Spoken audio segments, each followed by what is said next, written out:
When this guy wakes up, 4 bullies are already towering over him, but Kim Sung-in doesn't even look at them. Instead, he stares at his hands and the blue sky above like he's seeing them for the first time. The bullies can't stand being ignored like that and prepare to beat all the crap out of him. But the moment a fist gets close to his face, Sung-in casually deflects it and counters with a punch so powerful that the bully goes flying. The other 3 freeze in complete disbelief, asking what the hell was that. They immediately run away in fear, yelling that they'll get revenge tomorrow at school and calling him by a name Sung-in has never heard before, Kim Soo-hyun. Confused, Sung-in picks up a phone and looks at his reflection. And that's when realization hits him. He's actually been reborn. Kim Sung-in was the strongest awakener on Earth. Even after humanity was completely wiped out, he was the last man standing. He kept fighting the monsters alone, wave after wave, never getting even a moment to rest. Until finally, when he was completely exhausted, the king of monsters himself appeared. Fafnir had come personally to finish off the human who had resisted for so long. As Sung-in faced his final moments, he remembered his childhood. He was once just a little boy, crying that he didn't want to become a hero. But his mother told him that he was the world's only hope, and that if he had to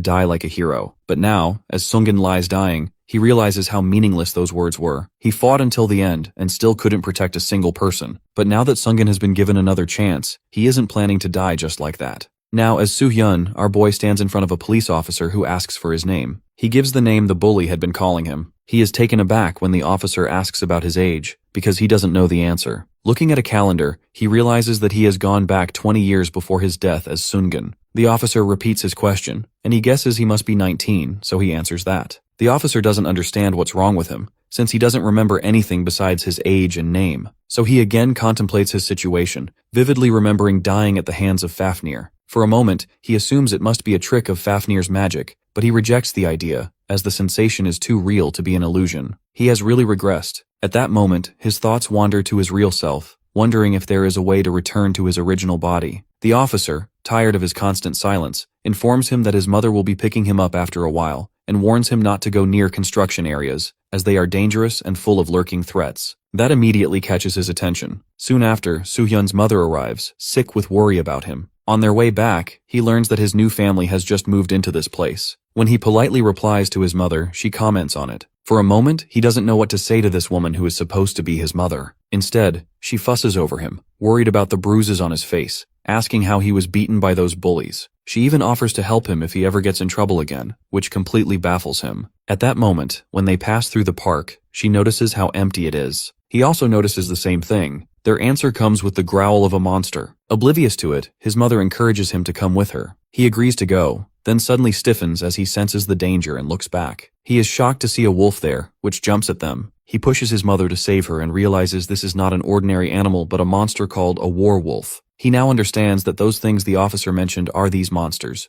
because 2022 is a time when the monster outbreak is slowly rising, so spotting one is not a rare occurrence. But now the problem in his hands is how to fight this thing. Looking for a weapon, he finds an umbrella, which becomes his only salvation. His mother doesn't believe there is a monster, since the news claimed it had been handled. He asks his mother not to move while his mind is already alert to tackle the problem, even though he is not yet used to Soo-hyun's body. One of the wolves rushes at him, and he attacks it with the umbrella, managing to injure it. Another comes from behind, and he blocks its attack by shoving the umbrella into its mouth. But even the strength of this low-level monster is too much to handle with Soo-hyun's body, which is a matter of shame for Sung-in in his past life. He can't hold on as the wolf overpowers him, and another is already ready to strike, making him wonder if he should awaken in order to handle it. For a moment, he thinks he is about to die. Then his mother comes to his aid and hits one of the wolves away from him, startling him completely. The attack from his mother on the wolf also throws her to the ground. He doesn't understand her motive to save him. Anyway, he kicks the wolf and rushes toward her. He asks her reason for saving him, as it can endanger her. But driven by the love, she asks him to run away as she buys him time. His eyes widen at this, and an aura rises from him as he deadpans that he is going to kill them. The wolves flinch at his words. With that, his aura is enough to scare them away, which only angers him. He tries to challenge them, but collapses from a lack of stamina. He doesn't like this one bit. He gets up anyway and carries his mother on his back, though it protests under the strain. For a moment, he doesn't understand where his new address is, but finally he finds it in her wallet and brings both of them home. He lays her on the couch and is checking the phone when he hears his mother murmur in her sleep for him to run away while she is here. Looking at her, he recalls the moment she saved him, and still doesn't understand her motives. Checking his body, he feels frustrated at how frail it is. He doesn't believe he has regressed into such a weak body, only to fail again. Then a crack forms in the air, unnoticed by him. He tries to calm himself down, knowing that is what he needs to assess his situation. Suddenly his eyes catch his system, which confirms him as awakened, and with it, a gate of abyss opens. Now, looking inward, his mind wanders to the fact that this means the original body owner, Soo-hyun, had the potential to become awakened. He wonders whether he now has a chance to start over with this new identity. He consoles himself, remembering that even Sungin was just an ordinary boy 20 years ago. That means he was awakened even earlier in his previous life. Now he jerks away from every thought, deciding he doesn't need to indulge in what-ifs, as the Tower of Trial or Abyss Gate has already opened in front of him. Clearing the first floor will truly mark him as awakened. Clearing other floors will make him stronger. But unlike other people who only want to climb higher floors, he knows the Tower of Trial is more than just its height. His system informs him about the beginning of his trial on the first floor and asks him to choose his difficulty level, which ranges from 1 to 10, from easiest to hardest. He chooses level 10 because he knows that through this method, even the lower floors will have stronger monsters, which will grant him good rewards after clearing them. It's more risk, but it comes with more profit. With that, his system processes his request for level 10 of the first floor. However, he feels nervous about whether he can do it, since it's not something he has ever done before. But then he grows determined, because if he repeats the same pattern of his previous life, he will end up the same way. His system asks him to choose a weapon as a number of options appear before him. He grabs the hilt of a sword just as the monsters begin to appear. A few hours later, Soo-hyun finally emerges as an awakened. He stands before the same werewolves who tried to hurt him before, as they once again target the boy. With a single kick, he attacks, and even his umbrella is enough to tear the monster apart. The other wolf, frightened at seeing its companion's end, faces it the same fate as he promises to kill it too. With that, his notification shows that he has truly cleared the first floor on level 10 and has awakened. Meanwhile, the newscaster is showing statistics about how dungeons have risen since their first appearance in 2019, with a 300% increase. Their first emergence shakes the world, along with the appearance of the Tower of Trial, which is almost the same in nature and arrives at the same time, immediately catching public interest. Another reason people are so interested in them is the Ether Stone, which has massive demand in the market, making its price skyrocket as well. However, the real reason that drives most awakened people to fight the monsters is not a noble motive to help others, but rather the lure of precious rewards and greed. Now, the real debate the newscaster point to is the danger of outbreaks, monsters spilling out from the dungeons. Overall, dungeons have prospered society so far, but this warning catches our boy's attention, as he remembers the outbreaks that increase the appearance of stronger monsters, along with more and more dungeons. By 2028, the rate rises so much that it leads the world to its doom. He remembers the time he killed the monsters, and finally cleared the first floor. Most of the time he relies on his past life experience, but with the passage of time, he gains good stats that help him get through the remaining battles easily. Now he has a number of rewards and points after clearing the first floor. He also secures first place in the achievement ranking. He is amazed to feel his stats increase at such a rapid rate, even on the first floor. Looking at his stats, he knows he can now move to the second floor. At present, he has every intention of using these points to increase his power, so he goes to the skill merchant shop for this purpose. The salesgirl, a dark elf named Belly, asks about his reason for being there and eagerly offers to help him, even though he has no clear idea of what he is looking for. He remembers her from his past life, quite the con artist, but this time, he knows exactly what he wants. He asks for the jump skill and the transmutation skill as well. She haughtily reminds him that these skills are quite expensive. The jump skill costs 150 points, and the transmutation skill costs 1,000 points. Without a word, he pays her, which makes her shout in disbelief. He doesn't understand what the big deal is. She explains how no one should have more than 1,000 points on the second floor. With a casual reply that he is just a normal player, he walks away from there. Then he checks his inventory, also known as his subdimensional pouch, to make sure he has everything, including short spears, a sword, food, and medical aids. Afterward, he uses his appraisal skill on the skill books he bought. Basically, awakeners need a minimum amount of mana grade to learn a particular skill. These two skills are what will help him become stronger as he increases their proficiency. Besides, there are some skills that can level up through proficiency, called leveling skills, which are very hard to obtain, but the transmutation skill can make that possible. In addition to the transmutation skill, the use of mana catalysts is also vital. He checks the status of the low-grade mana catalyst he bought, which cost him 700 points and helps him increase his mana grade and points depending on his current mana stats. This is the best way to increase his mana instead of climbing the tower blindly, and it is easily available in basic item shops though overlooked by most awakened. These basic shops have many useful items like mana catalysts, which help increase stats from the very beginning. He is thankful for having memories of his past life, because they make him the only person with such knowledge at this stage. Now he is ready to use these two things, but his decision is interrupted by someone who clearly apologizes for startling him. Our boy, however, immediately tenses up at the sight of him, because he knows him from his past life. This person is Hakjun Choi. From his past life, our boy knows this person, who is called a genius awakened but later takes a dark path, writing his name in history as a murderer who massacres his entire guild. Now the said murderer looks at him with an annoyed expression, as if wondering whether there is something on his face that makes him stare at him. He explains that he is just shocked, remembering Hakjun's future self, who would turn into a bloodthirsty fighter. Then he asks about his purpose in approaching him. Hakjun answers that it's because he guessed Soo-hyun has an understanding of useful items, having observed him in the store and followed him here. Our boy doesn't like that this future murderer has followed him and anticipates the worst, dreading his motives to approach him. But Hakjun, with a bright and eager expression, wants nothing more than to form a party with him. Now, he is given the second floor level 10 trial, in which he is entrusted with the treasure of the Cheryl race, an item stolen from them. Because of this, he will now be hunted by the Cheryl race. His task is to survive and escape from the forest while safeguarding the stolen treasure. The creatures from the said race are sniffing around, pursuing him. While hiding from them, he thinks about how these creatures are experts in hunting and tracking, which gives him a disadvantage in this trial. Looking at the treasure, he doesn't understand the real worth of this necklace to make the trial so difficult. He uses appraisal on it but finds no effect. He concludes that this thing might serve no purpose other than being the object of his trial to protect it. He contemplates the best way to clear the trial. He thinks about the last part of the objective, which is to survive the forest, and suddenly his eyes widen with realization.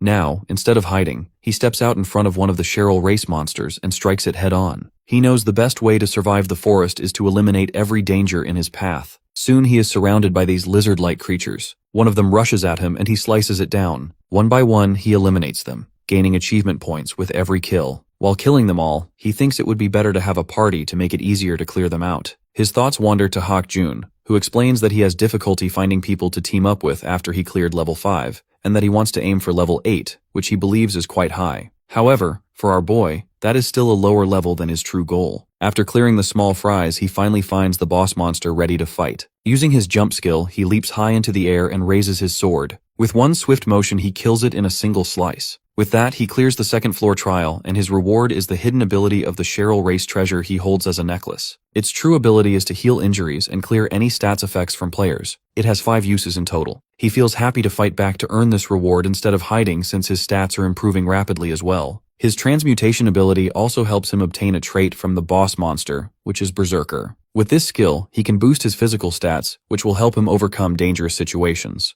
Exhausted but satisfied, he admits that even with the difficulty of the trial, the rewards are worth it. After checking his fatigue level, he sighs and decides to leave the forest. When he comes home, the sight of a delicious meal greets him. He can't believe it at first, but his mother consoles him, saying this is what she can do for him, not only saving him but also working outside as well. Then he tells her she should be resting since she already went to work despite her injuries. But his mother is content cooking for him, which makes him pause, maybe remembering his real mother's selfish behavior from his past life. Anyway, he sits down to eat and thanks her, even though he knows he isn't her real son. The woman is taken aback seeing him eat so vigorously, thinking he must be famished. While eating, he determines to at least protect her at any cost as payback. After a while, news spreads everywhere that the first place of the second floor trial is taken by Soo-hyun with 3,300 points. The internet buzzes with people trying to figure out who he is and whether he's real or just a scam. He checks the feed and doesn't really like people discussing him online. Someone comments that the guilds must be frantic to recruit our boy. Sitting in front of his computer, he curses at the situation. Meanwhile, at the headquarters of the Aries Guild in Gangnam, Seoul, Hakjun listens to the news about Soo-hyun soaring highest in the rankings. His guildmaster shows interest, wondering if he knows anything about him, since both of them awakened at the same time.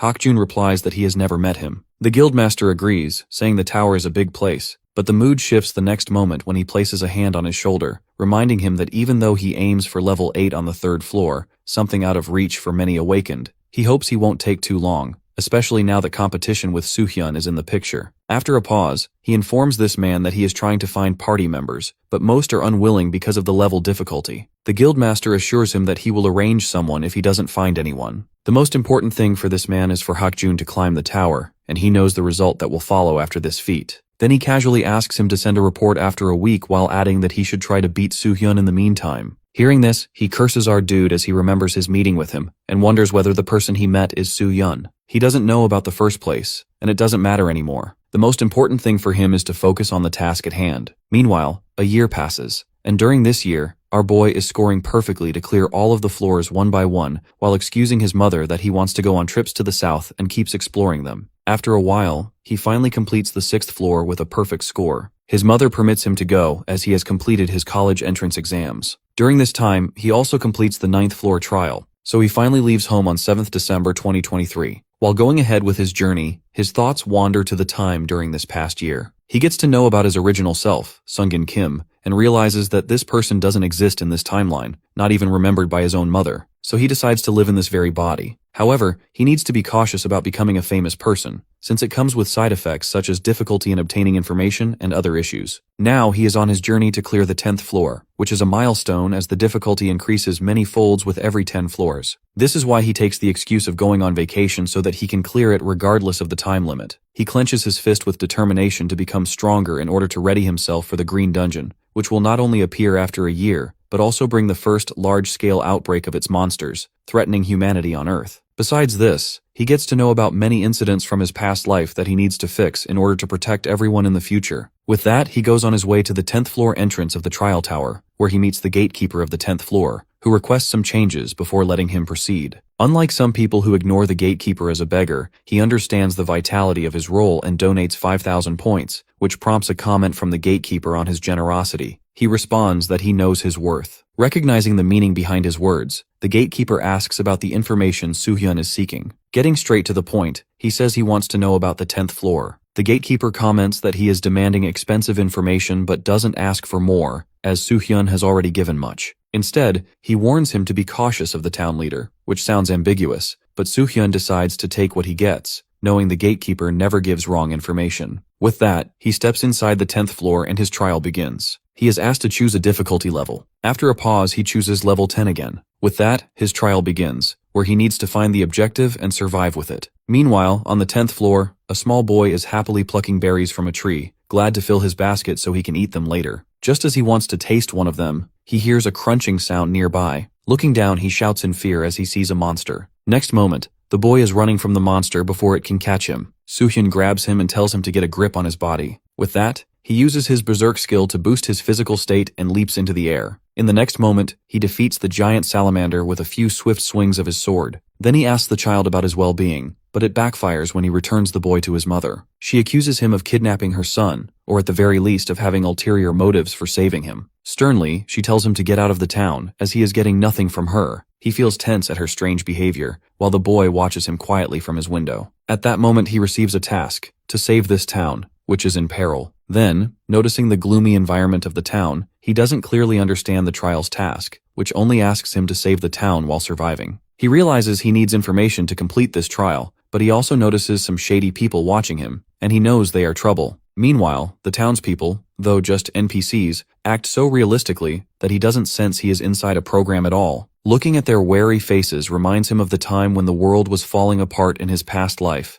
when people adopted the same fearful behavior. He remembers that such an atmosphere should never exist inside a trial ground, but the theme of this 10th floor aligns perfectly with the situation he faced during his past life. After a while, as he keeps moving ahead, he grows tired from constantly searching for information, but finds not even the slightest trace of it. Just then, he is called by the same boy he saved earlier. The boy slips some berries into his hand and hides immediately. He starts to thank him. His expression softens when he sees the fear in the boy, and he asks him to come closer. Then he opens his inventory pouch, where a piece of delicious food is peeking out. Without hesitation, the boy takes the bread and starts nibbling. Watching him eat, Soo-hyun subtly asks about the food situation in the town. The boy admits that they are struggling with a shortage, which is why the townspeople are cold to strangers because they fear their food will be stolen. But then the boy reveals that the town leader is the reason they have managed to hold on this long, declaring him their hero. Soo-hyun is taken aback by this. The boy goes on to repeat the guildmaster's words. The town leader has protected the town all his life, which is why the townspeople are supporting him. Now Soo-hyun starts to get a clearer picture of the situation. When the boy asks about his purpose for being there, Soo-hyun subtly tells him that he has come to help the town leader, either by giving him some spare food or by driving away the monsters from the town. He even reminds the boy of the monster that was chasing him earlier. The boy is confident that the monster can't come inside the town because of the town leader. Now Soo-hyun wants to know more about this town leader, but his question is interrupted by the man in discussion, who suddenly appears in front of him and introduces himself. Seeing him, Soo-hyun remembers the gatekeeper's warning. The town leader then subtly threatens him in a polite tone,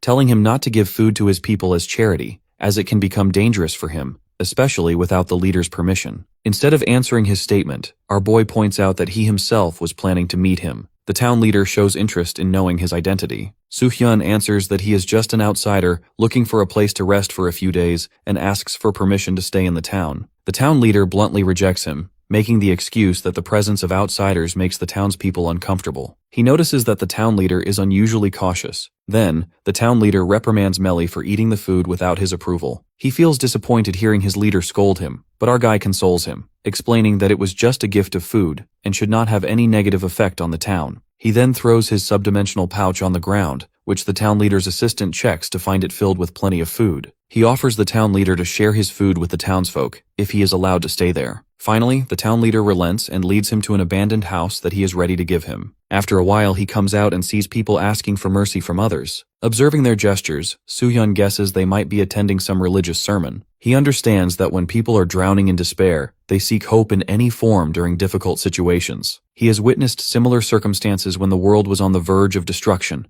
Some sought solace behind religious faith, while others committed heinous crimes to survive, yet in the end, no one was truly saved. However, he feels satisfied that this situation is better, as these people are not harming each other. But how wrong he is when he sees the priest sacrificing someone for the sake of the other people. His face turns pale at the scene, and he concludes that no matter where he goes, it is always the same. The townspeople, even while feeling sorry for the Miller family, don't bother to stop the crime because they believe it is good for their town. From their words, he learns that they not only praise the town leader for saving them, but also know that another sacrifice will be needed in 3 days. Everyone is cautious, fearing it might be their turn. For now, they turn a blind eye, yet their eyes shift towards Soo-hyun, seizing him as a potential sacrifice. Meanwhile, the assistant of the town leader also brings concern about finding the next sacrifice. The town leader asks about Soo-hyun. His assistant understands immediately that he is going to make Soo-hyun the next sacrifice. The town leader believes that Soo-hyun is sent to them by God, and all he needs to do is give him a sleeping potion and sacrifice him on the day of the ritual. To him, it is clear that the town is a precious place that must be protected, and sacrificing a few to save a large number of people is not a big price to pay. With a deadpan expression, he declares that they must save as many people as possible. The story of this town is as simple as this: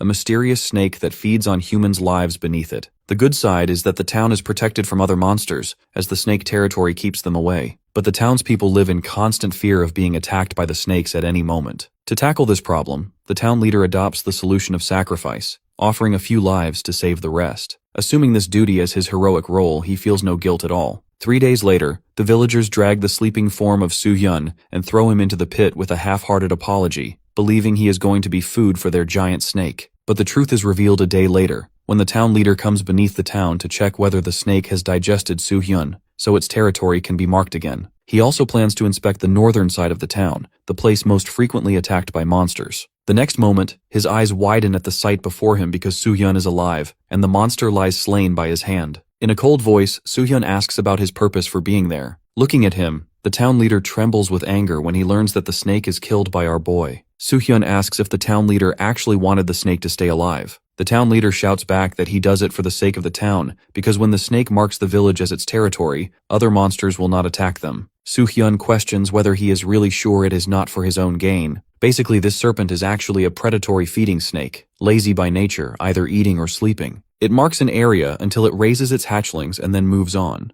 but the town leader deliberately keeps feeding it to prevent it from leaving. Another trait of this monster is that it does not attack or recognize a person as food if that person is feeding it. Knowing this fact, the town leader saves himself and sacrifices the townspeople while playing the role of a hero. With his defeat, the town leader collapses in front of the monster's corpse. After a while, Soo-hyun reveals everything to the townsfolk, who stand in disbelief because the town leader had told them it was a ritual for the earth god. The woman whose husband was sacrificed is furious, but another points out that the snake was somehow protecting them from other monsters, and now there is a danger of those monsters returning. This makes the townspeople angry at Soo-hyun. He, however, calmly states that he will help them, as he has already thought of a solution. He shows them the eggs of the snake and explains that the person who feeds the monster will not be seen as food, which gives them leverage over the infant snakes they can tame. He consoles them further, assuring that they don't need to feed humans to the snakes but monsters instead. The townsfolk raise the question of who will hunt down the monsters. Our boy offers his help, but he adds that he cannot do it for them forever because he is an outsider. They need to learn it themselves. They protest that his suggestion is absurd,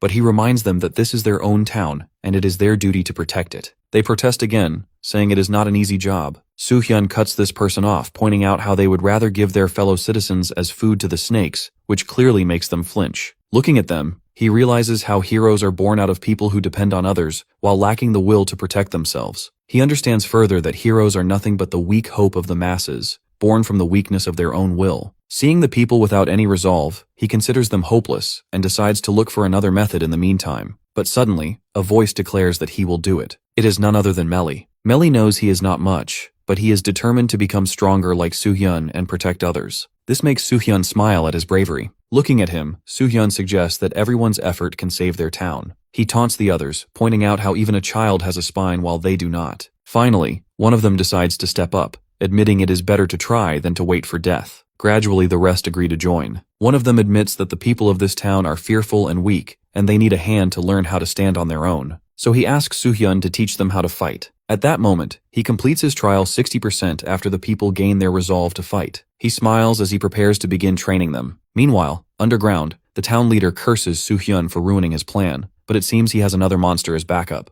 Time passes, and with the help of our hero, the townsfolk start learning how to hunt. One of them catches a bird, binding it while asking for reassurance that it will be possible to stay safe from the baby snakes if they keep feeding them in turns. Now watching Soo-hyun fight a giant caterpillar, they stand in awe of his power. The monster attacks, but he leaps back to dodge. With a final strike of his sword, he finishes off the creature. At that moment, the townsfolk address him, warning him to stop playing hero as the sun is setting and they need to return to the town. He assures them he will come back after clearing up. He grows tense when he sees the trial completion rate is still only 90%, despite the infant snakes having already grown. He doubts it is because of the disappearance of the town leader. Determined, he resolves to push it to 100% in order to complete the trial. But he does not understand what is left to complete it fully. Suddenly, he feels the floor tremble, and in the next moment, a new creature soars into the sky. This creature is the only one that can threaten the snakes, known as the Holy Bird of Blue Flame. Looking at it, he finally understands the whole game. The town leader had been thriving on its magnificence.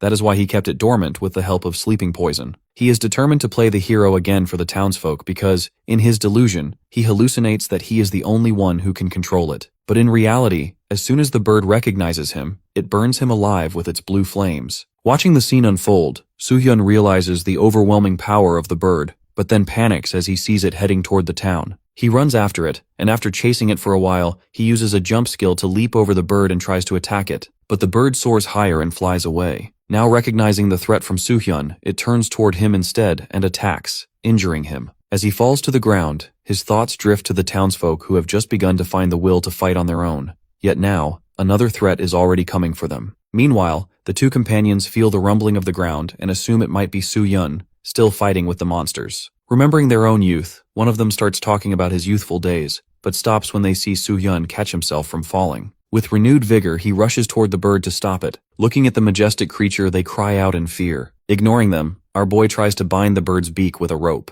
His plan is to somehow send his sword toward the bird even if he cannot reach it. Finally, when he gets higher in the air, he uses transmutation on it in order to steal its skill away. The bird shrieks loudly. Meanwhile, his mother is on the phone with someone, talking about how fine her son is. She says he went immediately to the countryside to explore the nation after finishing his college entrance exams. She can hardly believe how much he has grown up. Sometimes it feels as if he is someone else entirely. At the same time, our boy is fighting the bird with its own skill. But the imitated skill is not up to par with the real one, and the bird holds the upper hand. He understands there must be a limit to transmutation when imitating skills, because a skill needs to level up in order to grow stronger, and his is not high enough to inflict real damage. The next moment, his rope is burned by blue flames, and those same flames engulf him. Still alive but barely holding on, he grips his sword with determination. The heat is unbearable, and it reminds him of his time of death. He knows he cannot just die here. Then he remembers his trial, and suddenly his thoughts wander to the same trial in which he was given a treasure of the Cheryl race. His eyes widen as he recalls the healing effect of the treasure. He finally makes use of it, healing himself while forcing his mind to stay in the fight. Still in the air, he attacks the bird again with all his might, daring it to die. In the next moment, both the bird and Soo-hyun crash to the ground. He opens his eyes for a brief moment before closing them again in exhaustion. When he opens his eyes, Melly is trying to wake him up. He sees the townsfolk gathered around, relieved to find him conscious. They are deeply worried about his survival. He does not remember losing consciousness, only the lingering pain in his body. The townsfolk tell him to relax, assuring him that the bird is dead. Not only that, but the corpse of the great bird also helps them solve their food problem for a while. They thank him sincerely, but still cannot believe how he survived the flames with nothing more than minor external injuries. As they declare him their hero, he grows nervous and explains awkwardly that he feels nothing besides muscle pain.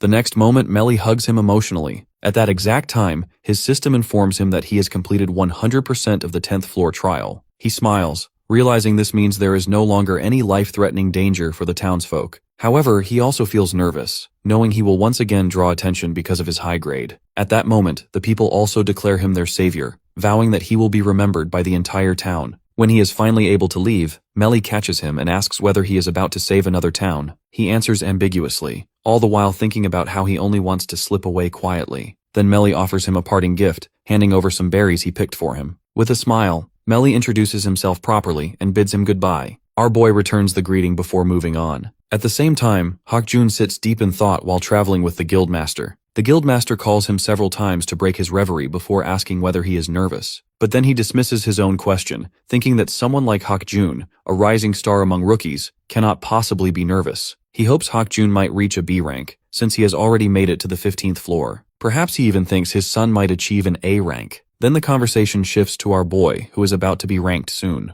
Hak-jun cannot understand how the guildmaster even knows about him. The guildmaster explains it is simply a matter of fact. Since he has already completed the 10th floor trial, his test is inevitable. Hak-jun still cannot believe that someone like Soo-hyun is drawing the attention of someone like the guildmaster, Dong-young-jong. Then his eyes widen at the guildmaster's next statement, as he declares that if Hak-jun ever meets Soo-hyun, he should convince him to join his guild. That way, Soo-hyun can replace Hak-jun, and he will finally be set free. Now he stands in front of the awakened certification agency. He remembers how the guildmaster had instructed him to return to the Tower of Trial as soon as the testing is over. His tone at the end carried a clear threat, that if Hak-jun tried anything funny, it would not end well for either of them. Hak-jun's face darkens at the memory, but he still plasters on a smile and complies. Now standing before the building, he realizes he has found no solution to his problem and steps inside. Just behind him, our boy stands as well, gazing at the awakened certification agency, a government office that tests new awakened or foreigners. He goes to the reception and gives his name for testing. Every awakened is required to visit this agency because, in order to start earning by clearing dungeons, they need to receive their ranking here. However, our boy's main purpose is simply to enter the dungeon and earn money. He is asked to wait in the waiting room. Another benefit of the agency's certification is that once registered, an awakened can not only perform official duties,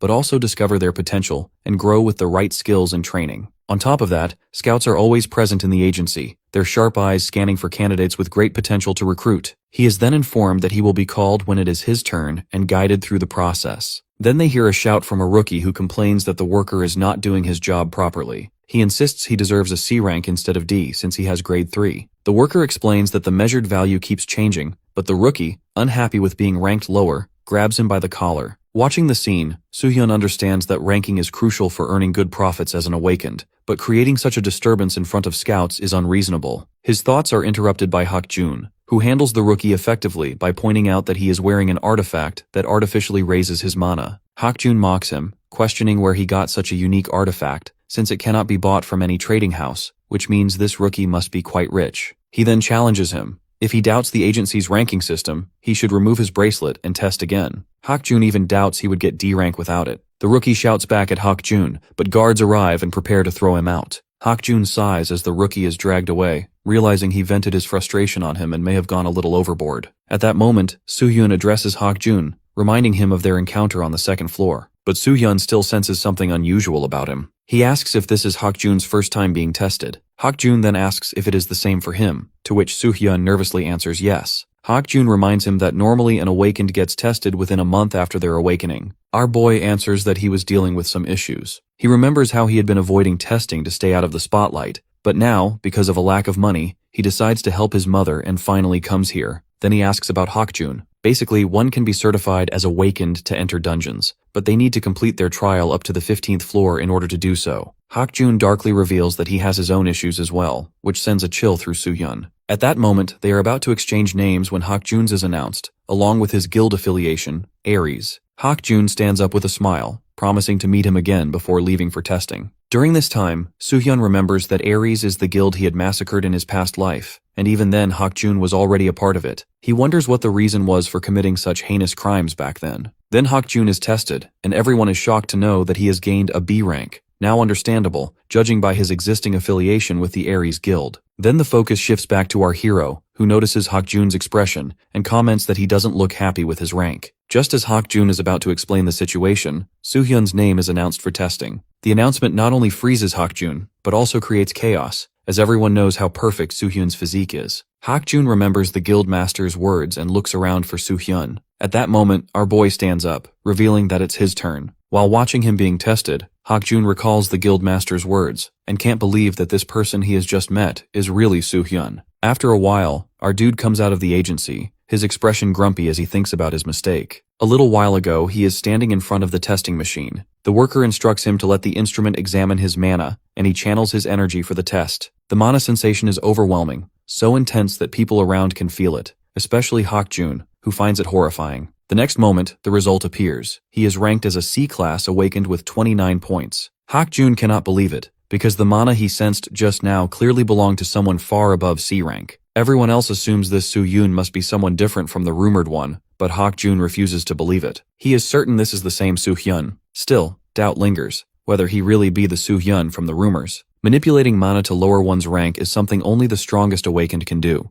Hakjun doesn't think even Soohyun, genuine or not, could possibly achieve something like that. Now outside the agency, he reflects on his mistake, losing control of his mana for a moment before suppressing it at the last second. Maybe it happens because he has been leveling up recently, which caused his stats to rise during his trial on the 10th floor. He thinks about the rewards, which are impressive, none other than the holy flames of the holy bird. This growth-type skill is an incredible asset for fighting demonic monsters. With the points he earned on the 10th floor, he can also shop at the item store, which offers quite useful items, with potion catalysts available at higher levels. However, he makes a questionable choice by buying a legendary beast egg. It's a mystery item since no one knows what kind of monster will hatch from it. He purchases it only because it is unique and cannot be acquired outside the shop. Though he dislikes not knowing what kind of beast he will receive, he reminds himself of the time in his past life when he gained immense power simply because he managed to hatch a legendary beast from the very same egg. But this time the egg remains still. He feels no movement from it, which makes him wonder if it's unfertilized. At that moment, he is addressed by Hakjun, whom he thought had already left but had only gone to the restroom.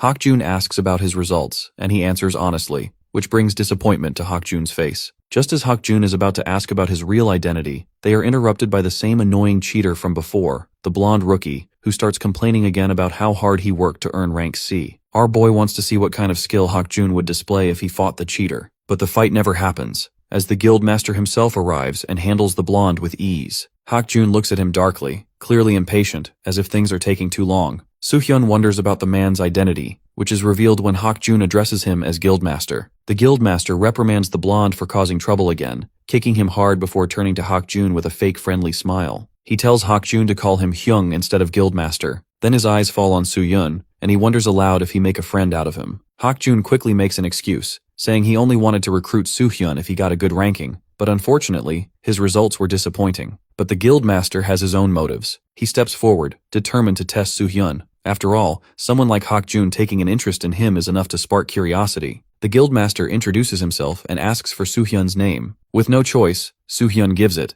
and the guildmaster's expression changes. At that moment, Hakjun tries to explain that this is not the real Soohyun he was looking for, just an awakened with the same name who happens to be only C rank. But the guildmaster stops him, insisting he wants to see for himself. He then asks Soohyun to show his certificate, and is taken aback to see that he really is C rank. He apologizes for mistaking him for someone else he had intended to recruit, but admits he still wants to personally invite Soohyun. He asks him to join his guild to take reference exams. However, our boy clearly states that he is not interested. Even if he were the real Soohyun, he would not join a guild under someone who does not value the life of another person, pointing directly at the blonde cheater. The guildmaster explains his actions, saying he only intended to teach that person a lesson for attacking Hakjun. Soohyun replies, questioning how that could be called self-defense when the other person was only D rank. At that, the guildmaster starts to laugh at the difference in their thinking. According to the unspoken rules of their world, no one can interfere in a fight between two awakened, even if one dies in the end. Everyone wants to be the strongest awakened, and only those with unfettered power usually have that chance. He praises his guild, claiming it is home to the strongest awakened under his leadership,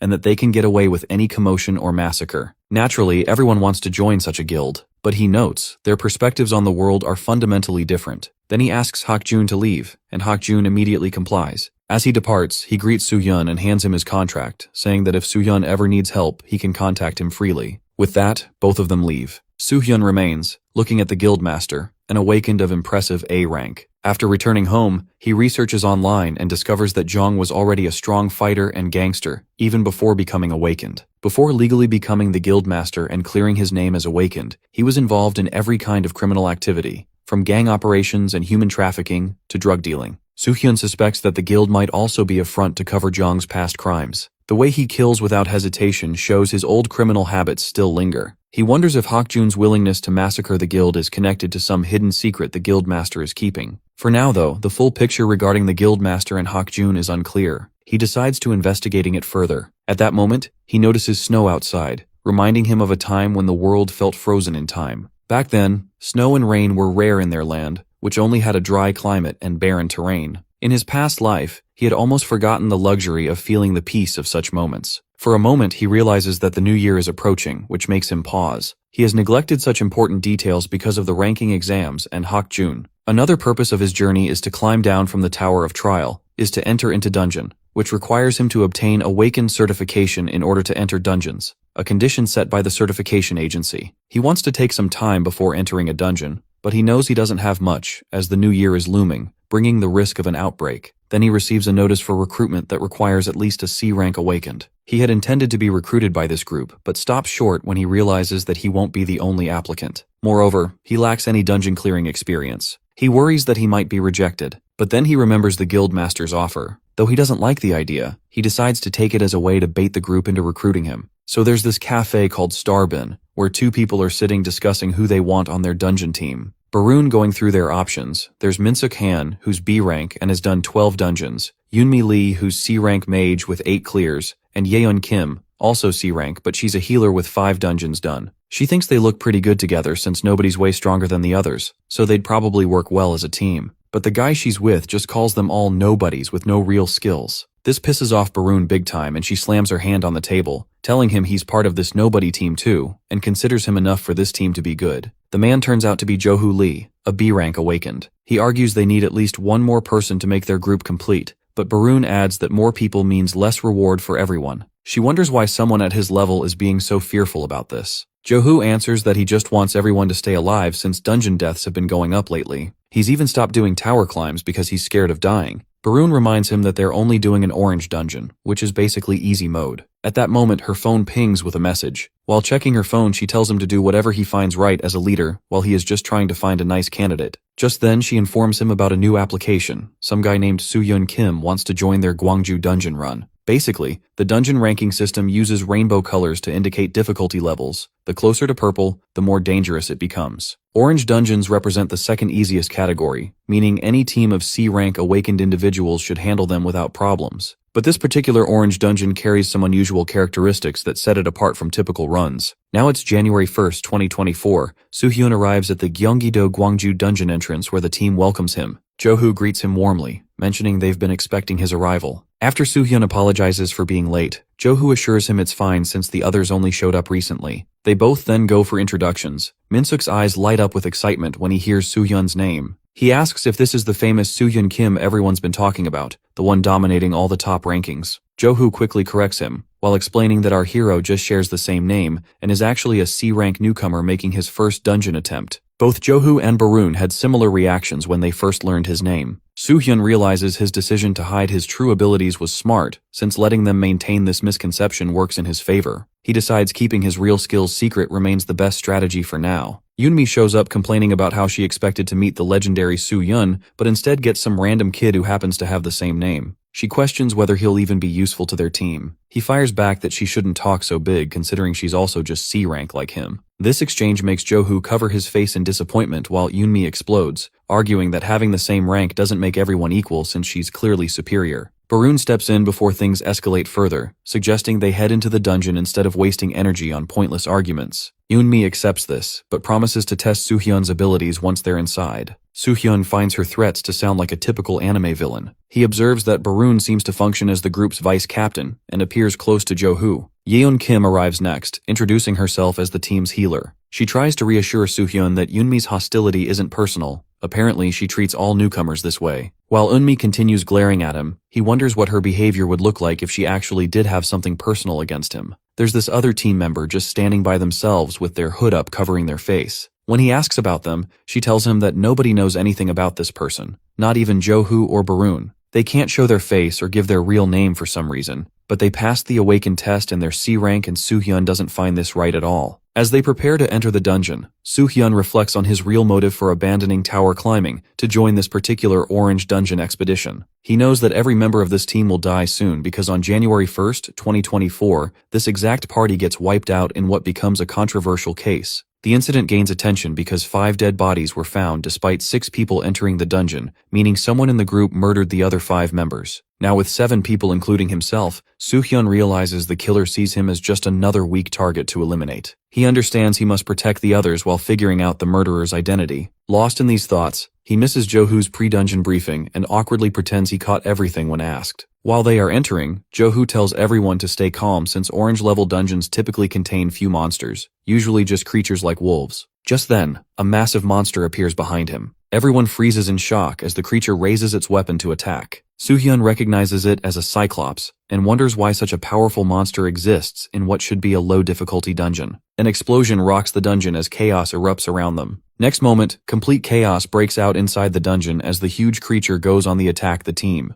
Soo-hyun's brain is trying to process what he's seeing, a cyclops in what's supposed to be an easy orange dungeon. This thing only shows up in yellow-level places or harder, which means they're dealing with a growth-type dungeon that gets harder over time, just like how some skills level up. He glances around wondering if this sudden difficulty spike is what killed the team. Johu yells at everyone to get ready for battle while Soo-hyun's mind races and so many things aren't adding up here. Sure, the killer couldn't control the dungeon's power level, but if they wanted everyone dead, this would be perfect timing. He scans the group trying to figure out who's putting on an act while secretly loving this chaos. Eunmi freaks out and screams that they need to bail since this is obviously yellow-level territory now. Someone argues about losing the dungeon rewards, but she snaps back asking if money matters more than staying alive when they can't even beat this thing. While Eunmi talks about leaving, others point out she can't just ditch the team like that. Barun tells everyone to quit arguing since fighting each other won't help right now. The monster suddenly lunges at Soo-hyun, who barely manages to dodge. He realizes nobody else is even watching as the beast charges forward and swings its weapon. Johu jumps in to block with his sword, metal clashing against the Cyclops' blade. Soo-hyun thinks Johu's proving he earned that B-rank status, but then the guy starts shaking under the pressure. The Cyclops unleashes a massive strike that sends Johu flying across the dungeon floor. As expected, even Johu can't handle something this powerful. Everyone stares in horror as their leader crashes to the ground. Eunmi panics, saying a B-rank getting knocked out with one hit proves they should have run already. The monster moves toward the fallen Johu for a finishing blow, but someone blocks the attack at the last second. Johu looks up in shock to see Soo-hyun standing there with his sword stopping the creature's strike. Barun rushes over to check on Johu while Soo-hyun glances back to make sure he's okay. Then he immediately dodges another attack and backflips away at lightning speed. Everyone's stunned that he made avoiding the monster's strike look effortless. Soo-hyun asks how long they plan to just stand around doing nothing. Someone points out they can't run even if they wanted to since the hooded team member notices their entrance is now sealed off. Soo-hyun explains that starting from yellow difficulty, dungeons have separate entry and exit points. Once you're inside, you're stuck until you find the way out. Johu agrees he's right and admits he doesn't understand why the dungeon suddenly got harder. The whole place starts shaking like an earthquake. They realize fighting is their only option if they want to escape. A bunch more monsters start crawling out of everywhere as the team gets ready for battle. Our dude tells them to leave the big guy to him, but Johu tries to stop him as he rushes forward. Someone yells that there are way too many creatures swarming them. Johu orders everyone to stay focused. Soo-hyun counts around 30 monsters total. He cuts through several of them while thinking that except for the Cyclops, these other creatures do belong in an orange dungeon. The team should handle them fine. With this many targets, he could wipe them all out with one special skill, but it's not the right time yet. He needs to deal with the big threat, Cyclops, first. According to most people, a Cyclops' weak spot is its eye, but the real trick is knowing it's not the obvious eye too on its forehead.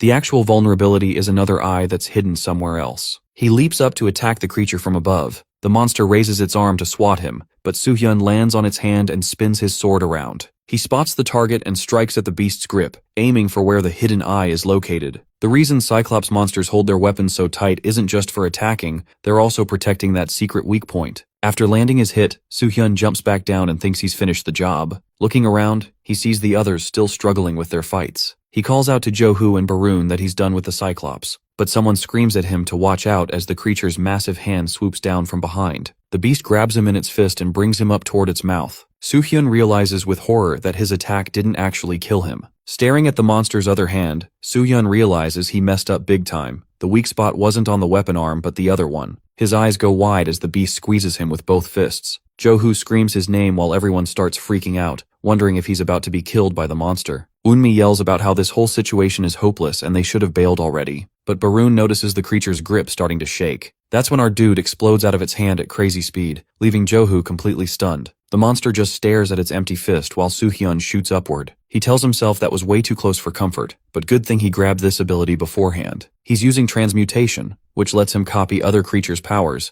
and he snatched the monster's breath from the giant skill to boost his healing speed. Landing back on solid ground, he thinks about how lucky he is that he's been upgrading his skills. He's got the trait from some Cheryl race leader called Berserker, plus the Holy Bird's Blue Flames ability. Clenching his fists, he realizes that while he's been copying random monster abilities this whole time, he can also steal their original powers. He strained himself to land that hit, but he wonders if he can keep holding back when the situation is this bad. Johu starts running toward him to check if he's hurt, but before he can reach him, he launches himself into the air again. Johu just stands there shocked as he rockets toward the monsters at breakneck speed. The creatures look completely bewildered as Soo-hyun unleashes a single beam attack that obliterates every monster in sight, sending them crashing to the ground. When the main beast turns toward him, he asks what it's staring at and charges forward with a devastating strike. Watching this display, Johu wonders if someone with that kind of speed and skill could really be just C rank. As Soo-hyun pummels the Cyclops, another creature sneaks up behind Johu. He quickly dispatches it while thinking he needs to stay focused on what matters most: save everyone's life. He calls out to Barun to hold her position and remembers to back up Minsuk and Yeun. Barun tells the two to stay close to her. Soo-hyun glances over and figures they're back in fighting mode, so he needs to wrap this up fast. His powerful beam attacks start tearing apart the monster's body, including the hand with the hidden eye. Soon all the creatures are lying dead on the floor. Johu says they hardly managed to clear them all out. Barun admits the thought of being dead while Eunmi asks about their next plan. Sure, they killed the monsters, but they still don't know about the exit from there, and if more of them keep showing up, they're definitely dead. She suggests calling for backup. Johu answers that this is totally new territory for him too, since he's never been in a situation like this before. At least this area doesn't feel unsafe for now, so he tells everyone to rest up.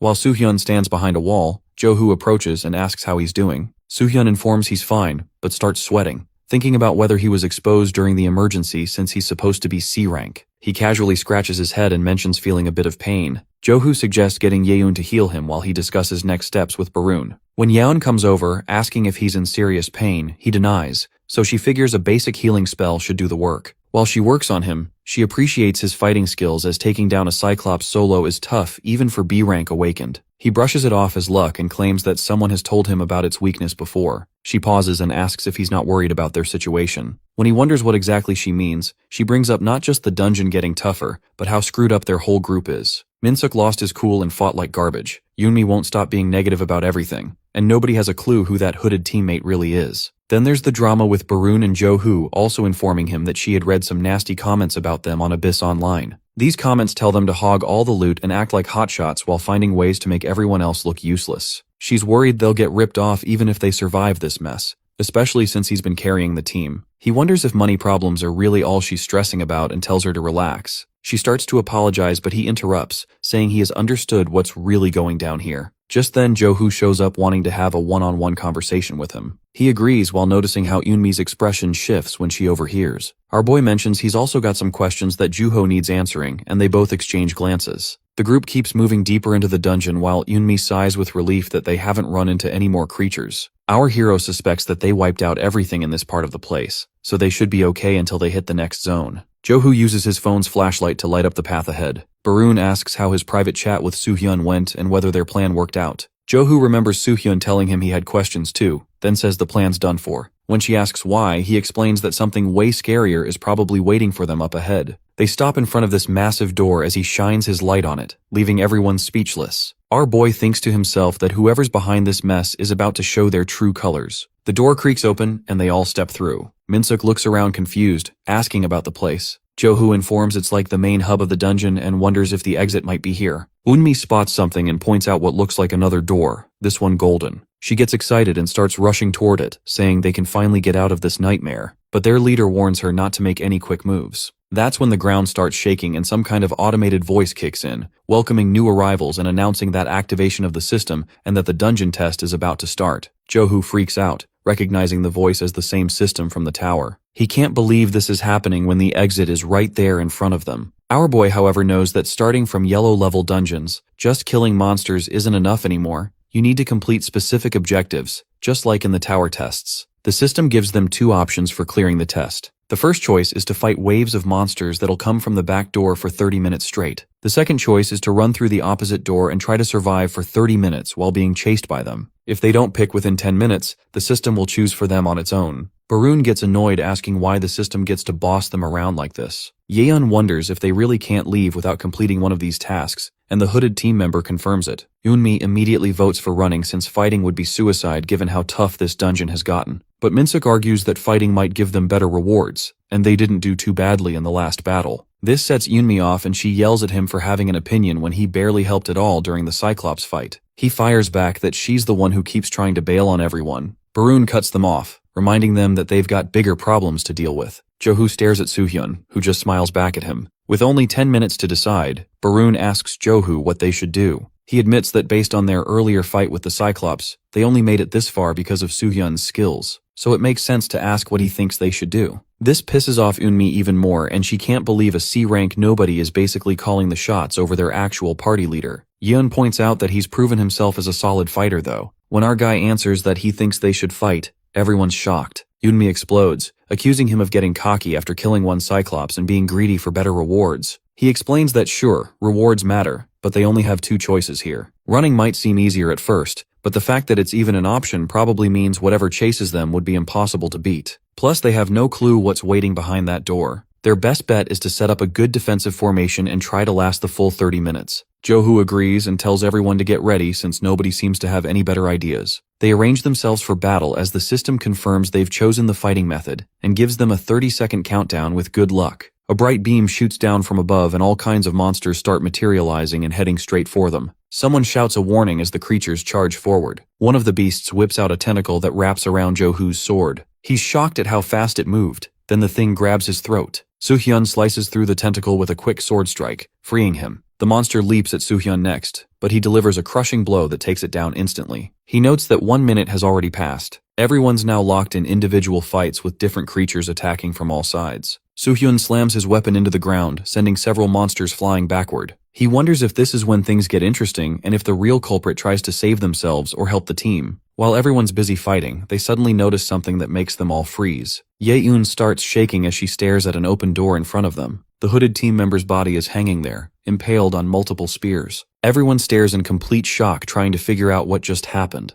Their team leader yells at them to keep their heads in the game since the battle is still going on. But even while fighting monsters, they can't stop looking at the dead body hanging there. The system announces that the first challenge got cut short, and in 10 minutes they'll restart with the second option, running through the door to reach the exit. Eunmi freaks out that what went down went wrong, they only had 5 minutes left to go, and wants to know who opened that door. Yeon drops to the ground crying and informs the hooded guy just suddenly bolted for the exit. Barun wonders if they can hold back the incoming monsters, but Johu adds that there's no way. Like they figured before, these creatures will probably be way stronger. Plus, everyone's already drained from the big fight they just had. She points out that traps are waiting if they try to run, but Soohyun suggests they go for it. Eunmi shouts if he's got a death wish, pointing towards the corpse. He explains that she's missing the point about what the system actually told them. The second method means summoned creatures will chase them, not that they have to dodge and run. Those traps are meant for people trying to cheat the original setup. The system counts down 3 minutes remaining as he points out it doesn't lie, but the punishment only hits someone attempting to break the rules. He's confused why experienced awakened who've climbed this far in the tower don't understand this basic concept. Besides, they'll all be dead in 3 minutes in any case, so they might as well go down fighting. Johu gets pumped up and adds that anyone who wants to bail can stay behind, but he agrees with Soohyun that leaving suits best. He tells everyone it's fine if they think he sucks as a leader, but right now they need to focus on getting everyone out alive. This gets everyone's attention, and Eunmi admits that this way, they've got better odds as a team. They decide to move since time's running out. Yeon mentions she'll close the door right after they go through. At that, our boy informs he's staying put, which confuses everyone. Eunmi calls him crazy and asks if he really wants to take on all those monsters solo. He says of course he won't be alone. There's someone he needs to deal with, and he looks straight at Yeon. She acts confused and asks what he means. When he tells her to come along, she refuses as she wants to leave, asking why she has to stay with him. Jo-hoo starts shutting the door behind them, while Baroon demands to know what he's doing and what she did, and Jo-hoo promises to explain everything later. Yeon begs Jo-hoo not to leave her behind and to take her with them, but our boy reminds him of the promise. She keeps pleading with everyone not to abandon her as Soo-hyun moves to block her path. She breaks down crying, asking why he's doing this when they'll both die if they stay and she wants to live. He says he definitely wants to live, then suggests she drop whatever she's holding, referring to her sword. Soo-hyun raises his weapon and asks if she really thought he wouldn't figure out where she's from. He uses his blade to tear her shirt at the shoulder, revealing a mark that proves she's part of the Detritus Guild. Basically, this guild is basically the worst bunch of killers on the planet, packed with every kind of criminal imaginable. The guild will commit horrible acts in the future that the public doesn't know about yet. In just a few hours, they'll become as dangerous as monster outbreaks. They're also responsible for speeding up the world's destruction, so to prevent everything from ending like before, he needs to wipe them out completely. He asks if she planned to make a reputation for herself in the guild by murdering the whole party. Eunmi was the most argumentative, but she valued staying alive, always wanting to run away. Minsuk was greedy for dungeon rewards, but his fighting skills weren't good enough. The mystery person was bound to draw suspicion since they hid their identity, so she used that and picked them as her first victim. She even spread nasty rumors about Jo-hoo and Baroon so nobody would suspect her when everything went to hell. That's what gave away her real identity. Yeon admits she knew something was up the moment he killed the Cyclops. She starts grinning and comments that he is smarter than he looks, then drops her weapon asking if he's really the famous Soo-hyun Kim from the rankings, but it doesn't matter now since he'll be dead in seconds anyway. After the monsters tear him apart, she'll just open the door and escape. She reveals she has a stealth ability that makes a small area around her invisible, hiding her presence completely. She's not actually a healer. Her real specialty is assassination, which is how she opened that door without anyone seeing. The system announces the second test is starting as she wishes him good luck being on his own. Soo-hyun taunts her of that stealth, unable to hide the smell of blood, making her look at her hands where drops of blood are visible. All the monsters immediately rush toward her to attack and kill her. He then calmly walks forward to face a huge crowd of creatures standing in his way. As they all charge at him, he unleashes his power and warns them. Next moment, the giant monster jumps right at Soo-hyun, but he cuts it down while leaping up to meet it mid-air. The thing crashes down hard and he lands like it's no big deal, realizing that more are definitely coming and they won't stop. He sees this huge wave of creatures heading straight for him, and can't help but smile that this is exactly when he needs to use that crazy skill he's been saving. He puts his hand out toward the monsters and basically tells them to bring it on, then blasts out this insane energy attack promising to take them all out in one go. On the other side, the rest of the team is running as fast as they can. Minsuk's yelling at everyone to keep running since those monsters are going to chase them down. While they're running for their lives, Baroon asks Jo-hoo how he figured out Yeon was the one who set up that trap and killed the hooded guy. He responds someone tips him off. When he had that private talk with Soo-hyun earlier, here's what goes down. Jo-hoo straight up asks if he's really just some C-rank nobody, while our boy retorts, why it matters. After chatting with Baroon, he figures anyone who can take down a Cyclops by themselves might actually be that famous Soo-hyun everyone's been talking about. He wants to ask Soo-hyun to be their leader instead, since our guy seems way better at handling this kind of crazy mess. So he just comes out and asks if he's really that weak. Soo-hyun thinks about it for a bit, then admits he's actually the legendary awakened from all those stories, which totally blows Jo-hoo's mind. When Jo-hoo asks if he's hiding it on purpose, Soo-hyun responds that he has his reasons, but trusts Jo-hoo enough to be straight with him. But then he says no to taking over as leader. This confuses the hell out of Jo-hoo, but he explains that just offering to step down proves he's perfect for the job. Someone who keeps it together when everything's going to shit and will throw himself in danger to protect everyone. That's what makes a real leader. Instead, Soo-hyun has his own favor to ask. He drops this bomb that everyone in their party is going to get murdered, which scares the crap out of Jo-hoo. When Jo-hoo wants details, he says he'll explain, but first needs him to promise he'll get everyone else out safe. Jo-hoo asks what about him, and he informs that he's staying put to catch whoever's trying to kill them all. So now Jo-hoo's running and realizes he's been hanging out with the biggest badass rookie in the whole abyss, someone so tough he'd only stick around to give them time to escape. But even if Soo-hyun takes care of the killer, he might not be able to deal with all those endless monsters. He tries not to think about it, telling himself he can't do anything and would just mess things up. But then he just stops, pulls out his sword, and admits he can't ditch Soo-hyun no matter what, and turns around and runs back. Everyone's screaming at him asking where he's going, but all he can think is how he can't keep that promise about getting everyone out. He's going back for Soo-hyun. When he gets to the door and busts it open, what he sees is absolutely nuts. Every single monster is dead on the floor with this crazy blue flames sparking everywhere. Then one creature comes flying at him, But our boy shows up and uses this holy fire skill that totally destroys evil monsters and messes up dark-type creatures. The flames wrap around his hand as he obliterates the approaching beast. Soohyun notices him there just as more monsters rush toward them. He spins around and hits them with the holy flame attack, sending them flying. Jo-hoo watches with shock as Soohyun lands smooth on the ground among all the dead monster bodies. Jo-hoo runs over to him immediately, and he asks his reason to come back when he tells him to get out of there. He apologizes, saying he can't just bail on him. When asked about Yeon, he explains the monsters get her. Jo-hoo mentions he rushes back to help, but everything's already cleaned up, so he feels pretty useless. Our dude tells him he's definitely going to be needed for what's coming next. He points at this swirling tornado of energy where a hand starts coming out. Turns out to be another monster. Soohyun shows the boss monster finally shows up. It's this skeletal creature carrying a weapon and shooting energy from its eye sockets. Jo-hoo stares at this creepy skeletal monster completely freaked out and asks Soohyun about it. He informed him that it's the dungeon boss like he already mentioned, and Jo-hoo can't believe the existence of any such creature. The monster gets offended and complains about being called with such names. This makes Jo-hoo lose his mind because the damn thing is actually talking to them. The monster warns that instead of using cheap insults like skeleton, they should call him by his real title, which is the Dark Priest Lich. Our boy tells him to quit trying to act cool when he's not even properly formed yet. Jo-hoo asks what he means by not completed, and he explains this thing isn't actually a real lich, it's still in the process of becoming one. A true lich keeps its mana and power stored in another domain. The lich gets pissed and says he won't be affected with such ridiculous taunts. But Soohyun starts throwing out every insult he can think of, calling it a half-lich, a reject, a copy-paste, and basically a cheap fake. This terrifies Jo-hoo watching from the sidelines. The lich completely loses it, calling him names and threatening to tear him apart and feed him to other creatures. It flies up into the air shooting energy everywhere, which makes all the dead monsters around them start getting back up.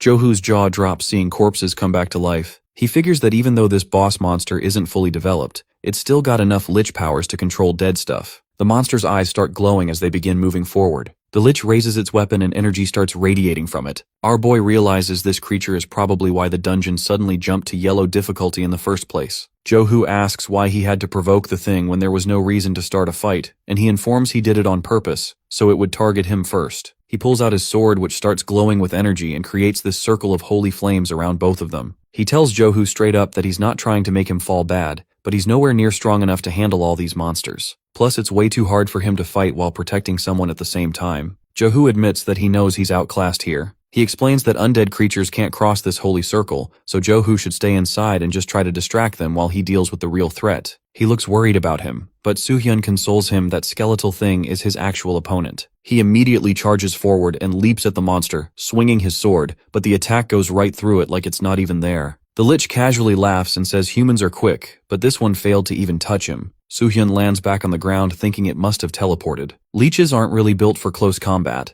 They use undead ones to keep distance and avoid getting hit up close, all to protect their main weakness. Looking at the glowing stone in its head, Soohyun figures that's the life source keeping it alive. To protect this weak spot, the lich has to stay far away from enemies, and teleportation is perfect for that strategy. But it also means if you can actually catch it, you can kill it instantly. He jumps at it again with a powerful strike, but the creature uses its cape to block his view. He then charges up a massive holy flame attack and launches it at the monster. The flames engulf it completely, and Soohyun wonders if that finished the job. But then the thing appears right next to him, and mentions how holy flames can definitely hurt it badly, but only if the attacks can actually connect. Meanwhile, Soohyun's sword gets stuck in the wall, and he realizes his direct hit wasn't so direct after all. Fighting a flying enemy from a distance is way trickier than he thought. The monster finds it amusing to watch him struggle and asks what his next move will be. It tells him to look at his sword first. Blood is appearing on the blade. The lich explains that its dark aura infects everything it touches and slowly eats away at it. In a few minutes, he is going to lose his weapon. He answers that won't happen and yanks his sword out of the wall, promising to end the fight in under minutes. He launches himself at the monster again, and there's this huge explosion. Down in the circle, Jo-hoo watches with growing concern as a bunch of monsters approach him. He thinks about how he didn't come here just to hide behind someone else's protection like a coward. Watching the intense battle above, he knows that if he steps outside the circle, he'll just be dead weight. A B rank awakened like him would get slaughtered instantly. But then he moves forward anyway, saying that just standing around doing nothing isn't who he is. He pulls out his sword and slashes at one of the monsters from behind. Meanwhile, our boy spots Jo-hoo battling creatures outside the Holy Flames barrier and wonders how he's managing to fight beyond it.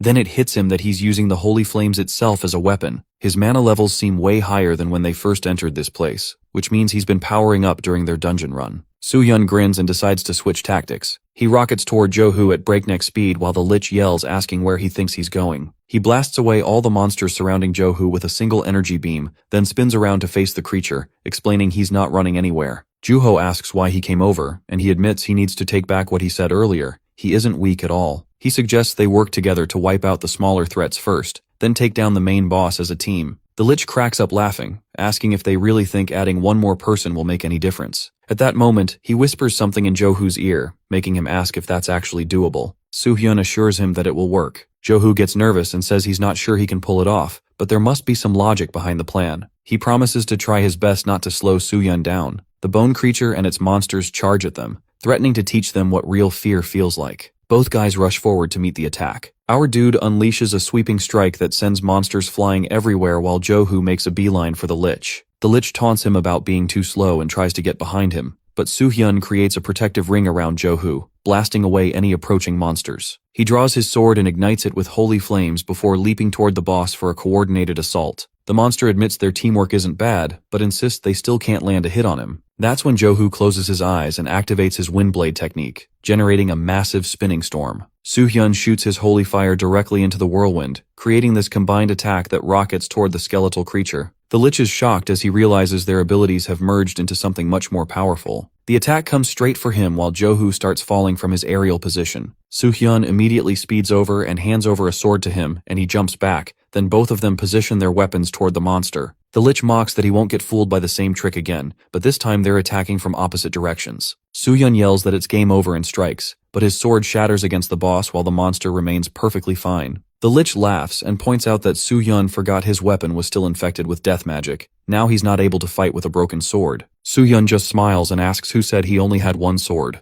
Right then, Joo-ho appears behind the Lich. As it turns to look, he delivers a devastating blow straight to its stone, splitting it in half. It crashes to the ground and explodes. Soo-hyun remarks on their strategy. When they decided to team up, the Lich assumed Soo-hyun would use Jo-hoo as a distraction and kept focusing on Soo-hyun's movements. The creature likely thought it had a chance once Soo-hyun's sword broke, but from the moment they chose to fight together, he planned to let Jo-hoo deliver the finishing strike. He knew the monster would get careless enough to give Jo-hoo the perfect opening. The dying Lich tries to get back up, shaking as it warns that this isn't over. When darkness covers everything, their king will return and drag them both into endless suffering, and he dies there. Jo-hoo ensures if the fight's really finished. Our boy confirms, but those final words of the Lich mentioning about the king worry him. Both guys are now hidden behind some bushes outside the dungeon, watching this whole crowd of people and rescue crews gathered around the entrance. Jo-hoo wonders what they're gonna do about this situation since they managed to escape, but now there's all this chaos. A news reporter is interviewing Barun, asking what happened to her teammates. She breaks down crying, hoping they make it out alive, but they're probably already dead. Jo-hoo figures she must have called in the rescue squad, which creates a problem since Soo-hyun can't let people find out he's the famous awakened. He scratches his head awkwardly, admitting the truth will come out someday, but he'd rather avoid all the drama for now.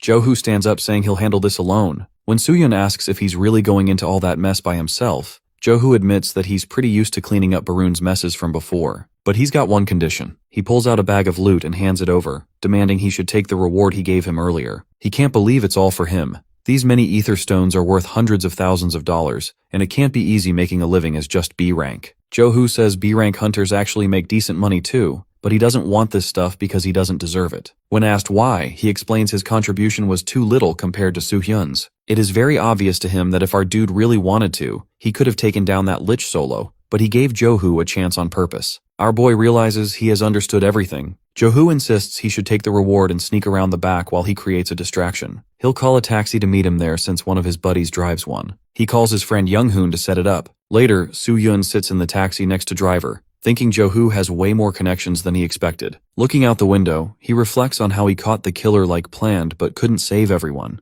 It was only thanks to Jo-hoo that he managed to protect who he could. Doing it alone would have been way harder. But he still needs to get stronger. He used to consider his past form more strong since he was the only survivor when everyone else died, but that wasn't good enough. He has to become more powerful than he is now to change what's coming, and he'll need to find trustworthy people to become his companions. Of course, taking care of his own health comes first right now. He's totally exhausted and his body won't stop shaking. Driver looks at him and comments how someone so young looks so beat up. Soo-hyun thinks he should probably earn some cash for medical bills and figure out what to do with all this valuable loot. Meanwhile, somewhere else, a man is sitting around laughing while watching something on his phone. His worker comes in calling him director and saying someone's here to sell ether stones. Turns out he's Gyungjong Lee, the director of Etherstone Management. Gyungjong asks his employee to handle this himself as the seller is just rank C. The worker tells him the guy brought more than a pound of stones, which completely shocks the director. While Soo-hyun waits outside, the director comes out apologizing for the delay and introducing himself as the auction house director. He mentions hearing about the large amount of stones Soo-hyun brought. When Soo-hyun hands them over, the director examines them carefully and confirms they're genuine, as these types only come from yellow-level dungeons and higher, and asks if he didn't obtain them illegally. When our boy asks, the director laughs and adds that he's not trying to accuse him of anything, just surprised that a C-rank awakened managed to get such high-quality rewards from a yellow dungeon. Our boy figures that his motive is to lower the price by making the whole thing sound suspicious. He casually answers that he got lucky, then pulls out the high-grade ether stone from the lich, which makes both their eyes go wide. This is actually the lich's life stone. It's also a type of ether stone. While you have to destroy it to kill the lich, there's a small chance of getting it from the dungeon's reward box. It's much more than he actually expected. He tells the director,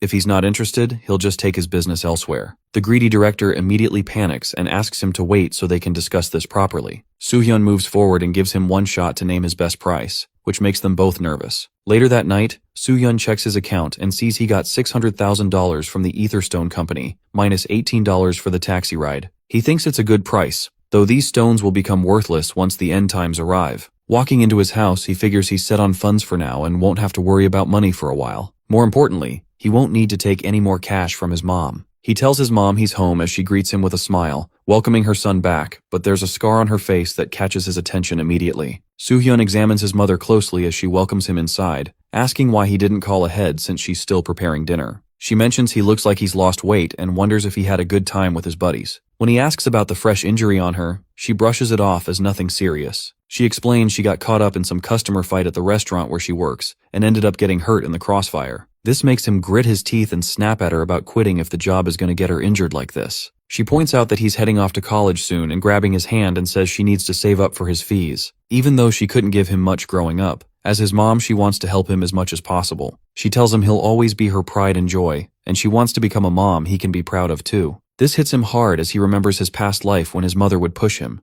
asking if he really thought he could become the best with such low mana levels. She'd tell him to work harder so he could become a son to be proud of, saying he was going to be a hero. While he's lost in these memories, she keeps calling his name asking if he's okay. He snaps back to reality and tells her he needs to share something important. They sit at the table with coffee while he reveals he's become an awakened. She asks if he means those people who show up on TV. When he confirms it and explains how much money it makes and how respectful it is, he says he's thinking of going this way, not college. He apologizes for not telling her sooner, but he wasn't trying to hide it and planned to tell her at last. She asks if this is what he really wants to do, not just for the money or status, but something he genuinely wants to pursue. After thinking for a second, he says, really wants this, and she accepts it. He's surprised that she's not angry, especially since it's dangerous work. He expected her to be worried and mad. She admits being concerned, but she can tell it's a big deal since he's been keeping it on the down low. She's not going to push him to change or anything, as long as he's cool with it. But she gets him to promise to let her know if it starts getting too much. He thanks her and mentions he's made some money as an awakened, so she might be able to quit her work now. When he shows her his phone with the account balance of $600,000, she nearly falls over in shock. He asks if she's getting a little too excited considering she was just concerned about him. She laughs, mentioning the importance of money, then starts planning a better dinner and asking his choice of food.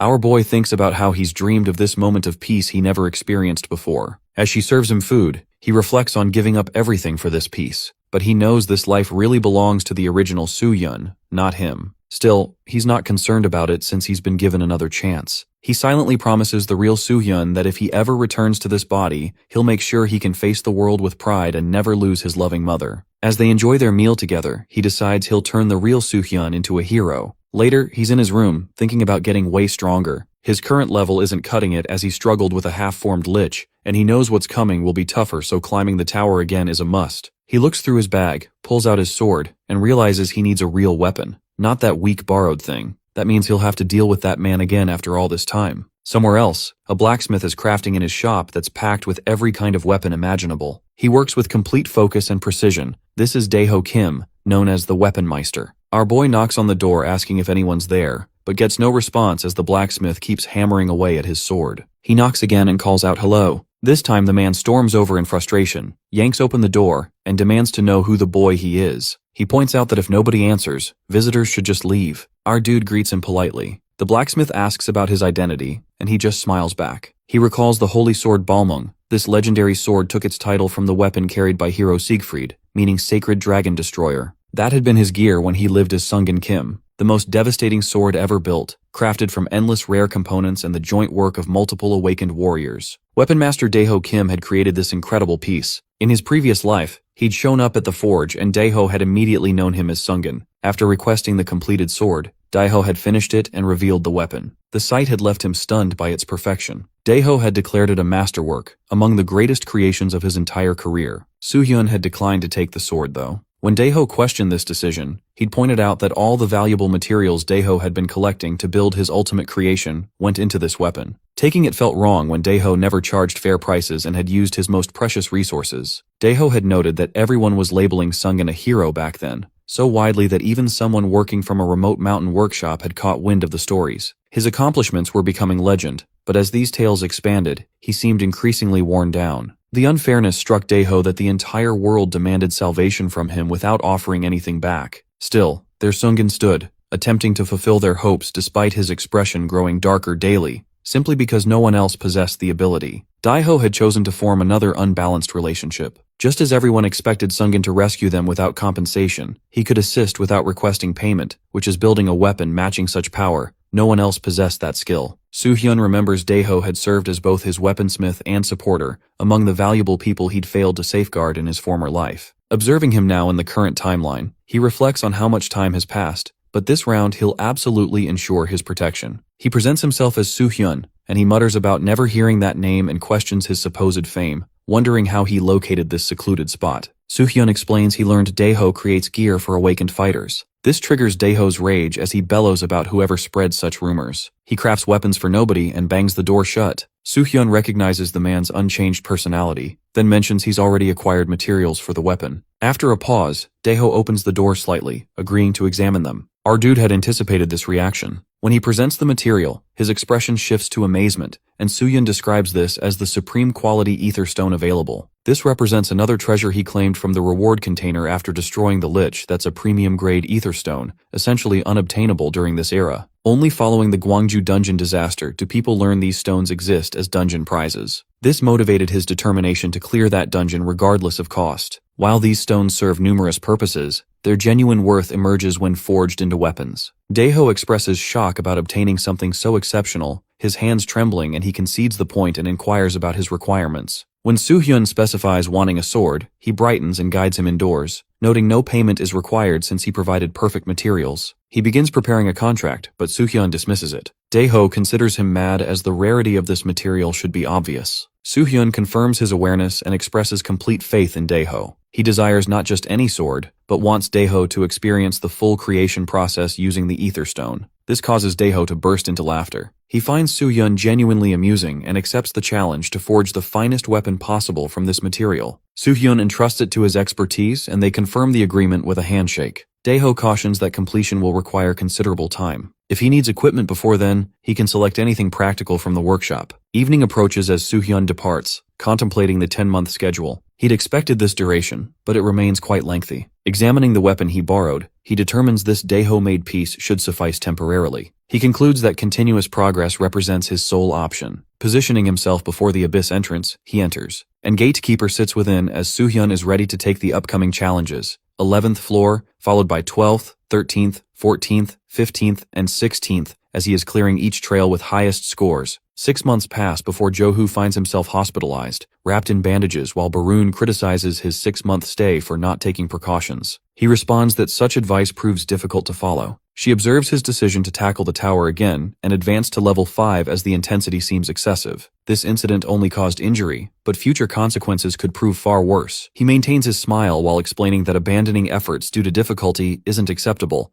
Such surrender would prevent him from matching Soo-hyun's pace. His phone interrupts at that moment. Upon answering, he discovers our boy is calling. He expresses gratitude for Johu picking up after such a long gap, then mentions having several requests if Juho feels okay helping. He brings up 3 important matters with Juho. First, he needs a decent apartment in Seoul that can be perfect for someone with awakened abilities, since he plans to get his mother her own shop and move out afterward. The second concern involves the Detritus Guild. Even though Yeun ranked at the bottom of their organization, they might start asking uncomfortable questions about how their member died while failing a mission. The guild discovering what really went down in the Gwangju dungeon could cause them trouble. He worries that keeping an eye on them might prove too risky, but Juho reassures him. He promises to stay careful and avoid detection. The third and most shocking revelation catches Juho off guard. Our hero reveals that December 24th will bring a massive outbreak in Anyang City. The casualties will reach tens of thousands at minimum, making it the deadliest massacre ever recorded. When Juho questions how he possesses such knowledge, our boy stays vague about the details. He admits his requests might sound crazy, and offers Juho an out if things get too complicated. Despite the outrageous nature of these claims, Juho decides to trust him. Our hero explains his hope that Juho will believe him despite how insane everything sounds. His final request centers on preventing this upcoming disaster. He needs help preparing for the green engine outbreak, with less than 6 months until Christmas Eve. Getting strong enough before then requires clearing the tower's 20th floor, which means mastering the 19th floor perfectly. So, he begins the trial on the 19th floor, stepping into a desert environment. Broken skeleton remains scattered across the sandy ground while rats swarm over the bones, devouring any remaining flesh. The system notification informs him he's landed in a rat nest. Survival and escape become his only options. The overwhelming number of rats startles him initially. He observes the ancient bones stripped completely bare, indicating these rats have been starving for extensive periods. This desperate hunger makes him appear like a delicious meal. Gripping his sword tightly, he braces himself as the ground beneath him starts crackling with the movement of countless rats charging forward. He vanishes from his original position, reappearing with sword flashing as he cuts down every rat in his path while sprinting at incredible speed. One determined creature leaps onto his arm before jumping toward his head. He slices it cleanly in half, but glancing at his arm reveals his shirt torn and smoking from the contact. The realization hits him. He lets his guard down momentarily, and the creature carries either poison or corrosive acid. Turning back, he spots more rats approaching in massive numbers. He activates his Holy Flame ability while understanding that each individual rat poses little threat, but their sheer quantity creates the real danger. Continuing to burn through mana with Holy Flame seems wasteful since he remains unaware of what other challenges await him. The ability to wipe them all out at once would solve this problem efficiently. The rats start scaling tentacles and vertical surfaces, denying him any moment to strategize. One creature opens its jaws wide, attacking from above, but he kicks it away with his foot. Behind him, numerous rats cluster together, and he releases a sword slash to eliminate the group. Examining the ground more carefully, he notices cracks running through the surface, and realizes the ground level appears lower than normal. This observation suggests empty space exists underneath. The memory of a method to eliminate all the creatures simultaneously comes to him. He channels Holy Flame through his sword and drives it into the ground, creating extensive cracks. His strategy focuses on destroying any surface the rats can use for footing. Leaping forward as several explosions erupt behind him, he creates an enormous hole in the desert floor. Jumping through the opening, he lands in the space below and surveys his new surroundings. His suspicion proves correct. This underground area represents the actual trial location. Only one rat remains alive, trembling with obvious fear. The creature's behavior puzzles him that it acts scared rather than aggressive. The surviving rat immediately flees and reaches a section of ground where spears suddenly shoot upward, piercing through it completely. He recognizes this as some type of trap mechanism and continues moving forward cautiously. His shock grows when he encounters what appears next, a massive snake with its long tongue flicking out and hissing. The enormous serpent positions itself directly in his path with its mouth gaping wide open. He realizes the rats served merely as a preliminary challenge, while this snake represents the true test he must overcome. The huge snake swings its tail at Soohyun immediately. He jumps away just in time and swings his sword back at it, but the sword Daeho made for him doesn't work at all. The snake's skin is way too tough for his blade to cut through. He then decides to use magic instead. His holy flame shoots out at the beast, but nothing happens, and the snake doesn't get hurt one bit. Its magic defense isn't as strong as its tough skin, but it's still high enough to block his holy flame completely. The snake moves super fast and lunges at him. He has to jump back quickly because its huge mouth almost bites him. He sticks his sword between its teeth to stop it from chomping down. This thing moves way faster than something that big should be able to.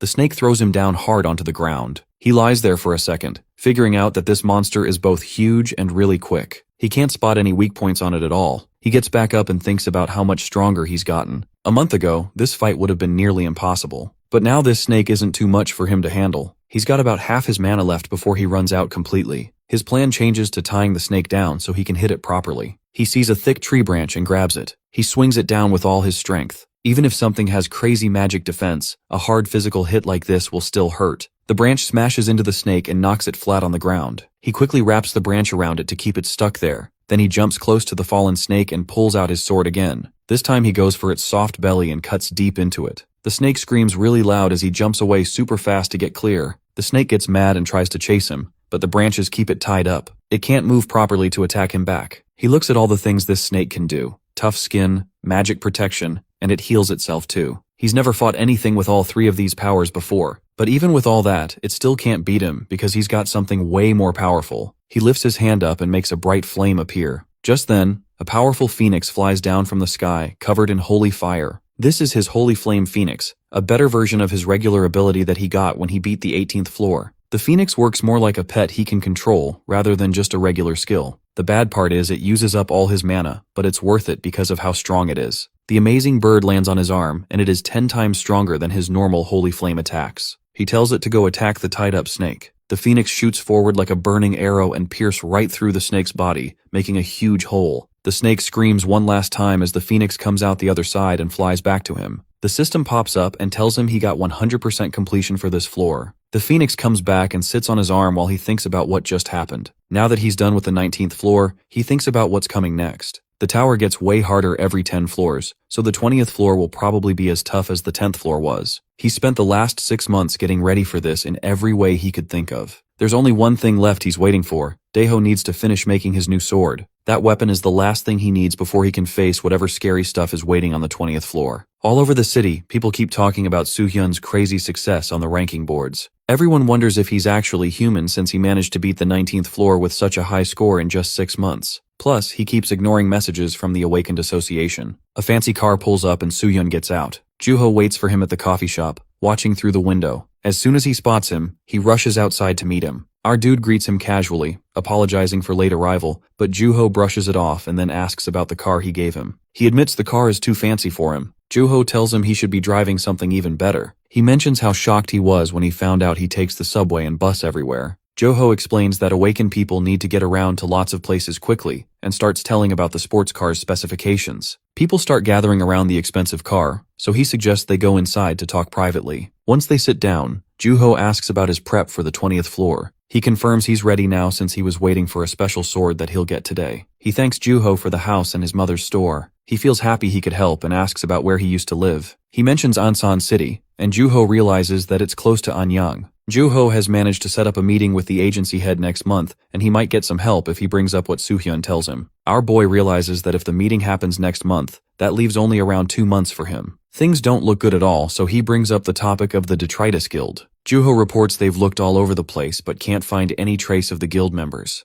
It looks like they're keeping a low profile right now, but something else worries him. More awakened fighters have been turning up dead or disappearing completely. The problem is that dungeons have become way more dangerous recently, so it's hard to figure out if the guild is behind these deaths or if it's just bad luck. He also mentions a strange case where an awakened suddenly died in the middle of the street. An autopsy showed he'd been poisoned. Our boy asks for more details, finding it suspicious. Later, our hero gets ready to leave. While leaving, he reflects about how there's only about 3 months left. Even though Juho has been working best, there's no surety of success, so handling it by own still seems right. He then arrives at Daeho's shop to pick up his new weapon. Looking around at all the different weapons, he notices they're all incredible quality. Daeho shows up and apologizes for making him wait. He hands over the sword, explaining that the high-quality materials caused him headaches to create, yet he had fun and backs its quality. He unwraps the sword and gets shocked by what he sees. When he lifts it up, he thinks that even though it looks nothing compared to Balmung, he can feel something special about it, and it feels alive somehow. He takes out his old sword and swings the new one upward, easily breaking his old weapon in half. The new sword is extremely sharp and tough. It responds to his mana and can tell what he wants to cut and what he wants to leave alone, making it the perfect sword for him. Daeho suggests he should name it since it's his sword now. Our hero decides to call it Gram, the Dragon Slayer. Daeho laughs at this childish name. Basically, in Old Norse tales, Gram is another name for Balmung.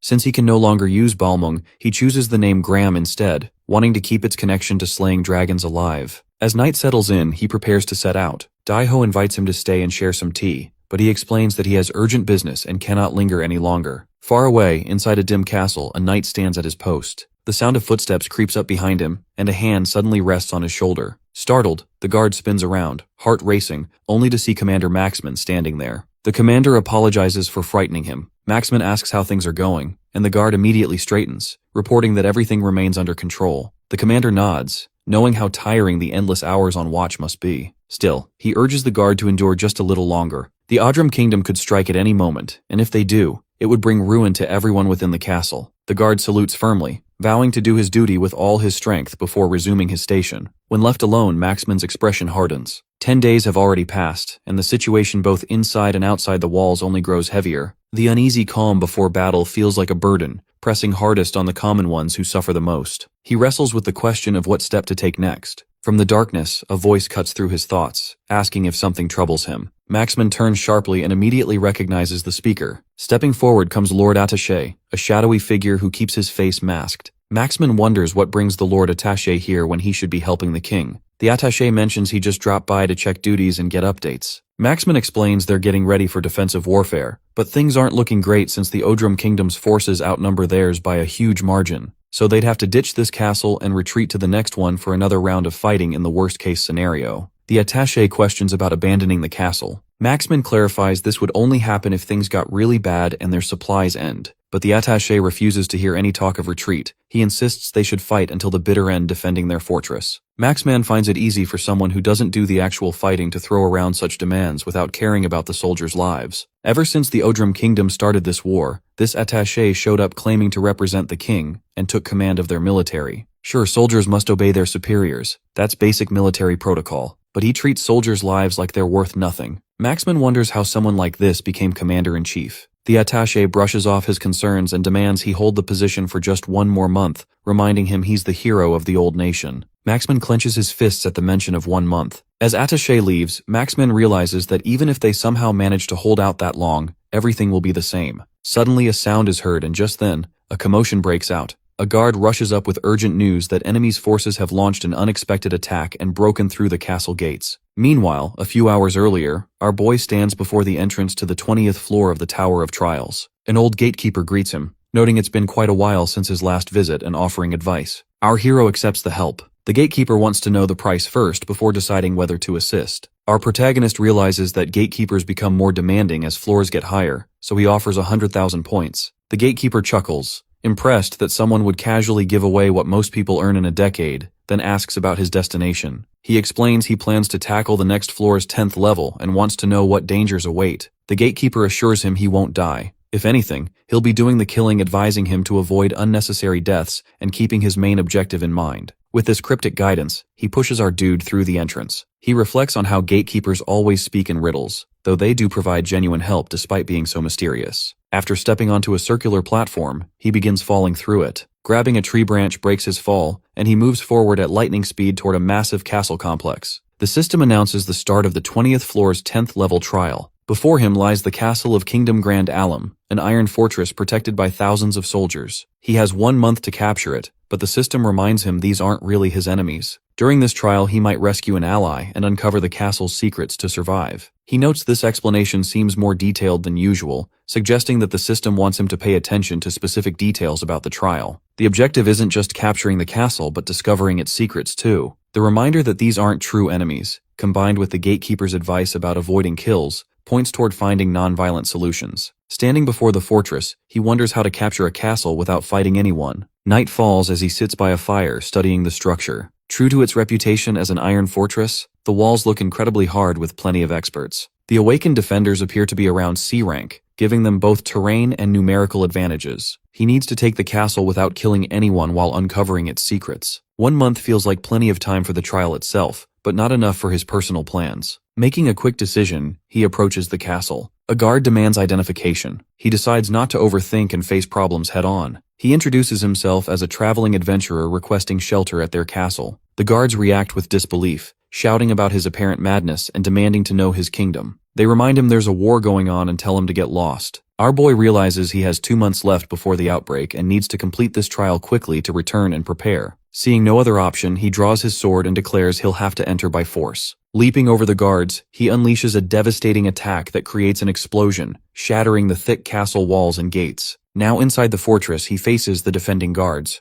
The castle erupts with alarms as guards rush in, warning that an intruder has broken through. While chaos spreads, Soo-hyun keeps his focus on the weapon in his hand. Using it clears his doubts. It's sharper and steadier than he imagined, giving him complete control over his short strikes. As the guards charge, he unleashes a blast that hurls them backward, then darts ahead without slowing down. Some guards stagger to their feet, checking if each other are fine. One of them notices something strange, that where he had cut him, there's no wound at all. Our dude already has decided that he cannot actually kill them. From above, the guards prepare their arrows and throw at once. A rain of shafts fills the air, but he shatters every single one with swift swings of his sword, leaving the soldiers stunned. Before they recover, he leaps onto the roof. Their commander steps forward, ready to speak, but he shoves him off balance, forcing him down. Still, he makes sure not to kill him. Another soldier grabs the commander, insisting he must be taken inside. He realizes quickly that this man is no ordinary fighter. He's their leader, the one everyone wants to protect at any cost. Guards shout orders, dragging the commander toward safety, saying if he's harmed, the kingdom's future is at risk. Our dude sees how loyal they are, even disobeying his command just to protect him. At first, he only wanted to cause disruption, but using this commander might help him reach his goal faster. He springs toward the leader, but a guard throws a rope dart at his leg. Instead of falling, the boy yanks the rope and slams the guard down. Another soldier panics, yelling not to strike because their own man is caught. He cuts the rope, freeing his comrade, and the boy charges again toward the commander. This time, their weapons clash. The impact sends shockwaves tearing through the place, smoke bursting out as guards are thrown back. When the haze clears, the two stand face to face. Concerned soldiers rush in, but the commander waves them off, saying he'll handle this himself. He identifies the boy, not a spy from the Adram kingdom, but an outsider wandering alone.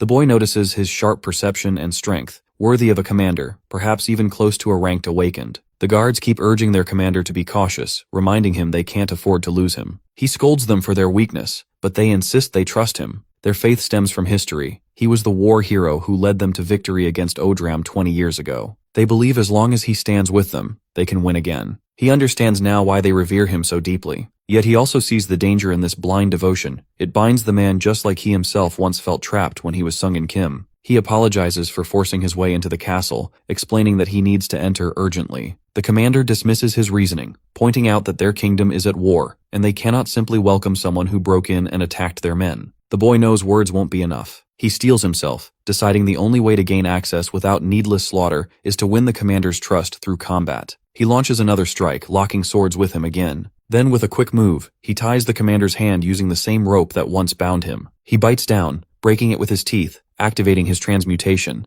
Gigantomachia's arm surges forth, trading his speed for monstrous destructive force. With this, he throws a powerful blow, thinking this commander will lead him to the castle's secret and help him clear the trial. The explosion shakes the ground, smoke swallowing everything. Guards scream for their captain, terrified of losing him. But when the dust settles, both the commander and Soo-hyun have vanished from sight. The guards rush around the courtyard, planning together to fix the gates and keep looking for the commander. They're confused because he was just there a moment ago, and now he's gone. Meanwhile, our boy takes Maxman through the shadows and ends up inside the castle with him. Maxman stumbles, trying to figure out what just happened. Soo-hyun already knows. It's thanks to the skill he bought on the 15th floor, Shadowtail. It lets him move through darkness, and usually the assassin type awakens own this. It's not perfect though. It drains mana, takes time to use, and only works once a day. But for sneaking in, it's exactly what he needed. He planned to save it for emergencies, and now it paid off. Inside, he catches the same smell he noticed earlier, the attaché's scent. He knows all that's left is finding the truth about this place. He unties Maxman, admitting he tied him up only so they could talk without interruptions. Maxman asks if he was actually trying to invade, and the boy explains that wasn't the case. Breaking in was the only way through because no one would let him inside, and time was running out. He warns something dangerous is about to happen in the castle. Maxman wonders if Odram is about to invade. Our boy shakes that off, that he's unsure about this, but whatever's coming is worse than just war. He asks if anything strange has been going on. Maxman thinks back to something Lord Attaché mentioned regarding holding on for a month but doesn't share much. He's still suspicious, asking how he can trust him. He points out that if he really were a spy, he wouldn't waste time breaking gates and fighting guards. He could have just destroyed the castle by himself. Maxman knows that's true, and he felt that strength when they were striking in front of each other. He realizes he doesn't have a choice but to take him seriously, and agrees to share something suspicious with him. So he leads him deeper inside. After a long walk, they stop at an old sealed chamber. He explains it used to be a prison over 100 years ago, but too many inmates mysteriously died, so they closed it off. Hardly anyone alive even knows this place exists. Our dude asks if there's a hidden area here where light doesn't reach. Maxman isn't sure what he means, but our dude insists the smell of death inside the castle isn't normal. Before they can talk more, footsteps echo through the hall. The Lord Attaché appears and he questions why the commander is wandering here in the middle of a war and points at Soo-hyun, calling him the intruder. Our boy presses him instead, asking how he even knew about this hidden place. The attaché claims he sensed something unusual and came to check. He warns the commander that the boy is tricking him, but to Soo-hyun, the timing feels too perfect, and so he suspects he was being followed. Before the Lord Attaché can twist things further, accusing our boy of controlling him as a commander, he slashes him down in one move. Maxman is stunned to witness this, as to him,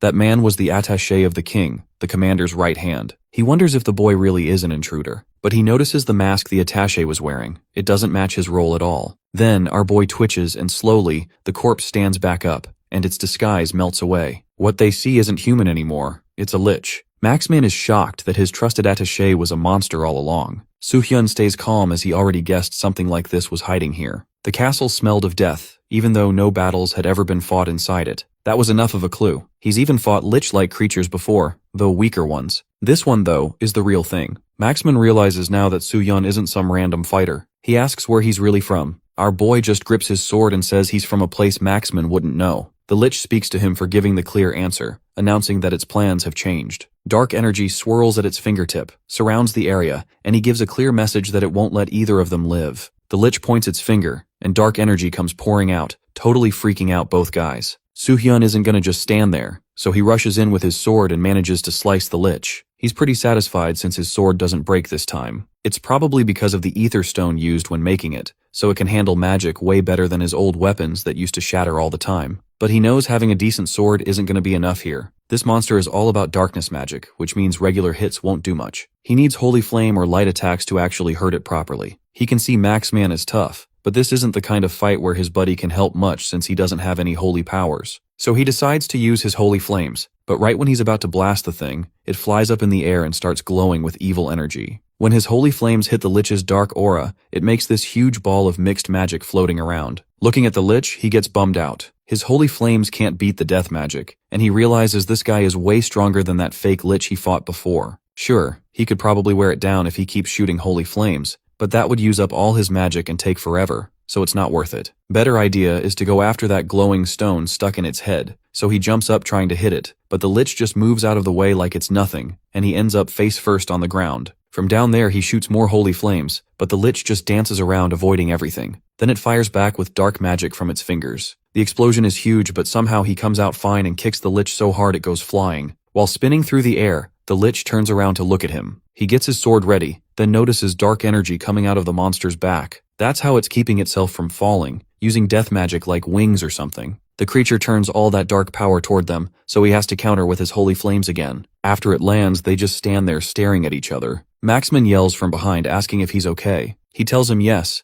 but something feels weird about this whole fight. Even though the lich has tons of death magic, it seems like it's not really trying its hardest, like it's saving energy for something else. Then the lich breaks the silence and says its preparations are done. With this nasty smile, it tells them playtime is over. Right away, black smoke starts coming out of the prison door, flowing past Maxman towards somewhere else. He tries to stop it with his sword, but when he looks up, he sees the prison wall is busted open. That's when he gets it and feels really mad. Maxman is confused about the sneak attack and wonders if liches can control darkness from far away. He explains that normally they can't, but this place is different. It's a lich hideout where no sunlight ever gets in, and all the hate and death have been building up for ages. The lich agrees, bragging about how this is their special place where you can still hear people dying. It's like their home base made from all the suffering. This totally shocks Maxman. Then two more liches show up right in front of them. Maxman freaks out seeing there are actually many of them present in one spot. Soo-hyun's mind races as everything clicks into place. The huge castle is packed with thousands of troops, plus that fake attaché who snuck in pretending to work for the king. With 3 liches here, this whole thing screams trouble. The red lich gets impatient, complaining they've wasted too much time already on these small targets. The blue one agrees, grumbling about how they should have just killed both guys the second they came downstairs instead of messing around.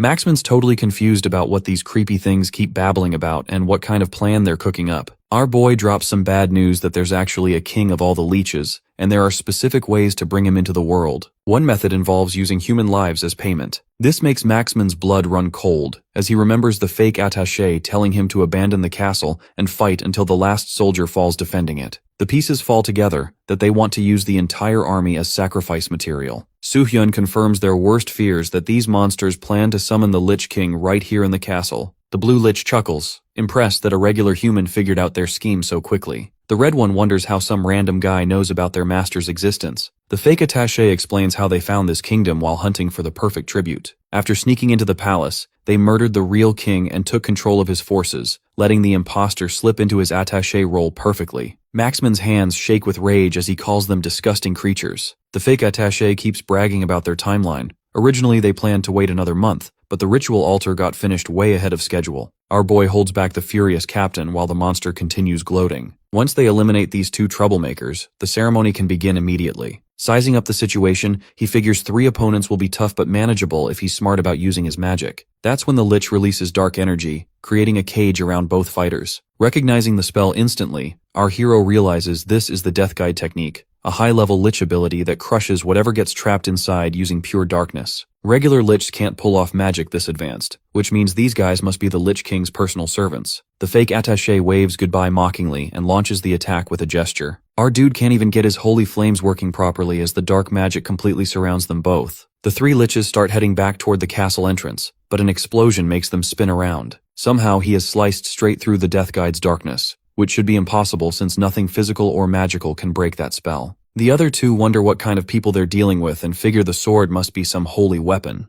Maxman clears up their confusion. His blade is totally ordinary, nothing special about it. He's just a paladin, that's all. This revelation hits our hero, and Maxman faces the 3 monsters with pure determination. After murdering the king and planning to sacrifice the entire army, there's no way he'll let them get away with it. Grabbing his sword, he charges forward, declaring their evil scheme ends right here and now. The Liches find his bravery annoying but figure he's still just human, so they'll crush him and get on with their plans. The fake attaché tells his buddies to go outside and call up the undead army to surround the castle. Can't have any humans escaping. Maxman shouts in horror as the red Lich leaps over him, asking where he thinks he's going. The monster prepares a deadly attack, but our hero jumps in with holy flames to protect his ally. Then something amazing happens. He summons the phoenix, and the blazing bird grabs the Lich's attack in its beak, crushes it completely, then swoops toward the red Lich. The panicked monster wonders what this crazy firebird is as his red companion gets knocked down. The phoenix keeps coming, forcing the blue Lich to run for his life while screaming about who these people really are. Our boy turns to the visibly frustrated Maxman, understanding completely why he's so angry after learning about the king's murder and the planned massacre. But he explains that letting rage take control won't help anyone right now. Maxman clenches his jaw, demanding to know what else he's supposed to do in this situation. He acknowledges that Maxman commands this battlefield, but asks if just this once, he could trust him and follow his lead instead. He extends his hand toward the captain, waiting for an answer. While the phoenix keeps the Lich busy, Soo-hyun checks if the captain's ready to move. Maxman hesitates, clearly torn about the whole situation. He's not sure leaving the place right now is the right call and wonders if abandoning his duty makes any sense. Our dude points out how he keeps racking up debts to Maxman, but time's running short. A choice has to be made: save the castle or save the lives of everyone inside it depending on what matters the most. This question hits Maxman hard, making him super frustrated. Instead of giving an answer, he just bolts toward the stairs, leaving him alone. Standing there, he remembers the gatekeeper's advice about doing what needs doing no matter what. That means figuring out his own responsibilities instead of letting others decide for him. He has also mentioned not being enemies and maybe saving a friend in the process. So he decides to trust Maxman with keeping the soldiers safe while he handles the bigger threat. Gathering his power, he knows exactly what needs doing. The Lich finally breaks free and turns around to see what's happening. Everything goes quiet for a second, then he sheathes his sword. That's when a massive cut appears straight through the castle walls. The explosion is incredible with rocks flying everywhere, the ground cracking apart,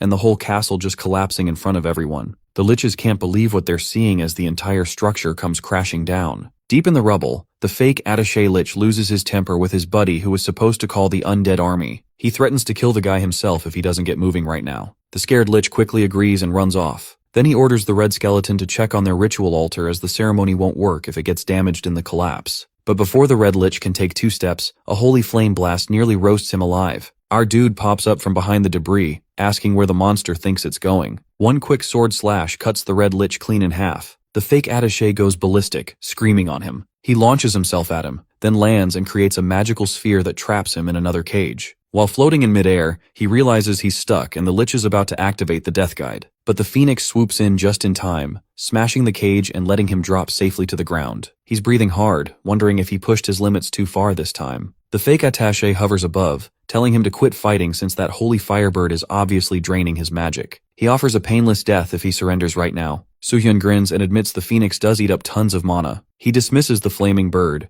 then continues explaining that running out of magic doesn't make him helpless. He draws his regular sword, which completely shocks the Lich. Earlier, when Maxman was about to leave, he'd checked if there was anything else he could help with. He told him it was fine since he already owed him big time anyway. Now he activates his transmutation ability, mixing it with holy power to create a blessed blade. The sacred energy flows into his weapon, giving it the holy properties needed for this fight. Holding up his glowing sword, he grins at the stunned Lich and wonders if they're finally ready for a real battle. Meanwhile, outside the castle, the guards panic about whether anyone got hurt and wonder what's happening inside. Then a massive blast rocks everything, and one of the Liches shoots up from the ruins. The Lich grumbles about how annoying everything is, but mentions staying calm as long as he follows orders, and getting mad only makes things scarier. Raising his hand, he sends red energy beams into the ground, making it crack open. This leaves the guards totally shocked as undead creatures start crawling out from underground. The soldiers start to yell about the thing summoning monsters to attack them, but they can't figure out what this creature even is. That's when someone shouts for Master Sergeant Luke by name. It's General Maxman standing there alive and well. Luke feels relieved seeing his commander okay, but points out the castle just got blown to pieces. The captain explains he already moved all nearby troops to safety, so nobody got killed, so that's not the main problem right now. He checks if Luke finished fixing the gear yet. Luke admits it's not completely ready. Meanwhile, zombie creatures keep climbing over the castle walls. The captain orders everyone to use whatever they've got and block all the gates no matter what. Defending the castle comes first. He'll handle the big monster himself while Luke takes care of the other soldiers. Luke wants to help fight, asking about the monsters outside the castle. The captain figures different guards can deal with those weaker enemies on their own. They're not letting him fight alone this time. Finally agreeing, the captain warns everyone to stay alert and follow his lead. In his head, he knows he's not planning to fight to the death here. His job only involves protecting the soldiers while letting Soohyun handle everything else. Meanwhile, Soohyun battles the Lich inside the collapsed castle, with both their powers clashing violently. Our boy moves like lightning, throwing a punch that the monster barely dodges. Then he launches another devastating attack that connects directly, sending the Lich crashing to the ground. The creature pants heavily, thinking about how much stronger he's gotten over the past century, and so considers himself the most powerful Lich of all, which makes it frustrating that he can't kill one regular human. Our dude steps forward and slashes right at the glowing stone in the monster's head. The Lich falls forward, gasping for air, but he realizes something's wrong, that even after cutting the core, this thing's still moving around. This won't be as easy as expected. He tells the creature to stop trying since all its plans have failed. The Lich laughs, calling him foolish and explaining that he's the one really struggling here. It's not just him.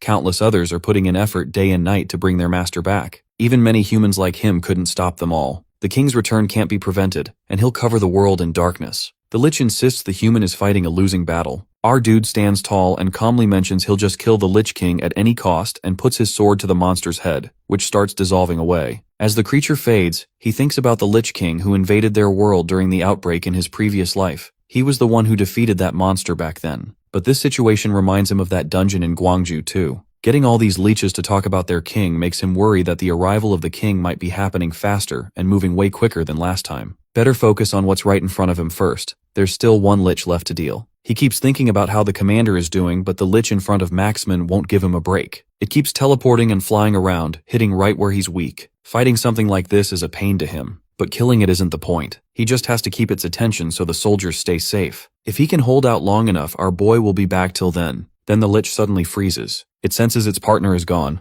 The fact that its leader died doesn't sink in, and it roars in disbelief. Maxman grins as he knows the hero managed to win. Anger takes over the Lich, and its power bursts out. The air turns heavy. Soldiers struggle to breathe. Luke drops to his knees, and even the commander feels crushed, shouting for the monster to stop. The soldiers clearly can't take this. Just then, the hero shoots in like lightning and smashes the Lich across the face with a single punch. The punch by him sends the Lich flying into the castle wall, causing another huge explosion. The captain checks if Soohyun beat the other monster. He confirms he did, but notices things are getting worse fast, and if he would have been late, it would have been really bad. The captain keeps wondering if that's really all there is, but the hero already understands what's going on. This great absorption trick is pulling energy from every living thing and even from the dead, feeding the undead to make them stronger. He remembers the warning not to kill anyone. If more people had died earlier, this spell would have turned into something terrifying. Even though this one is only an apostle of the Lich King, the scale of the magic is insane. It's almost as strong as the one he just defeated, even though it feels like a sidekick. The Lich keeps raging, shouting the same words of hatred again and again. Then it spits out a weapon glowing with death energy, and a giant magic circle spreads out across the floor. Maxman stares in disbelief as the creature shoves its staff into the circle, making the spell surge with even more power. Our dude rushes in, aiming for the stone before the absorption starts again. But his blade bounces off. The lich already wrapped himself in a shield. The monster laughs that the barrier can't break since the spell feeds straight off his own life force. If the hero wants to interfere, he'll have to kill him first. That leaves the hero cornered. He could strike down the lich, but the spell would drag on too long, and soldiers would keep dropping until nothing's left. Then the captain steps forward. He reminds the hero that fighting the monster is his job, but keeping the soldiers alive is the captain's. He drives his weapon into the ground, and a shock of light spreads like a wave, coating the castle and everyone inside. The suffocating pressure disappears instantly. Soldiers glance around, stunned, realizing they can breathe freely again. The hero recognizes the move. It's Sanctuary Purification, the captain's ultimate paladin skill. It lifts morale, wipes out dark influence, and shields everyone from shadow attacks. But it eats away at the user's lifespan. The captain knows it might kill him, but even so, he'd rather burn his life out protecting his men. He leaves the lich to Soo-hyun. The hero rises again, watching the soldiers fight with everything they have. That's when the lich lashes out, screaming about his fallen friend. He mocks him as weak, ordinary, and worthless without the crowd behind him, just meat for sacrifice. While dodging, he smashes the lich's staff apart. He notes that even this creature clings to bonds,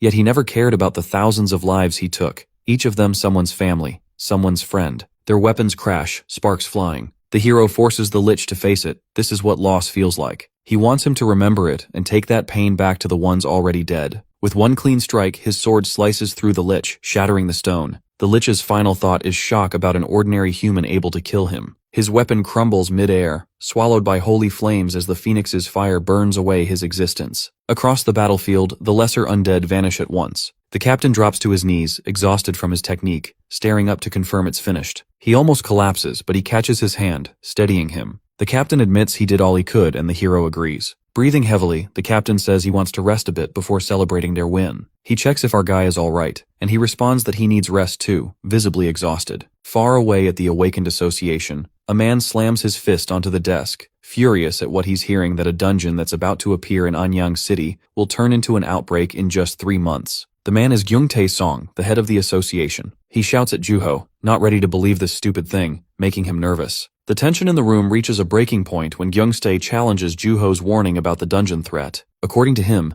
no human can possibly assume when dungeons will appear, and the idea that one would immediately transform into an outbreak and devastate Anyang seems ridiculous. His voice rises as he points out basic dungeon knowledge, insisting that these portals need at least a month before becoming dangerous outbreaks. Juho pushes back with a grim reminder that dungeon behavior has become unpredictable lately. Since these phenomena weren't always common knowledge, anything could happen now. With 600,000 residents at risk, he can't ignore even the smallest possibility of disaster. The heated exchange continues until Gyung-tae makes his position clear that if nothing happens and they evacuate everyone, his career is finished. But if he's wrong about ignoring the threat, the entire nation could panic unnecessarily. Dowie Kim, an A-rank awakened from the association, steps between them before things escalate further. When Gyung-tae questions whether this situation makes any logical sense, Dowie acknowledges that while no similar incidents have occurred before, he might have a valid concern. The real issue becomes verifying the source of this information. Everything changes when Juho reveals his informant's identity, the mysterious Soo-hyun Kim, who's been conquering tower floors and creating waves throughout the awakened community. This revelation leaves both officials stunned, though Gyung-tae remains skeptical about connecting this tower climber to someone they encountered in a Gwangju dungeon months earlier. That person was only C rank, making the connection seem impossible. Despite Juho's attempts to push for action, Gyung-tae refuses to move. He makes his stance brutally clear that dungeons are like natural disasters, and even if people die, he won't face blame for following standard protocol. He realizes that Gyung-tae is deliberately ignoring the warning to avoid taking responsibility for a potentially false alarm. The meeting ends with Gyung-tae asserting his authority as the decision-maker, effectively shutting down any evacuation plans. Meanwhile, inside the tower, our boy completes the grueling 20th floor trial. The reward is substantial, 100,000 achievement points plus significant stat increases. Catching his breath, he reflects on the unexpected challenge of facing 3 apostle-level liches. Even though this represents only level 10 difficulty on the 20th floor,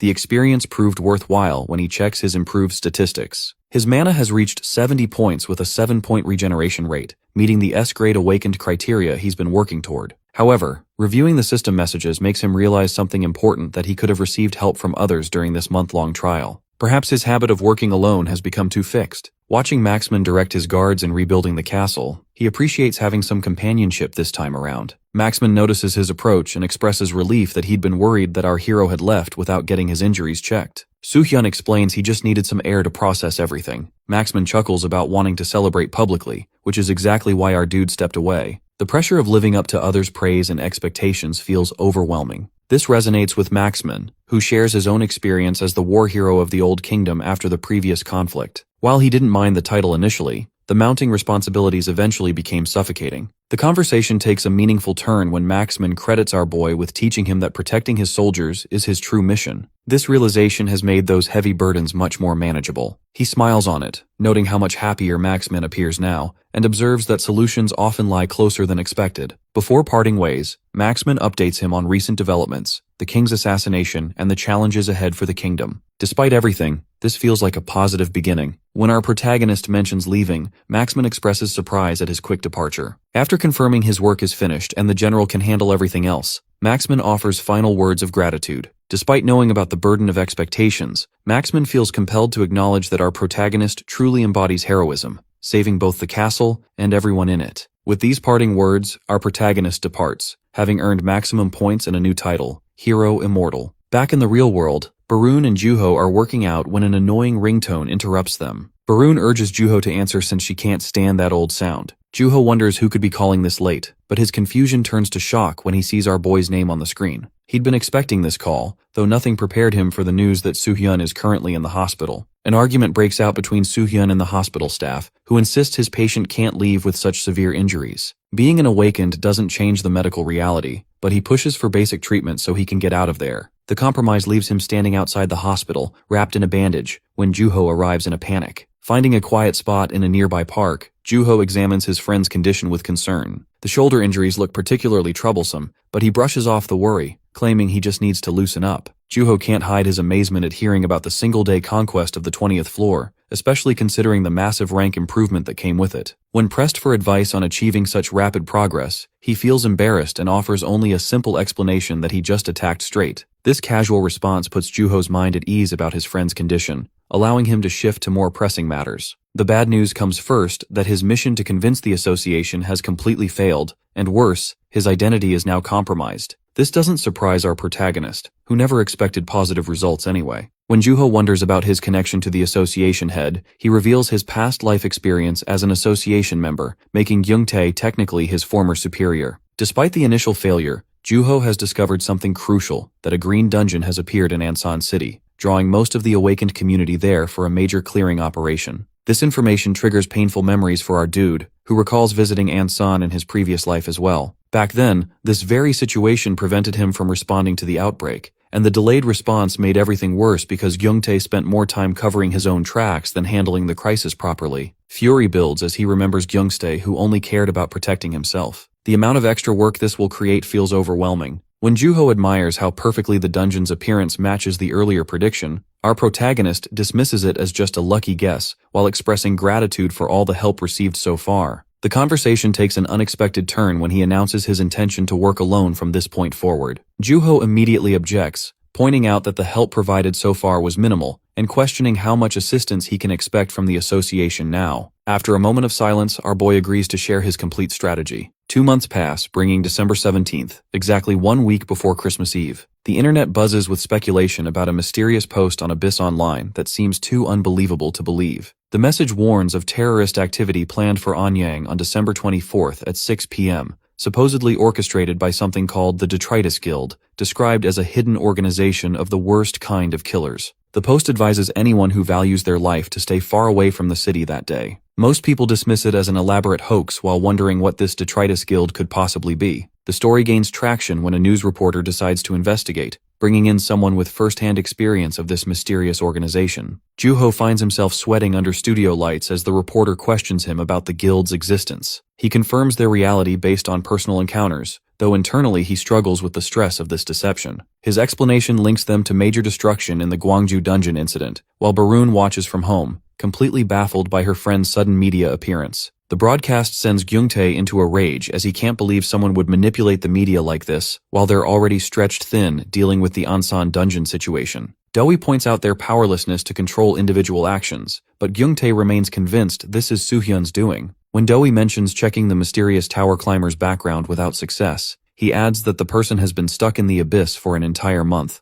leaving him wondering about the true motives behind all this chaos. Meanwhile, our dude downs some kind of potion and tosses the empty container aside. Almost immediately, energy courses through his veins as his heart begins glowing with power, releasing an intimidating aura that practically screams a challenge to any potential opponents. His landlord's persistent knocking interrupts the transformation. A month's overdue rent combined with days of silence has pushed the man to his limit. He threatens eviction regardless of whether his tenant is dying in there, but stops short when he discovers the door unlocked. Stepping inside, the landlord freezes as the overwhelming monster-like presence hits him full force. He apologizes for the disturbance and promises extra payment, but the landlord just wants to know if he plans to stick around much longer. Learning about the immediate departure plans, the landlord watches in shock as his tenant vanishes at incredible speed, leaving behind only a bag of coins and many unanswered questions. December 23rd arrives, exactly 1 month since entering the tower and handling various arrangements for Juho to manage. The achievement points saved up over this period finally serve their purpose when our protagonist purchases a top-grade mana catalyst. The merchant expresses confusion about why anyone would want such an expensive item on the 21st floor.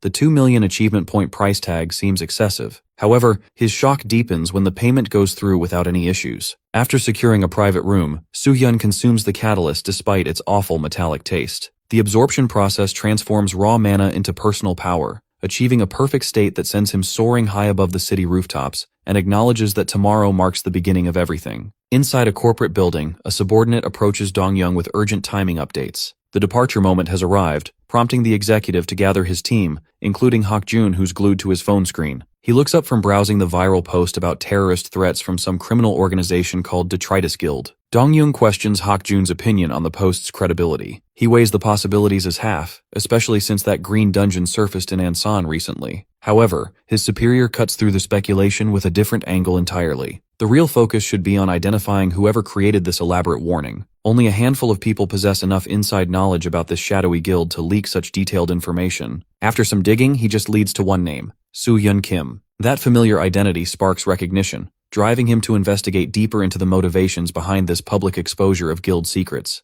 Their car arrives as Hak-jun processes this revelation. Sitting into the car, his mind churns with questions about his boss's sudden interest in this situation. Normally the man only pursues matters that offer clear personal benefits, but now he's really interested in this. Their group must be connected to this Detritus Guild somehow. While they're driving, Hak-jun thinks about that our boy again. The dude seemed like just another weak C-rank nobody, not like the famous Soohyun everyone talks about. But then he remembers how our guy offered to help him anytime, which is kinda weird for no reason. In Anyang City, Gyeonggi Province, 3 troublemakers are hanging around, complaining about how strangely quiet Christmas feels this year. One of them grumbles that there aren't any easy targets for their usual tricks, wondering if everyone ran off because of those silly online warnings. Another suggests maybe they should leave too, but the idea gets shut down right away. Their leader laughs off the supposed terrorist threat, calling it nothing more than attention-seeking nonsense, just another internet prank blown out of proportion. But before they can continue joking, our boy as a masked figure suddenly appears behind them. They turn, mocking his outfit and laughing at his Christmas fashion sense. The laughter stops when the masked man grabs the leader by the shirt and lifts him into the air. The others freeze in shock while their friend dangles helplessly. He makes it clear he's not as dumb as they think, then slams the thug onto the ground. Pulling out a blade, he points it at the fallen troublemaker and calmly explains who he is, just your average, everyday terrorist. At that exact moment, a huge explosion blasts behind him, sending everyone running in panic while shouting about the terrorist attack. The news spreads fast that a massive explosion has hit the Pyeongchang area. Looks like that post on Abyss Online wasn't fake after all. People rush to escape as fear grips the city. Someone runs up to Gyungtae to warn him, but he's already glued to the news. His hands shook, realizing that Juho hadn't been spouting nonsense. It's real. This is happening. Dowie adds that witnesses saw only one person behind all the chaos. Gyungtae can't believe how a single man could cause this much destruction. Then it hits him. He recalls everything Juho once told him about the tower climber. It all makes sense now. Gyungtae shouts at Dowie to gather every awakened fighter they have and go after the terrorist. He knows exactly who it is. Meanwhile, our dude stands in the middle of the fires and explosions tearing through the city. Looking around at the destruction, He wonders if this is finally enough to get their attention. Flames swallow up every building and vehicle around the area. Soo-hyun looks at all the destruction and figures this should be looking like an attack site. Everything appears to be burning, but it's not actually getting destroyed thanks to his improved holy flame technique, helping him to set things on fire without really burning them, and he can even control the color now. This lets him create an amazing spectacle for everyone to see. The best part is there are no regular people getting hurt. They all got out of there by now just like they were supposed to. But this whole show isn't finished yet. He still needs to make it to the city center for the next part. Right when he's thinking about someone to be there by now, a voice comes from behind him. A whole group of awakened shows up to put a stop to his rampage. Dowie steps forward and introduces himself as Associate Director from the Awakened Association. He demands that he end his activities immediately. Then he drops his real name and asks him to cooperate with them. The other association members start buzzing with excitement. They can't believe the terrorist is actually Soo-hyun, everyone's been talking about. Dowie keeps pushing, claiming he knows Juho helped plan this entire operation, so working together makes sense. Our guy spins around and cuts him off. Way too much chattering going on. He points his weapon straight at them and makes it clear there's no need for more words. If they want to stop him, they should quit wasting everyone's time and get to it. This attitude really gets under the awakened team's skin. They charge forward at full speed, complaining that he shouldn't get so arrogant just because he's famous. He easily stops the first attack with his sword. While they're clashing, the attacking awakened mentions finally meeting him face to face and asks if he's really part of the Detritus Guild. Our guy can tell right away this one's a high-level B rank just from how he fights. Then another awakened jumps in from behind, demanding some space to work with. He creates a glowing magic sphere between his hands and fires it toward him. This time he realizes he's dealing with a low-level B rank based on the attack strength. A third team member gets really annoyed watching how easily their target handles everyone. He instructs the others to have some confidence and questions why Dowie is just standing around doing nothing when he's supposed to be the most posed one there. He responds that something feels off about the situation. While they're having this conversation, another awakened charges forward to attack. Our dude times it perfectly and kicks the hand holding the weapon, then follows up with a powerful strike that makes the ground crack and shake. One of his teammates has to jump in quickly to save him from getting hurt worse. Standing safely away from the action, he understands that most of these people are only B rank level. This isn't nearly enough opposition to give him a real challenge. That's when Dowie finally decides to join the fight and activates his Page Wings attack. Our boy understands what's happening just as two wings appear above him, and he starts floating up in the air. Dowie points out how everything looks like it's burning, but there's actually no real damage happening anywhere. While holding onto his magical book, Dowie opens up on how he evacuates people under the disguise of a terror attack,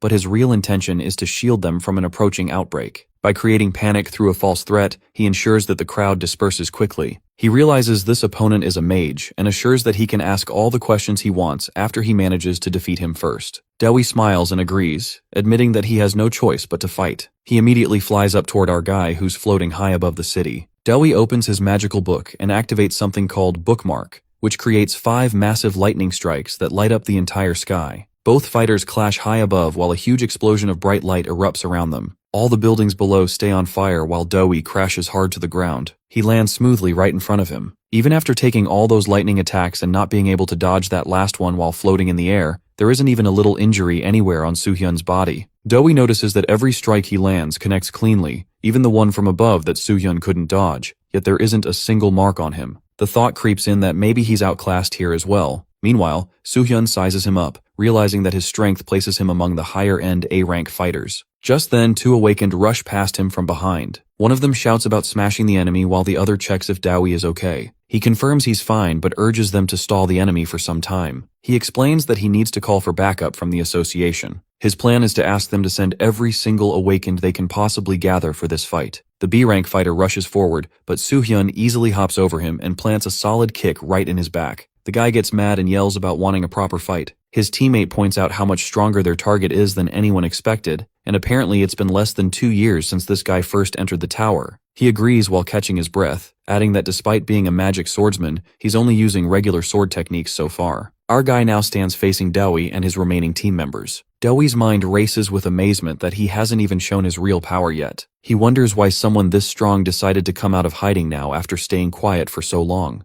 Remembering earlier comments about these forces not being sufficient, he becomes certain this guy must be S rank, maybe even beyond that level. He orders his people to avoid attacking until backup arrives. Their job now is just to survive and hold ground until then. All the awakened get into defensive positions. Our dude recognizes Dowie's smart thinking that he has figured out the game plan and wants to save everyone's energy for the real battle ahead. There are actually two reasons behind this terrorism thing and anonymous identity. First, he needs to scout the Awakened Association's current strength and figure out exactly what forces they can deploy in an emergency. Second, he needs them to send more fighters. If he hadn't revealed himself as a terrorist threat, Gyungtae never would have bothered sending reinforcements. The association head doesn't give a damn about outbreaks, but national security threats that make headlines are a completely different story. The plan is working perfectly. He just needs to keep stalling until those reinforcements show up. Only 2 hours remain before the real outbreak begins. Dewi notices their opponent isn't making any aggressive moves. That's when a new group of Awakened drops down from above, and someone announces that the reinforcement request got approved. Dewi recognizes that voice immediately and looks up at the building rooftop where the elite squad waits. A smile crosses Dewi's face as he realizes the association head must be absolutely furious. The Awakened Association Special Forces have arrived, the select few known as ACT.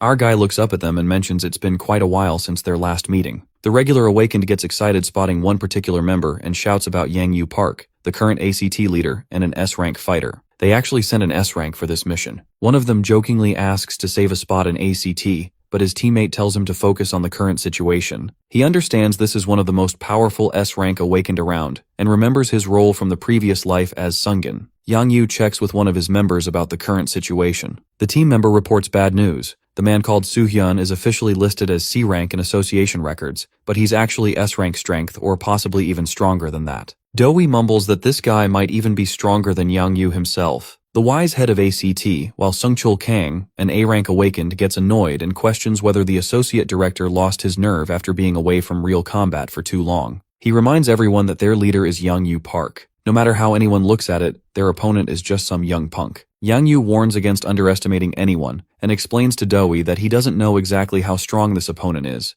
but he's not planning to fight personally from the start. He'll only jump in after his team tries first. All his team members leap down from the building to start the battle. Sungchul figures they just need to defeat this guy, and Dewi points out that even though this fighter is Yang Yu's student, he's only A-rank level. He admits this might sound rude, but he doesn't think Sungchul will be much of an opponent against someone this strong. Yang Yu brushes off the concern, explaining that ACT's fighting style is completely different from regular Awakened techniques. As Sungchul positions himself in front of our guy, memories flood back. This man hasn't changed at all. He's exactly the same person from back then. Our guy remembers kneeling before him in his past life, badly injured. Looking at Yang Yu in the present, our boy comments on his ability to train students. Just then, all the disciples launch themselves forward to attack him. He continues speaking, promising to test for himself whether this master's teaching methods are still the same as before. Sungchul gets ready for battle and signals his team to move. All the ACT members rush towards Soo-hyun at once, but instead of attacking directly, they run right past him on both sides.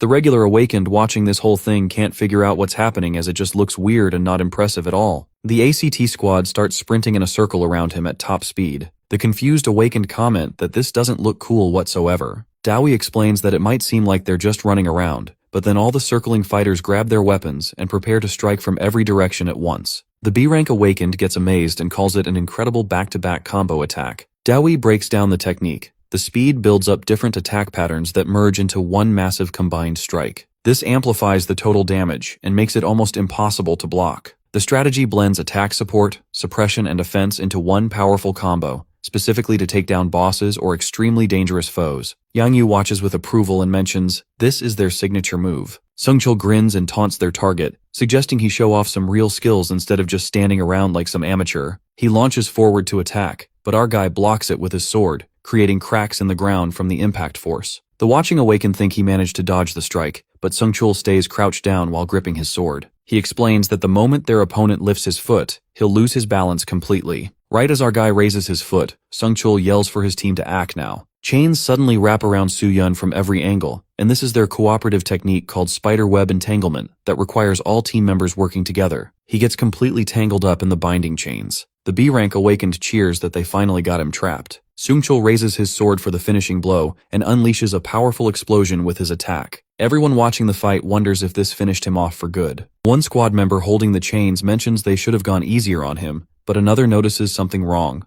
The chains broke somehow. What happens next leaves everybody stunned. Our dude walks forward while Sungchul finds himself completely wrapped up in chains tied to his own weapon. He demands to know how this reversal happened. The members can't believe their technique failed so badly. Sungchul shouts his realization that this guy knew about their tactic from the very beginning. This revelation shocks everyone listening. He figures out that the moment he swung his sword after the target got tied up, the guy deliberately ran into the sword's path to break the chains. Then he somehow used those same chains to trap Sungchul instead. Sungchul decides this embarrassing detail might be better kept to himself though. Dewi can't understand how anyone, no matter how talented, could react that quickly to such a complex situation. Our guy reflects on knowing about it as he was an ACT member in his previous life, and got trained in every single one of their tactics. Yang Yu finally steps forward with his weapon ready. He admits he made a mistake, and should have fought personally from the start. He confirms their opponent's name is Soo-hyun, and mentions that if they had met under different circumstances, he might have even invited him to join their team for the best use of his strength. Just then, another awakened person informs Yang Yu about the arrival of more fighters and asks him to make sure the surrounding buildings don't collapse during the fight. Everyone becomes alert as reinforcements continue arriving and Hak-jun also arrives. Our boy realizes they're slowly gathering exactly as planned, and how he always imagined having a proper fight with his ex-master someday. But today isn't going to be that day, and drops his weapon, announcing his surrender. The unexpected confession shocks absolutely everyone present. His mask starts slipping off his face, revealing part of his identity. Everyone is baffled to see him surrendering.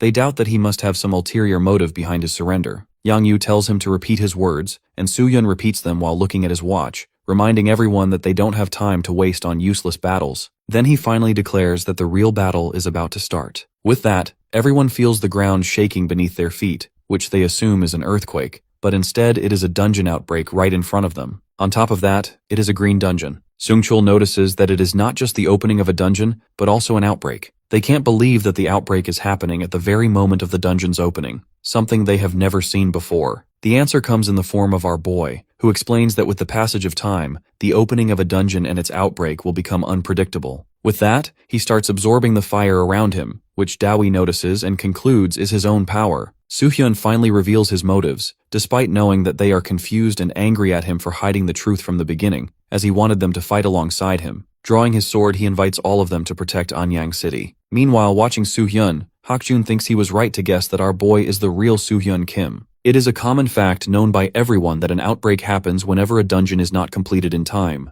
But this is the first time they are seeing an outbreak occur the very moment a dungeon appears. Our boy knows this will become a common occurrence with the passage of time. He then turns to Dowie and asks about the backup awakeners they have. Dowie reports almost 100. He thanks him for figuring out his intentions, but Dowie brushes off the compliment with a polite excuse, saying it was Soo-hyun's fake terrorist attack that forced him to call the backup. The people around them immediately understand that they already knew somehow about the outbreak. One of them points toward the dungeon, where a monster is emerging, a clear signal that the outbreak has started. Without wasting time, Dowie orders his subordinates to get ready for battle, as it is a green dungeon outbreak. Not just one, but several monsters begin pouring out of the dungeon. The large ogre lands in front of the punk guy, who trembles with fear. His companions try to wake him from his petrified state, knowing he will die at this rate. The orc attacks, and the punk thinks he is finished, but Yang Yu blocks the strike, saving this pathetic fool. Yang Yu, however, is also tense as he realizes that the monsters coming out of the dungeon are at least equal to red or orange level dungeon bosses. While dealing with the ogre, he tells his subordinate to get his act together, as one misstep can mean his death. Meanwhile, Sungchul gives instructions to his team to form a battle formation with the other awakeners, but his team believe they should fight individually to make it easier. At that moment, he is interrupted by our boy, who tells him that everyone, including him, is confused by the unpredictable situation.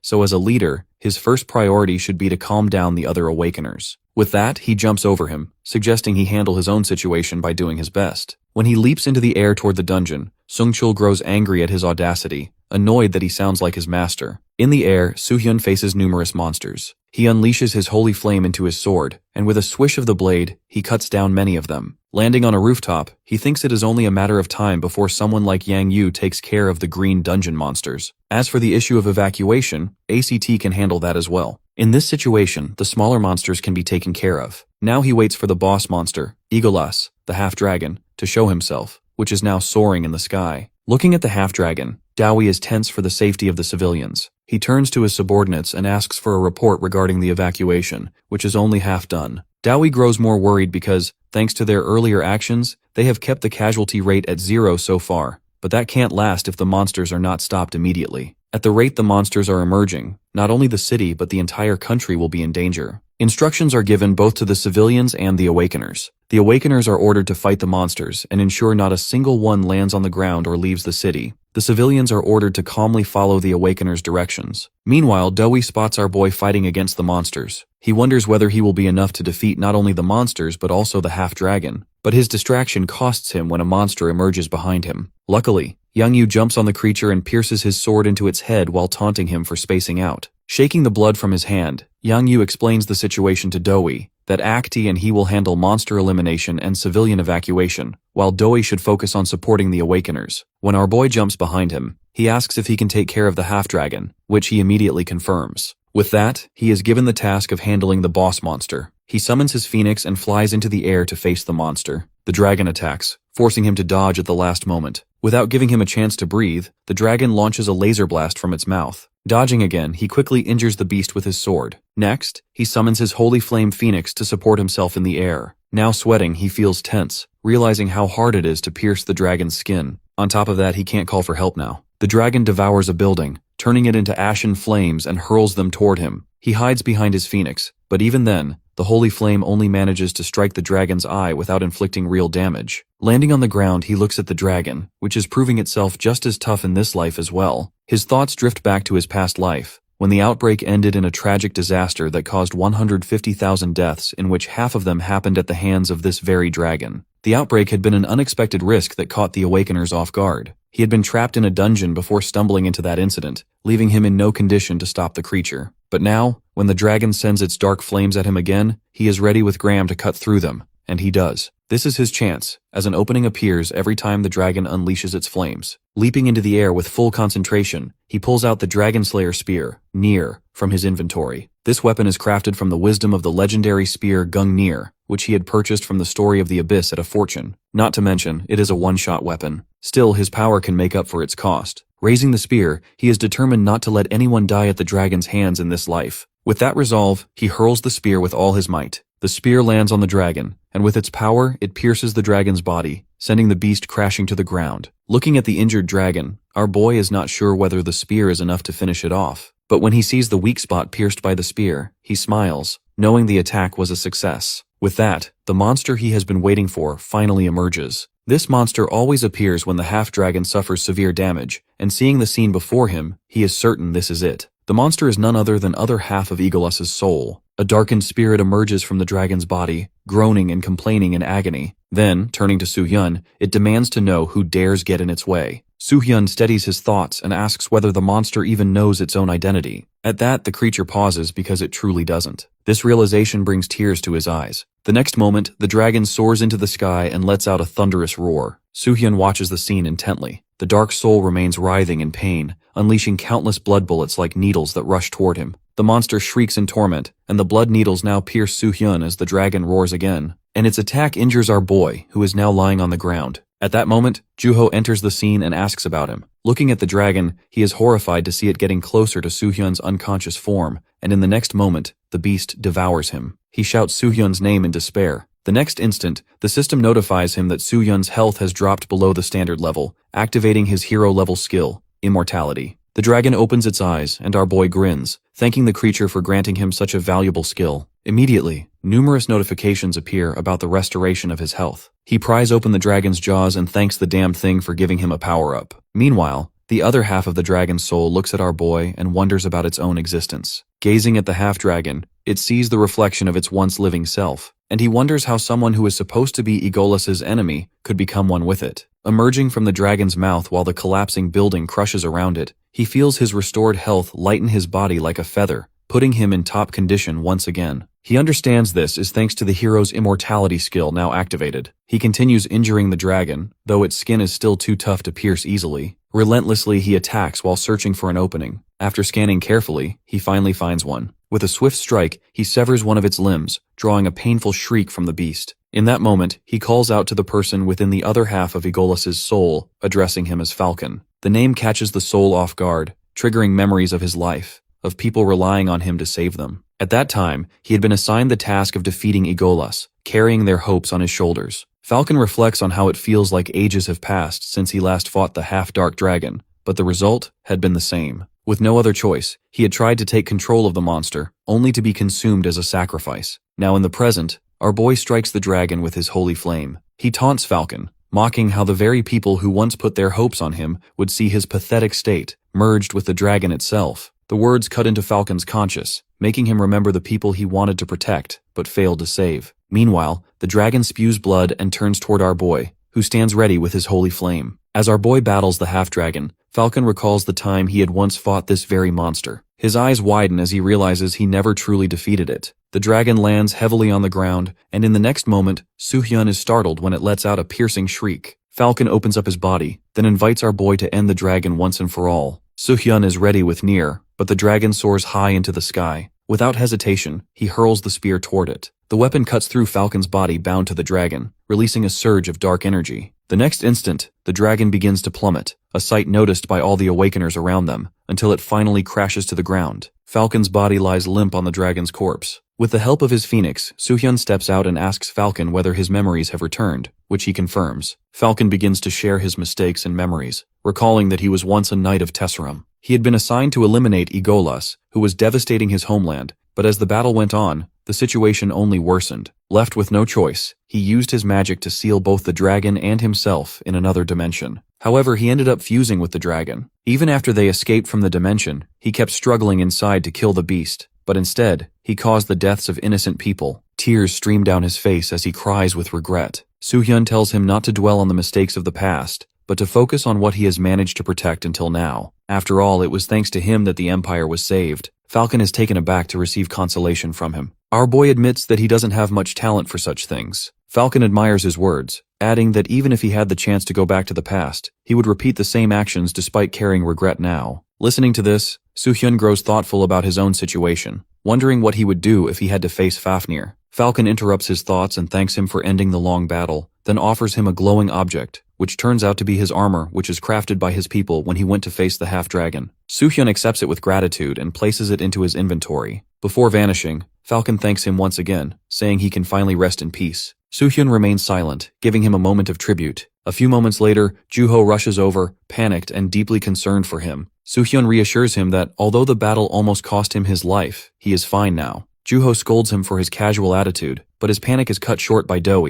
who expresses relief at seeing our boy in one piece. He says that it is thanks to him there were no civilian casualties. Knowing the director of his association will not approve of his actions, Doe still bows before Soo-hyun, expressing both gratitude and apology. With a smile, Soo-hyun brushes off the apology, saying all that matters is that no civilians were harmed. Now he decides to loosen up, but the next moment he is knocked down with exhaustion. Joo-ho panics again for a moment and then feels relieved to realize that Soo-hyun is just asleep. Doe answers that he is simply exhausted from the battle, but it is good to see that he doesn't have any major injury. Knowing this, Doe realizes that Soo-hyun is going to face chaos once the dust of the outbreak settles down. Looking at him, he feels relieved to see how peacefully he is sleeping, even though he has become the center of a storm. The media doesn't wait to cast the news about the massive evacuation during the outbreak in Anyang City. Everyone is talking, reporting, and commenting about the event that was stopped by the bravery of our boy. Meanwhile, the said brave man is sleeping peacefully in the hospital until suddenly he wakes up, freaked out to realize that he has been out for so long.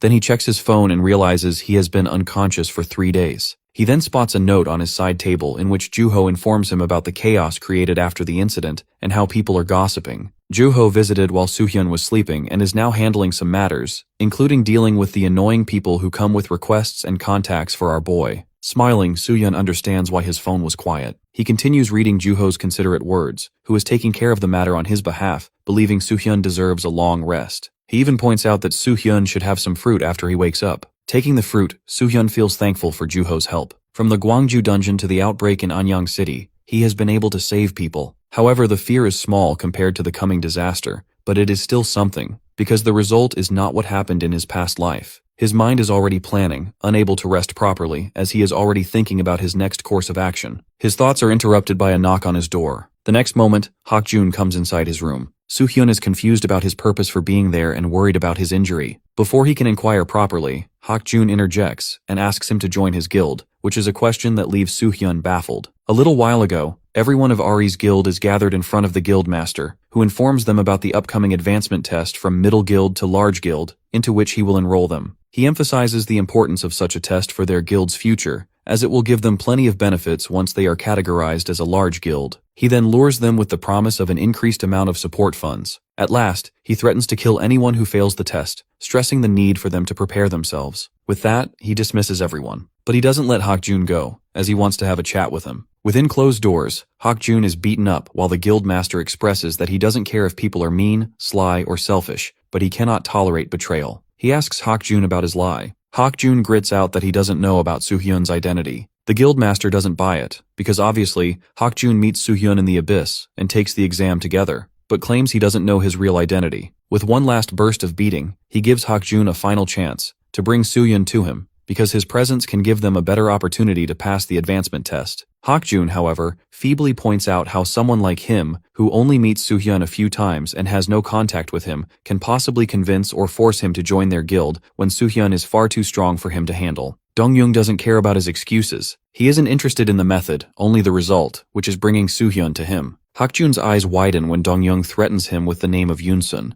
Raising his burning cigarette in a threatening tone, Dong-young gives him one last warning to bring Soo-hyun into his guild. After a while, Yoon-sun is tending to the burn mark on Hak-jun's temple, caused by Dong-young. She is quite concerned about him, but he brushes off her worry by saying the injury only stings. Looking at him, she confirms that Dong-young is behind it, but he refuses, claiming it was done by monsters. She doesn't buy it, since it isn't the work of monsters to target only his face. She tries to console him by saying that she is all right, but then starts coughing. He panics at the sight and immediately fetches her medicine, which she begins to take. Looking at her, he remembers that it is Dong-young who gave him the medicine, a form of painkiller to reduce her suffering, since Yoon-sun's disease is not something curable with modern medicine. Dong-young threatened him to complete his end of the bargain if he wants Yoon-sun's pain reduced. Hugging her, he exclaims that it's not only about him. He cannot be okay until she is all right. He cannot afford to give up as long as she is struggling with her health. That is the reason he now stands in front of Soo-hyun, offering him to join Aries Guild. He emphasizes that Soo-hyun would be pursued by many guilds and associations to join them, but by joining Aries, they will handle these annoying offers for him. He continues to babble about the benefits of joining the guild, but Soo-hyun interjects, pointing out the absurdity of the situation. He demands a proper explanation instead of being forced to join, because he knows something must be going on. Hak-jun remembers that Soo-hyun once offered to help,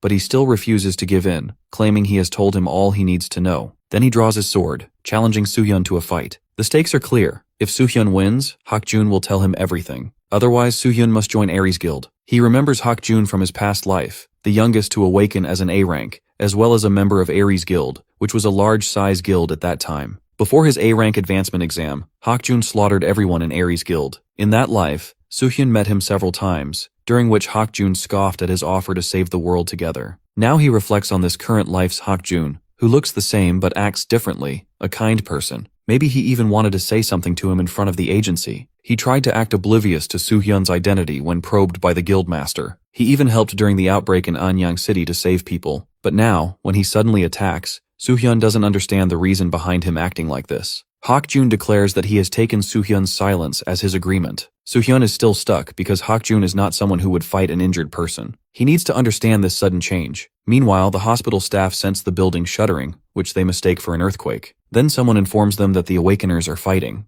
At that moment, Soo-hyun is dodging Hak-jun's sword, all while thinking their fight can endanger the people around them since they are inside a hospital. He knows he needs to end it as soon as possible. He looks around for his sword and finds it in front of him. Before he can pick it up, Hak-jun rushes at him again. To counter, Soo-hyun blocks his view with a sheet. For a moment, Hak-jun's vision is obscured, but then he sees Soo-hyun heading toward his weapon. He knows he cannot let him grab it, because he isn't strong enough to win this fight fairly. With that, he sends a sword slash imbued with wind toward Soo-hyun. Soo-hyun dodges at the last moment and leaps into the air. Luckily, the explosion sends a kitchen knife flying outside, and he snatches it. He understands that there are civilians below who could be caught up in their fight, so he decides to move the battle to the rooftop. With that, he summons his phoenix and they fly upward. Watching him, Hak-jun's eyes follow closely. Now on the rooftop, Soo-hyun assesses his situation. Defeating Hak-jun with his bare hands wouldn't be a problem if he were in full health. At that moment, Hak-jun leaps onto the roof. Seeing the knife in Soo-hyun's hand, he asks whether he really intends to defeat him with a fruit knife. Soo-hyun calmly confirms. Then the fight breaks out. Soo-hyun wields the fruit knife, which can hardly be called a proper weapon for an awakener. Nothing more than a piece of metal with poor mana resonance. Yet he attacks Hak-jun with the same fruit knife, fully confident in his mana control. In the next moment, Hak-jun's shoulder is injured, making him more desperate. He unsheathes a full moon slash against Soo-hyun, causing a massive explosion. The police are here to handle the situation. On the roof, the damage is severe from Hak-jun's attack, while he chuckles nervously because Soo-hyun is still unscathed, despite the force of his strike. Hak-jun admits with reluctant admiration that he never expected to defeat Soo-hyun.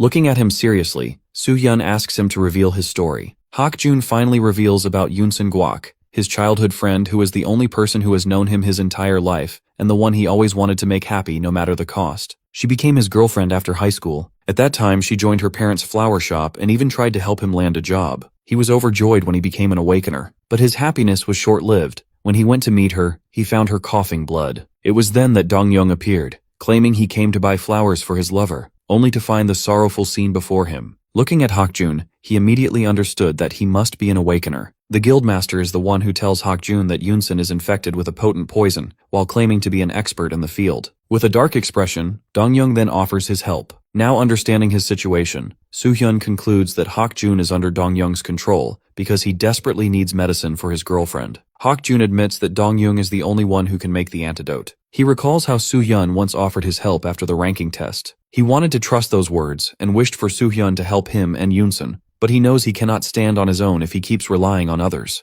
That is the reason he ended up trapped by the guildmaster. Because he cannot protect himself and his girlfriend by his own means, he realizes he will never be able to do so in the future either. With no choice left, he decides to put everything at stake and finish it all. Then he thanks Soo-hyun. Meanwhile, somewhere else, Joo-ho looks at the information he has received and cannot believe it. The informant simply replies that his business runs on buying and selling information, so he has no reason to lie about it. Then the informant grumpily warns Joo-ho to be careful, reminding him that he is the only one he has trusted with this information. He also cautions Joo-ho not to drag him into his messes, which Joo-ho agrees to. After that, Joo-ho calls Soo-hyun, where he learns about the recent attack on his friend. The police have spotted a red-haired man, and Joo-ho orders his subordinates to trace him. Meanwhile, Soo-hyun assures him that he is unhurt. Then Soo-hyun mentions something he is curious about, which shocks Joo-ho. He admits he never knew anything about Hak-jun, but adds that it might actually be a good thing, since he has just gotten his hands on new information regarding Aries Guild. Meanwhile, Dong-young is sitting leisurely in his office when Hak-jun comes inside without knocking. He asks Hak-jun's purpose for coming when he is supposed to be on vacation. Hak-jun, blood dripping from his sword, asks if a person uses his ability on someone and that awakener dies, will the effect be nullified? Looking at him, Dong-young understands that Hak-jun knows everything and grins darkly. Then he asks his reason for wanting to know such a thing. Meanwhile, Yoon-sun is trying to call Hak-jun while the news plays in the background, reporting on Hak-jun's attack on Soo-hyun. The phone keeps ringing but no one picks up.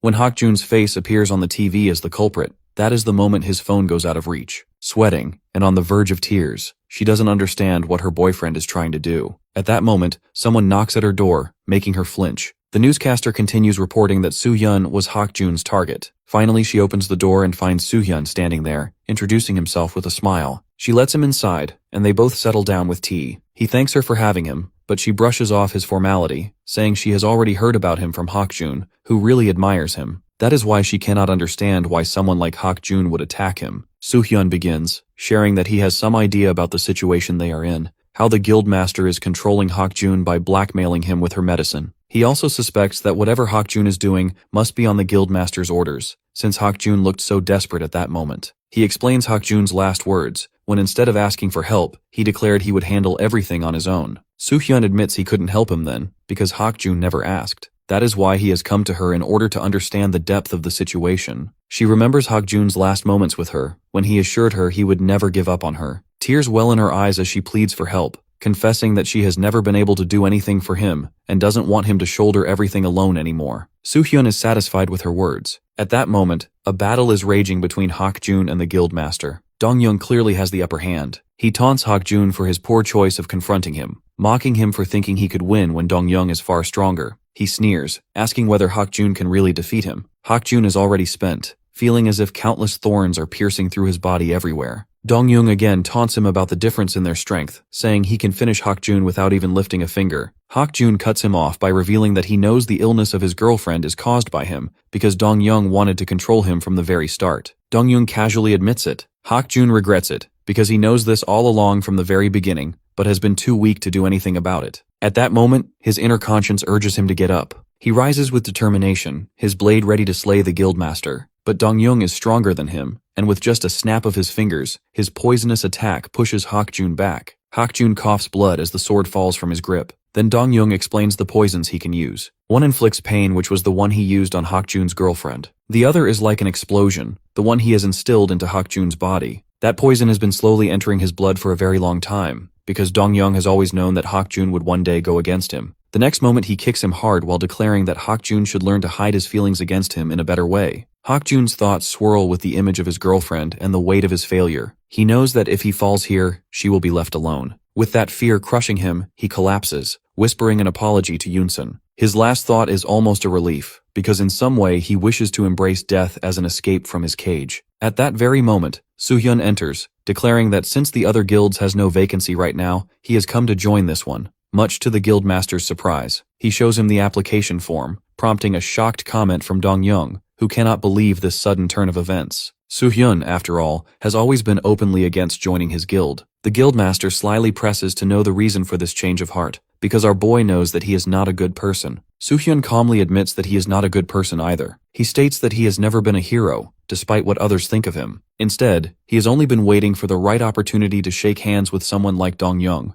as long as they are on the same page. Dong-young is satisfied with this answer. He is ready to discuss the terms of Soo-hyun joining his guild, including salary and benefits, but makes it clear that he doesn't trust him. Still, he is willing to accept his conditions if Soo-hyun signs the contract. Without hesitation, Soo-hyun signs it, which takes Dong-young aback because he did not expect things to go this smoothly. The guildmaster then asks if there are any conditions Soo-hyun wants for his place in the guild. Soo-hyun states that he wants Dong-young to cure Hak-jun's poison. Dong-young doesn't expect this condition. Soo-hyun explains clearly that it isn't good for the guild's reputation to leave Hak-jun in such a state. Besides, he wants Hak-jun alive so he can take revenge on him for attacking him in the hospital. Dong-young chuckles at this, assuming that Soo-hyun only wants Hak-jun cured so he can make use of him. But he points out the problem that curing him won't change much, because the poison has already caused severe damage to Hak-jun's body. Even so, Soo-hyun insists. In his eyes, Hak-jun is still more useful than 100 C-rank awakened. The guildmaster finally complies and extracts the poison from Hak-jun's system, causing Hak-jun to writhe and scream in agony. Once it's done, Dong-young heads over to him,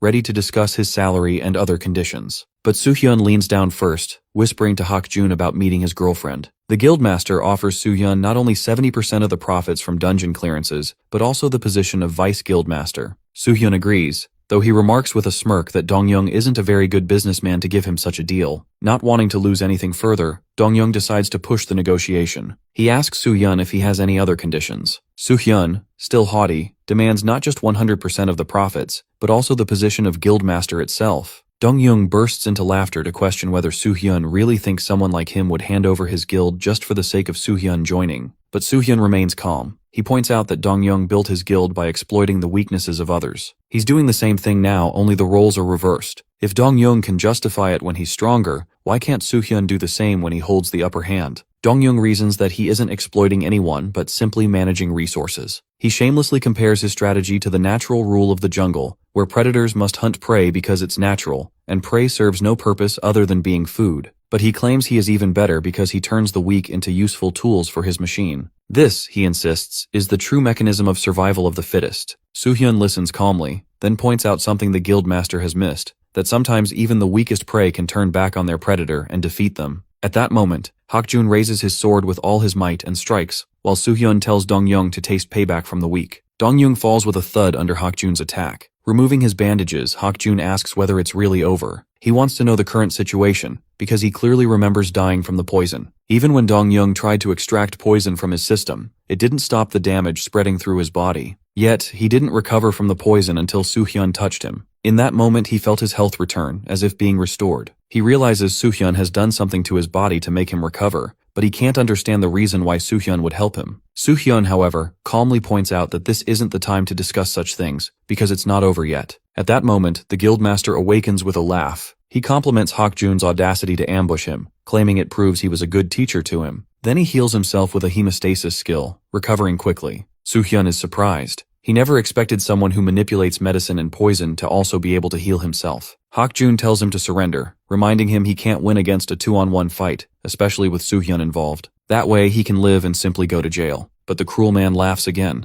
mocking the idea that someone like Hak-jun has the right to forgive him. With that, he activates his green zone, flooding the area with poison. Toxic swamp seep from his feet and spread across the floor. Hak-jun warns Soo-hyun about its danger. Soo-hyun asks about this skill. Hakjun explains that it's Dongyung's most powerful ability, one that creates a swamp of poison around them. Dongyung meanwhile turns to Soo-hyun and admits that he really did exploit the weak to build his guild, but he reminds him that exploiting is also the privilege of the strong. With that, he hurls a massive splash of poison at them, which both Soo-hyun and Hakjun dodge. Soo-hyun notes that Dongyung can manipulate the swamp of poison freely at will. Hakjun tries to attack him, but Dongyung counters with another wave of toxin. Hakjun blocks it with his sword, barely holding his ground. Observing closely, Soo-hyun notices that the green poison doesn't damage non-living things. He immediately decides to take advantage of this weakness. Seeing him preparing to use a table as a shield, Dongyung laughs darkly. He realizes Soo-hyun has figured out the weak point of his poison. In response, Dongyung switches tactics. He activates his violet zone, which creates corrosive acid instead of poison. The acid instantly melts the table, proving its destructive power. Soo-hyun now understands.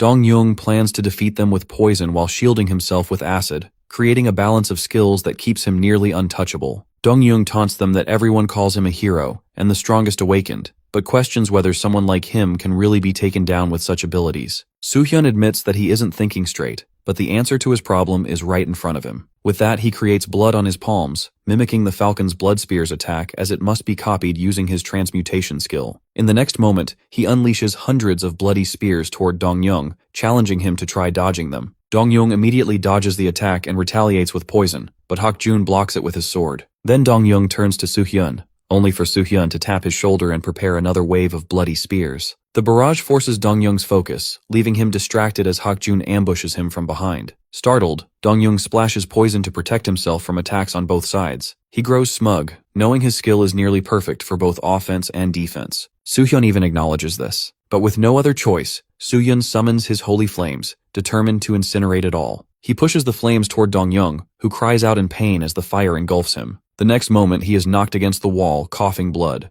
Hakjun notices that Dongyung's poison skill is deactivating as the swamp of poison retreats back to him. It must be because he is too injured to sustain it. They prepare to finish him off, but Dongyung plays his trump card. He addresses Hakjun directly, luring him with the promise of a cure for Yunsun's poison. He assures him that even if he dies, she won't be cured. He gives two options: gamble by killing him and hope she recovers, or keep him alive for the antidote. Hakjun's dilemma is interrupted by Soo-hyun, who tells him not to waver. Then Soo-hyun steps willingly onto the poison swamp. Dongyung smirks, certain that no matter how strong Soo-hyun is, he cannot withstand his poison. But he is wrong. The next moment, Soo-hyun cures himself instantly, shocking Hakjun. He can even sense Soo-hyun's mana recovering. He realizes this is the same trick Soo-hyun used on him earlier. At that moment, Soo-hyun declares that Dongyung's poison won't work on him. He can cure the poison only because of the treasure of the Cheryl race, which he earned on the second floor. He explains to them that it can be used 5 times. He has already used it once on the 10th floor in the Abyss, once on the 15th floor, and once earlier to cure Hakjun. The 4th use is now spent as he cures himself of Dongyung's poison. Then he tosses it to Hakjun for the 5th use. Hakjun is completely baffled to see it, but Soo-hyun yells that he should already know where to use it for the final time. Overcome with sobs, Hakjun thanks him and, without wasting a second, rushes out of the room. Dongyung calls after him, but Hakjun does not stop. The next moment, Soo-hyun grabs Dongyung by the neck for going this far with his cruelty. Dongyung only mocks him, saying he can't kill him anyway. Fighting between awakeners may be ignored, but killing a guild master of a mid-sized guild is an entirely different matter. He reminds Soo-hyun that plenty of people back him up, and it's not like Soo-hyun will go unscathed after murdering him, regardless of being the strongest rookie. Soo-hyun agrees that he won't be pardoned, but he smirks and asks, what if he proves Dongyung has ties to a famous criminal organization, the Detritus Guild? He adds that the investigation into his connection with them is already complete. He remembers Juho's words, who informed him that Ares Guild might be working under the Detritus Guild. Since the criminal guild has its headquarters in a foreign land and doesn't have solid ground in Korea, they are preparing to debut in Korea through Ares Guild. In this way, Ares Guild is dirtying its own hands to clean up the mess for Detritus and eliminating anyone who knows about the existence of such a guild.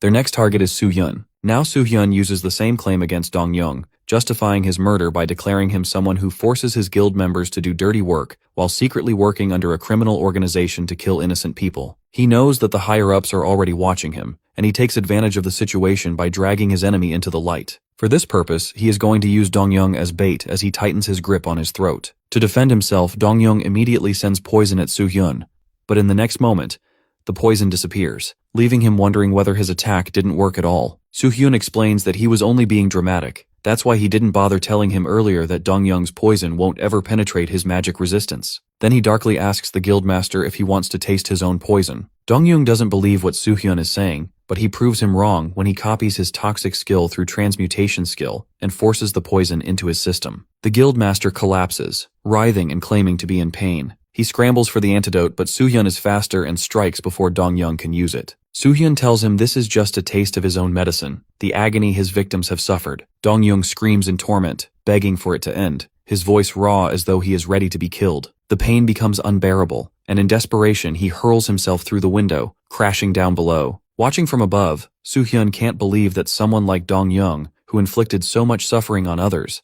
can't endure even a fraction of the same pain. Summoning his phoenix, Soo-hyun decides to end it all. With a single command, the creature unleashes a torrent of fire at the building. Flames engulf it in seconds, and the structure explodes in a blazing roar, erasing the guild built on corruption and blood. Meanwhile, at their home, Hak-jun finally heals Yoon-sun using the treasure from the Cheryl race. A bright light wraps around her completely, and when it fades, her eyes flutter open with a gentle smile and tears streaming down her eyes. Hak-jun gets all emotional too and pulls her into a warm hug. He opens up about how grateful he feels to everyone who helped along the way, and decides right then that he is done feeling sorry for himself. Instead, he wants to pay it forward. She reminds Hak-jun that he doesn't need to carry the whole world on his shoulders. While she can't join him in battle, she promises to always be there rooting for him. Meanwhile, Juho's having a phone conversation on some terrace. He's updating someone about the situation that Hak-jun made it back safely. Yoon-sun seems fine now. Nothing weird happened. He reflects on how nice it must be for those two to have each other, admitting to himself that he's probably a little envious of what they have. Then the scene jumps to news about the incident on January 1st, 2023, when Ares Guild had been erased. A news reporter breaks the story about how part of their headquarters in Gangnam, Seoul completely collapsed around 9 p.m. the night before. Though it didn't hurt anyone else, they found the guild's leader, Dong-young, dead in the rubble. The police investigation points to him dying from the fall. There are signs that he tried to defend himself. Gyeongstae switches off the TV and confronts Soo-hyun about what really happened. He stays pretty calm, explaining that he already filled Dowie in on everything and just did what was needed. But Gyeongstae's not having it and points out that he didn't just break into their headquarters, he killed their leader, destroying their building, calling it terrorism-level stuff. Our dude argues that Dong-young had been using his powers to threaten and exploit regular people. He figures Gyeongstae already knew the guild was mixed up in shady illegal business that the association couldn't handle anyway. From his perspective, getting rid of them actually makes everyone's job easier since they were such a pain to deal with. Gyeongstae fires back, bringing up how Soo-hyun handled the Anyang City thing before. He accuses him of being too good at making excuses for crossing lines. He challenges Soo-hyun about the solid proof for these claims. Even if the Ares Guild was corrupt, Soo-hyun acted like judge and hero, mistaking the city's praise for righteousness. That's when Dowie jumps in to stop Gyeongstae from going too far. But Soo-hyun makes it clear he never wanted to be called a hero in the first place, and the whole thing actually disgusts him now. He's sick of it all. Dowie looks embarrassed by the whole situation.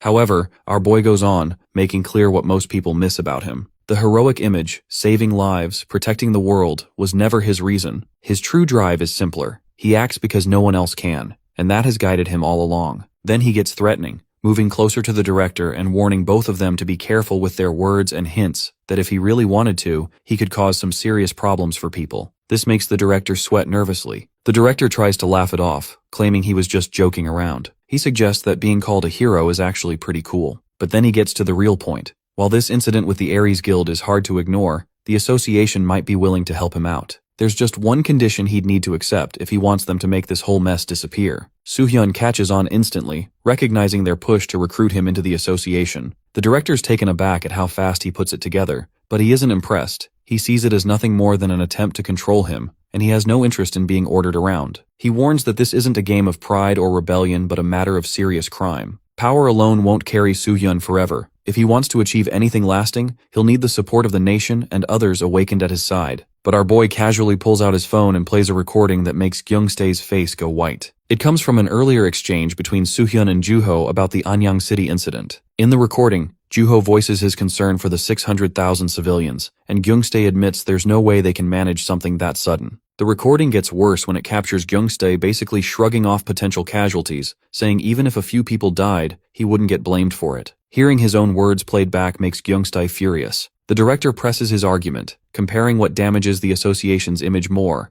an awakened killing of a criminal guild leader, or a director ignoring civilian lives. Soo-hyun counters that a leader who won't shoulder responsibility has nothing worth offering him. Anger flashes across the director's face as he accuses Soo-hyun of issuing threats. but Soo-hyun only smiles, tossing the man's own words back at him, of not acting so feisty. The taunt snaps the director's composure, and he slams his fist on the table with enough force to sting. As he walks off, he wonders if he might have pushed things a little too far. Still, riling up the director felt worth it, especially with how the man strutted around making empty threats. To Soo-hyun, the whole exchange was more of a joke than anything serious. He thinks it wrapped up well enough, though he has no desire to deal with more headaches right now. Maybe slipping into the tower for a while would be the smarter move. The encounter stirs up old memories. He recalls all the times he wanted to escape the burden of being labeled a hero, the exhaustion that came with it. He remembers his mother urging him down that path years ago. Yet alongside that weariness, other moments rise to the surface. Melly thanking him for saving his town, Joo-ho praising his efforts, Maxman calling him a hero, Hak-jun showing gratitude, and even his mother thanking him for saving her own life. All these memories help him reach a conclusion that doing what he wants to do means people will call him a hero. There is no problem in that, and he is happy with that title. Meanwhile, in some cave hideout, a different group is dealing with the news of Dong-young's death. One girl seems pretty happy about it, mentioning she never liked the guy, acting like he was so important. But another man points out this isn't actually good news for them. They've lost one of their main ways to get into Korea. A third person reassures the group that losing him won't really mess up their bigger plans too much. But then the girl gets focused on Soo-hyun's photo she's holding, mentioning he is causing problems. Someone informs the group that this person has entered the tower, and that was his last known location. The girl gives orders to keep watching him and report back as soon as he comes out of there. She then drops the picture around before throwing a sword into it with her final command to remove him. Ever since the Aries Guild got wiped out, people can't agree on what to think about Soo-hyun. The public split right down the middle. Some see him as a hero, others think he's just some guy showing off his power. At various discussion panels and conferences, the debates get pretty heated. One side argues that he's definitely a hero who saved their city. They point out that 600,000 people would have died if he hadn't stepped in with his strength and quick thinking to protect civilians. But the backlash comes just as fiercely. Critics brand him an arrogant show-off who abused his strength, pointing out that the Aries Guild, flawed as it was, still held value in clearing dungeons. To them, he demolished an entire organization simply out of dislike. What stings more is that instead of punishment, he walked away with a special pass granting him access to any dungeon he wants. Convinced something shady is at play, they insist he must have ties to the association. Supporters answer back with his record, over 10 dungeon floors cleared solo since the chaos began, that he always risks himself in battles that benefit everyone. The argument refuses to cool, and the controversy smolders on long after Soo-hyun slips out of public sight. Meanwhile, our dude is deep in the tower, slicing a monster clean in half. As he continues his relentless attacks, throwing enemies around like they're nothing, he thinks about all the noise outside. The rumors and evaluations don't really matter to him. He's just doing what needs to be done. The system chimes in to confirm he's defeated the boss and achieved 100% completion, so it's time to return to reality. Back at Bumcheon Cafe, Joo-ho's hunched over his laptop when Hak-jun walks in. Hak-jun immediately calls him out for still working when they're supposed to be hanging out. It's been ages since they've seen each other. He pulls up a chair and joins him. Joo-ho estimates it's been about a month, which makes him laugh and ask how he's been holding up. He wishes he could clone himself 10 times over. Between constantly running to the association, dealing with tower stuff, and managing dungeon situations, he's completely swamped. Hak-jun connects the dots and asks if he's still cleaning up Soo-hyun's messes. Joo-ho confirms this with a tired sigh, joking that he might as well ask Soo-hyun for a salary at this point. Hak-jun, after a pause, thanks Joo-ho for smoothing things over with the association during the Aries Guild mess. Because of that, he is able to stay by Yoonsun's side and find some peace. Joo-ho brushes it off, but Hak-jun insists he owes him and promises dinner. When asked about Yoonsun, Hak-jun lights up. She is healthy and even nags him to return to the tower. Our dude arrives just then, joking that her nagging is actually good news. Joo-ho scolds him for being late, and he explains he went to visit his mother, making Joo-ho question if he really came all the way down for that. While stealing Hak-jun's coffee, he mentions he has business. Hak-jun complains about the stolen drink until he pulls out a massive egg. Hak-jun recognizes it immediately as a legendary beast egg and demands to know where it comes from. Soo-hyun reveals he received it after clearing the 10th floor. Hak-jun is stunned, shouting about its rarity and mysterious powers. Joo-ho asks if this is the business he means. Soo-hyun explains how the egg reacts only when he reaches the 20th floor, with the system claiming something is added to the beast inside. Since then, it goes quiet, though he knows the creature is alive. He wants to consult Hyungi Song, the S-rank awakened known for his obsession with legendary creatures. Joo-ho points out Hyungi has no reason to help since he is rich and unaffiliated.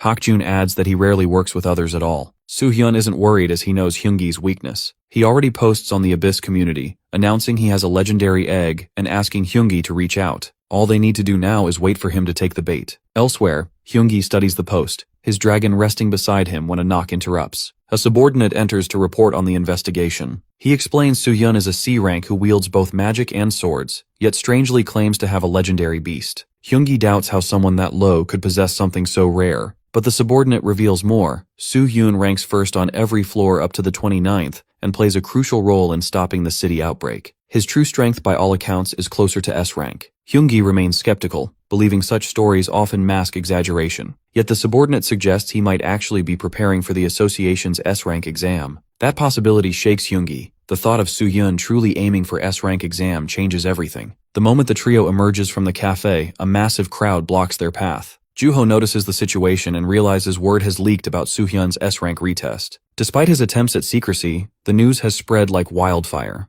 Hak-jun glances at the egg he continues carrying and wonders about his persistence. Our boy remains determined, believing this approach will eventually draw Hyungi out on his own terms. Camera crews push forward as reporters recognize the famous rookie. Questions bombard him from all directions as they want to know his thoughts on being the most popular newcomer, his reasons for retaking the S-rank test at this particular moment, and whether he plans to join any particular guild. Others probe about his role in preventing the city massacre and how he gained advanced knowledge of the threat. Joo-ho and Hak-jun attempt to create a path through the crowd, urging the media to step aside. One reporter's attention fixates on the mysterious egg, while another shouts excitedly about the legendary beast egg rumors circulating recently. Our dude confirms their suspicions directly that he indeed possesses the legendary beast egg. This revelation triggers a frenzy of camera flashes and follow-up questions. He expresses his need for expert consultation on the matter, hoping someone knowledgeable will reach out. The reporters immediately speculate about the egg's origin, particularly whether Hyungi Song provided it. This reaction confirms Joo-ho's suspicion that Soo-hyun orchestrated this entire media spectacle deliberately. Soo-hyun decides they've accomplished their goal. The public display should attract the person they're targeting. However,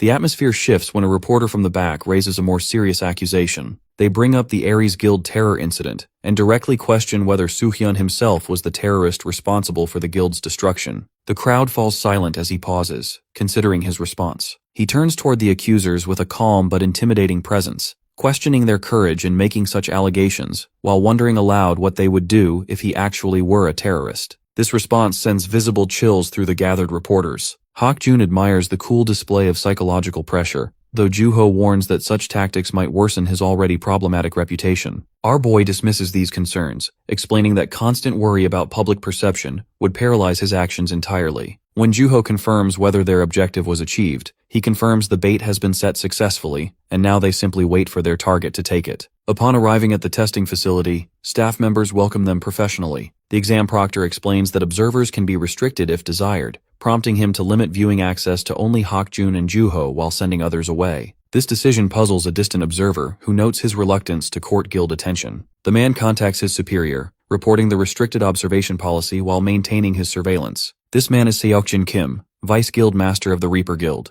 The proctor begins explaining the standard S-rank benefits and obligations. All S-rank awakened receive monthly stipends in exchange for participating in special dungeons alongside other S-rank individuals when required. Before the test explanation can continue, footsteps echo from the stairway as another figure descends. This figure is none other than Dowie, whose presence surprises Soo-hyun. Dowie explains his authority as an association awakened, giving him oversight privileges for all tests conducted here. Beyond official duties, he admits his personal interest in observing Soo-hyun's remarkable abilities firsthand. Soo-hyun recognizes this development as predictable given Dowie's character. He takes over the briefing, directing Soo-hyun to a specialized platform while explaining the unique nature of S-rank testing. Unlike other examinations, the S-rank test mirrors the structure found within the Tower of Trials. The evaluation encompasses multiple aspects: physical capabilities, mana reserves, mana grade quality, manipulation skills, overall status, and various combat-related abilities. The test's design and operation depend on one particular awakened individual's special power,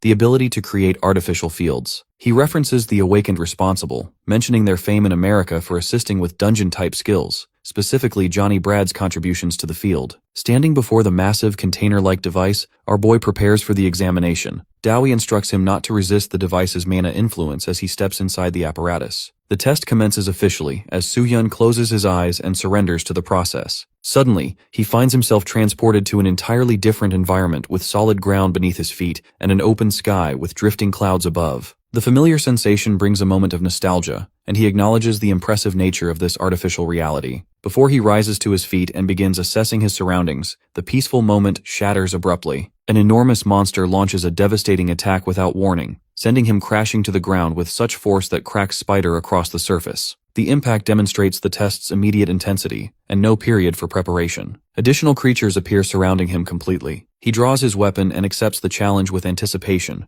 recognizing this as an opportunity to exercise his full capabilities without restraint. The fight starts as monsters charge towards Soo-hyun, who maintains his focus while engaging multiple enemies simultaneously. His mind processes the examination's true purpose. S-rank testing evaluates comprehensive dungeon clearing capabilities beyond simple fighting skills. The assessment measures survival instincts during monster waves, understanding creature behavior patterns, stamina management, weapon mastery, physical strength, and crucial mental attributes including judgment, composure, situational awareness, prediction abilities, and courage under pressure. The evaluation carries many dangers that have claimed many heroes throughout history. Pride leads many to overconfidence, while fear paralyzes others before artificial threats. Soo-hyun systematically eliminates each creature while reflecting how one proves their worth by surviving seemingly impossible odds and breaking through uncertain futures. A massive creature appears without warning, dwarfing the previous opponents. Our boy draws his weapon with calculated precision, understanding that this moment defines whether he truly deserves the hero title. Meanwhile, headquarters personnel monitor his performance through a screen, tracking every movement and decision. The announcement comes through their communication system about first test completion in exactly 15 minutes and 48 seconds. Hak-jun expresses genuine amazement at the display of skill. Doi chuckles while internally noting the minimal difference between his time and other established S-rank awakened. His analytical mind recognizes the first examination's core objective, determining survival probability during chaotic situations like monster wave attacks. Despite the test's difficulty, he passes the test really easily, which makes him curious about what's coming next. Meanwhile, with our boy, the peaceful moment between tests vanishes as system notifications announce the second phase's immediate commencement. Our boy questions the lack of recovery time just as reality shifts around him. Black and crimson energy swirls throughout the environment while shadow-like entities emerge. This examination targets mana manipulation capabilities specifically. He launches holy flames toward the nearest creature while analyzing their rapid regeneration abilities. It strikes him that success depends on locating and destroying each monster's hidden core with a single, precise strike. Flames dance around his hands as he concentrates on the three essential elements: mana absorption speed, targeting accuracy, and unwavering focus. Any failure in these areas could prove fatal. Explosive energy erupts as genuine combat begins. The shadow creature lunges forward aggressively, but he evades effortlessly before responding with devastating holy flames. His attack penetrates directly to the core, which he extracts triumphantly. Time pressure motivates rapid completion of remaining objectives. 17 minutes and 30 seconds later, the second test concludes with another impressive performance. The headquarters observers struggle to process what they've witnessed. Joho taunts Hak-jun about fighting with someone as strong as our guy. Hak-jun agrees that his situation was really complicated. Hak-jun feels embarrassed that he totally underestimated his abilities. He confirms that he has changed a lot since their first meeting, and thinks that the people in charge already knew this would happen. The director sent Dowie personally to find his weaknesses, not just to see how strong he is. Statistical analysis reveals the remarkable achievement. While his 15-minute first test time matches exceptional standards, his sub-minute completion of the second phase shatters the previous record of 40 minutes established by Jeon Park. The performance gap between S-rank individuals becomes starkly apparent through this demonstration. Dowie processes the overwhelming display of power, wondering whether he's witnessing the emergence of the world's strongest hero. The comparison to Gorilla, the current title holder, seems increasingly plausible. Suddenly, their monitoring screen cut to static, displaying no signal. Next moment, the technical staff scramble to understand the disconnection while Juho voices concern about the unexpected development. What happens next leaves everyone stunned. It's Soo-hyun's body from the container device, accompanied by massive energy discharges that destabilize the entire testing apparatus. Within the artificial reality, our guy confronts another massive threat. A colossal monster emerges, casually grasping entire trees within its massive hands. The creature's overwhelming presence triggers cold sweat as memories of his previous life surface unbidden, as it's none other than Fafnir. He understands that this is something more than a joke if he is facing his nemesis from past life. The Fafnir lets out a terrifying growl, and thick smoke surrounds Soo-hyun. He quickly realizes something is very wrong with this test. Outside the container, panic spreads as the staff rush around, trying to figure out what's going on. Professionals rush around checking power systems and frantically calling the technology team. Even Dowie looks terrified as he orders someone to contact Johnny Brad immediately. The response isn't encouraging. They've reached out to the US Awakened Association, but it'll take time to get him online. Doi's mind races trying to understand the situation. Johnny's skill has never malfunctioned before, no matter how intense the scenarios inside get. If the system was working properly, it should have automatically ejected his consciousness when things went wrong. Instead, it's like something's actively preventing him from getting out. Inside the simulation, our dude battles the Fafnir, resulting in a massive explosion that launches him across the area. The ground cracks and crumbles from the impact as he picks himself up, completely confused.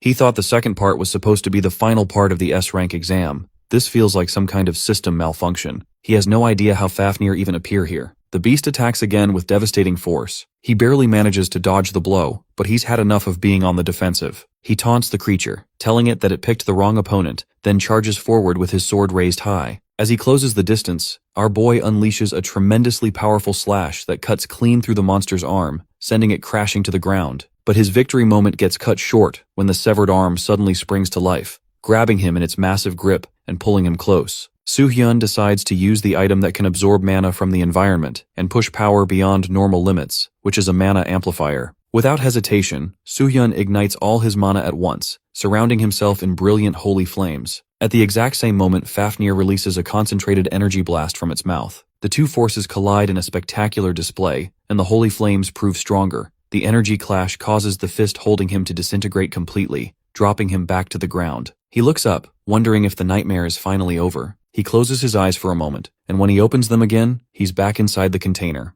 Through the transparent walls, his friends are frantically banging on the container, shouting for him to get out. The moment it opens, Hakjun shakes him, demanding to know if he realizes how worried they were. Soo-hyun needs a moment to readjust, telling them to give him space so he can properly return to reality. Doi approaches with apologies, explaining that there seem to have been some technical difficulties on their end. He brushes off the concern and asks about his test results. One of the professional whispers something in Doi's ear, noting that Soo-hyun doesn't seem rattled at all by what just happened, but breaks into a smile and announces that he passed with flying colors. What's more surprising is that they already had his new awakened certification prepared ahead of time. When he questions this timing, Doi just grins and hands over the official documentation, officially announcing him as an S-rank awakened without question. The certification comes with immediate benefits. First priority access to all dungeons registered with the association, plus access to tremendous loans from banks. As he examines his new credentials, he thinks about how S-rank status definitely has its perks, but there's really only one reason he wanted this rank: the ability to enter dungeons all over the world. After all, the dangers heading their way aren't going to be limited to Korea. As he reflects on this, he wonders if his preparations are finally complete as the preparations needed to become the hero the world needs. Just then, everything changes dramatically. The ground starts shaking violently as an overwhelming presence approaches. Riding on his dragon, Hyungi makes his entrance, and the sheer power radiating from him makes the entire area tremble. Juho feels the oppressive sensation, and, while Hakjun can barely comprehend the tremendous amount of mana he's sensing, when Hyungi lands, even Doi looks up in shock, wondering about the incredible mana signature they're all feeling. Soo-hyun looks at Hyungi and can't help but smile. He can't believe his bait worked so quickly and effectively. Hyungi calls out to him, demanding him to talk with him. Soo-hyun walks up to him and stands right in front of him with a big smile. He points out that many people are watching and comments on the flashy entrance. Hyungi just crosses his arms and stays quiet. Soo-hyun pulls out the egg and shows it to him. He figures this legendary beast egg brought Hyungi here so fast, though he didn't expect him to show up this quickly. Hyungi grins back and admits he came because of his little show. He demands that he drop the egg right now and get lost. His dragon then disappears from there as a warning. Without any notice, the dragon charges straight at him. The creature swoops down trying to grab the egg away from him.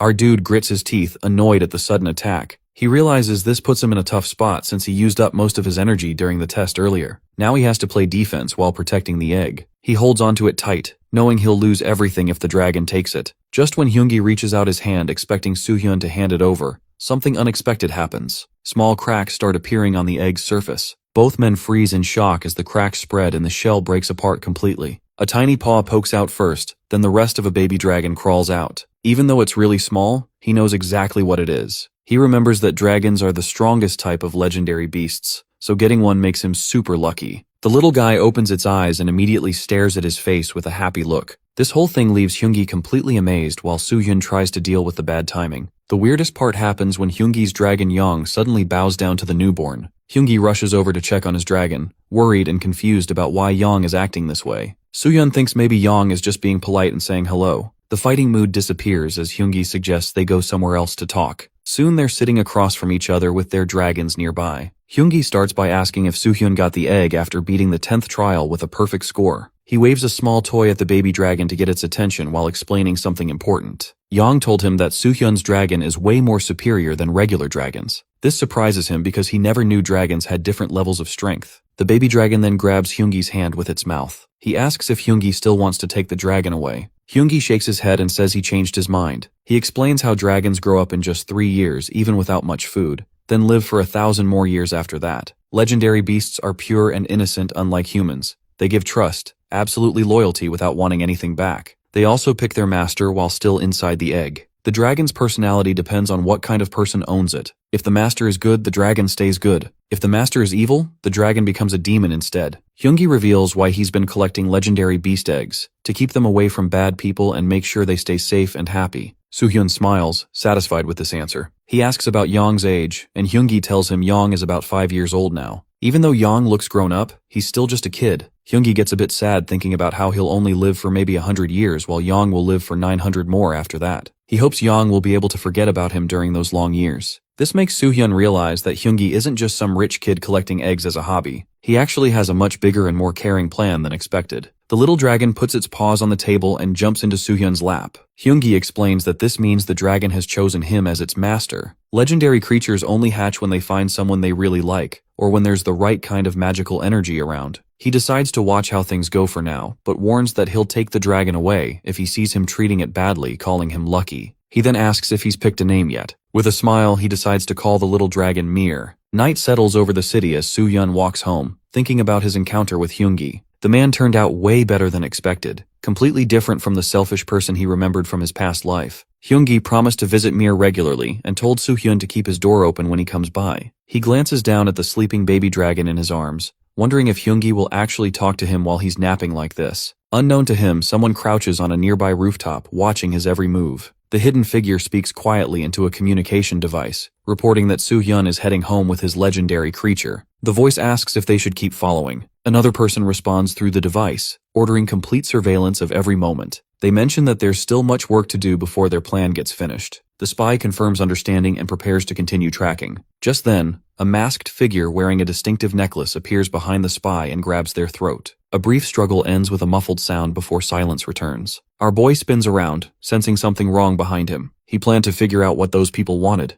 but now their presence has completely vanished. He hopes whoever it was won't try to get inside his home. He unlocks his front door and steps inside, and turns on the light. Almost immediately, he senses another person hiding somewhere in his apartment. The masked girl drops down from above, launching an attack that Soohyun barely manages to dodge. He mutters about not wanting to fight inside his own home, while using his hands to push off the ground and avoid another strike. The attacker comes at him again, and both fighters charge toward each other. Our boy realizes this girl matches his speed perfectly. She is really strong. A knee strike catches him off guard, causing some pain. After steadying himself, our dude gets annoyed about the home invasion, but warns the intruder not to disturb the sleeping baby, referring to Mir. The masked girl ignores this and launches another attack that Soohyun dodges, causing them to stumble backward. He realizes he can fight now since some of his mana returned, but he can't leave Mir unprotected since he doesn't know what this person really wants. Pointing at his opponent, he challenges her to come at him. Something clicks in his mind as he notices the attacker only uses hand-to-hand combat with no weapons. She is not trying to grab Mir either, they just want to fight him specifically. Understanding dawns as he speaks to the masked figure, realizing she has no other goal except fighting him. He calls her uncivilized for breaking into his home just to pick a fight. Both fighters get serious as they exchange powerful blows. She lands a precise punch that causes real pain, while he responds with a devastating elbow strike to her shoulder. Using the ground for support, she recovers quickly and faces him again. The intensity builds as both opponents stare at each other before unleashing their full power. Energy clashes between them as they block each other's attacks. Heavy breathing and sweat show how much effort they're both putting into this battle. Suddenly, she reaches up and removes her mask, letting out a laugh. Soohyun stares in confusion as she also pulls off her cap, finally revealing her identity. The fighting stops completely as recognition hits him. She calmly invites him to join the Reaper Guild, as she is herself the guild master, Jiyeon Park. Jiyeon stands there expecting an answer while our boy wonders if all Reaper Guild members get recruited through sneak attacks like this. She brushes it off, saying he survived so it's fine. She then complains about his casual way of talking to her. He points out she started talking casually first. Besides, they seem around the same age. His thoughts drift to what he knows about her. Guild leaders don't just drop by for random fights. Among all the S-rank fighters, she's famous for both her fighting skills and good looks. Back in his previous life, people always noticed her and saw her as a natural leader. The war with Detritus Guild ended her life too early though, before she could show her full potential. This makes him remember how much the Reaper Guild hates the Detritus Guild. It also reminds him that he recently used their name for his own plans. He wants to know her real reason for coming here. She flips the question back at him, asking what he thinks. Sweat starts building up when he realizes she wants him to guess. Her old reputation for being crazy might actually be true. He decides to end this quickly, saying he won't join her guild if she has nothing important to discuss. She acts sad about his refusal. Something tells him letting her walk away would be a mistake. He takes a chance and asks if the Detritus Guild brought her here. Her eyes light up with interest. The hungry look on her face when that topic comes up makes him nervous. She grins wide and says, now they can have a proper talk. They find another spot to sit down. Our dude spots several sets of footprints scattered across the floor. She jumps right into business, asking if he really posed as a Detritus Guild member in Anyang City to make them come out. He confirms her guess that those guys stick to the shadows and stay almost impossible to locate. The way they run their group makes hunting them down really tough. When one person gets caught, they immediately cut all ties, leaving no trail to follow. She looks surprised by how much inside knowledge he has. Next, she asks if destroying the Ares Guild was part of this same plan. He starts explaining other reasons, thinking about Hakjun and his girlfriend, who needed rescuing, but confirmed that guild had to go anyway. He mentions how she has been hitting every Korean guild tied to Detritus, which impressed her more than expected. She doesn't hold back, admitting she killed everyone connected to them because wiping out anything related to Detritus is his main goal. The topic clearly fires her up emotionally, same as before. He wonders if she channels these strong feelings into powering up her mana that could explain her incredible strength and natural talent. She keeps talking about hunting down the Korean members one at a time. Problem was, they were all just low-level guys. She never found anyone important, and doesn't know enough about their real bosses to take them on directly. So she had to wait for their leaders to act first, until he showed up and changed the game. Now she thinks they'll definitely make their move because of what he did. They won't let this chance slip by. He asks straight up if she plans to use him. She doesn't dodge the question but tells him not to worry about it. When people have the same enemy, they naturally become allies. She offers full support against anything Detritus related. That sounds good to him, but he needs to know why she hates them so much. Her mood shifts as she sets down her cup.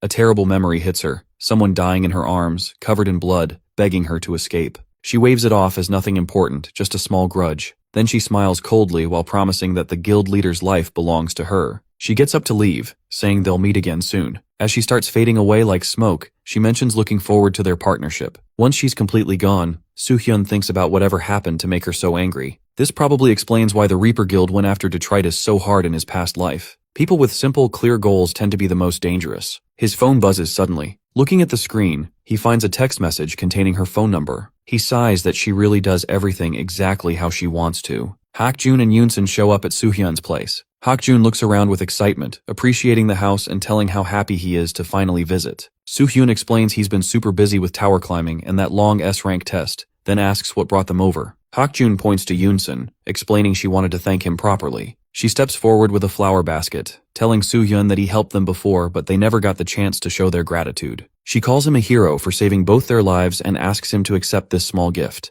Hakjun gets embarrassed, saying she's making him look bad since he always thanks people. Soo-hyun looks at them both and grins while holding one of the flowers. The word hero makes him pause. He smells and says the flowers are really nice. Yoonsun asks if he has a pet. He wonders if Mir counts as one, and informs about the baby dragon. She gets excited wanting to see it, but he explains it's napping since babies sleep a lot. Right then, Mir climbs onto Soo-hyun's head. He tells them it hasn't been alive very long. Yoonsun gasps with amazement while she coos at how cute Mir is. Hakjun tries getting the dragon's attention, but the little dragon flies straight to Yoonsun and lands on her shoulder instead. She pets it gently, while Soo-hyun mentions he's never seen Mir act so friendly with anyone else. It must really like her. Hakjun complains about sitting on his shoulder, but Mir just gets mad at him. Hakjun quickly apologies for bothering him. Our boy's phone rings and it shows Jeon Park's call. Hakjun recognizes the name and inquires if it's that famous S-rank girl. Soo-hyun confirms it and steps away to take the call in private. Yoonsun whispers to Hakjun about how incredible she is. Hakjun agrees, saying people like her seem like movie stars, but adds that he'll catch up to their level soon. She pinches him playfully and warns him not to get hurt trying. On the phone, Soo-hyun asks what's happening. She informs him about the appearance of a green dungeon soon in Busan.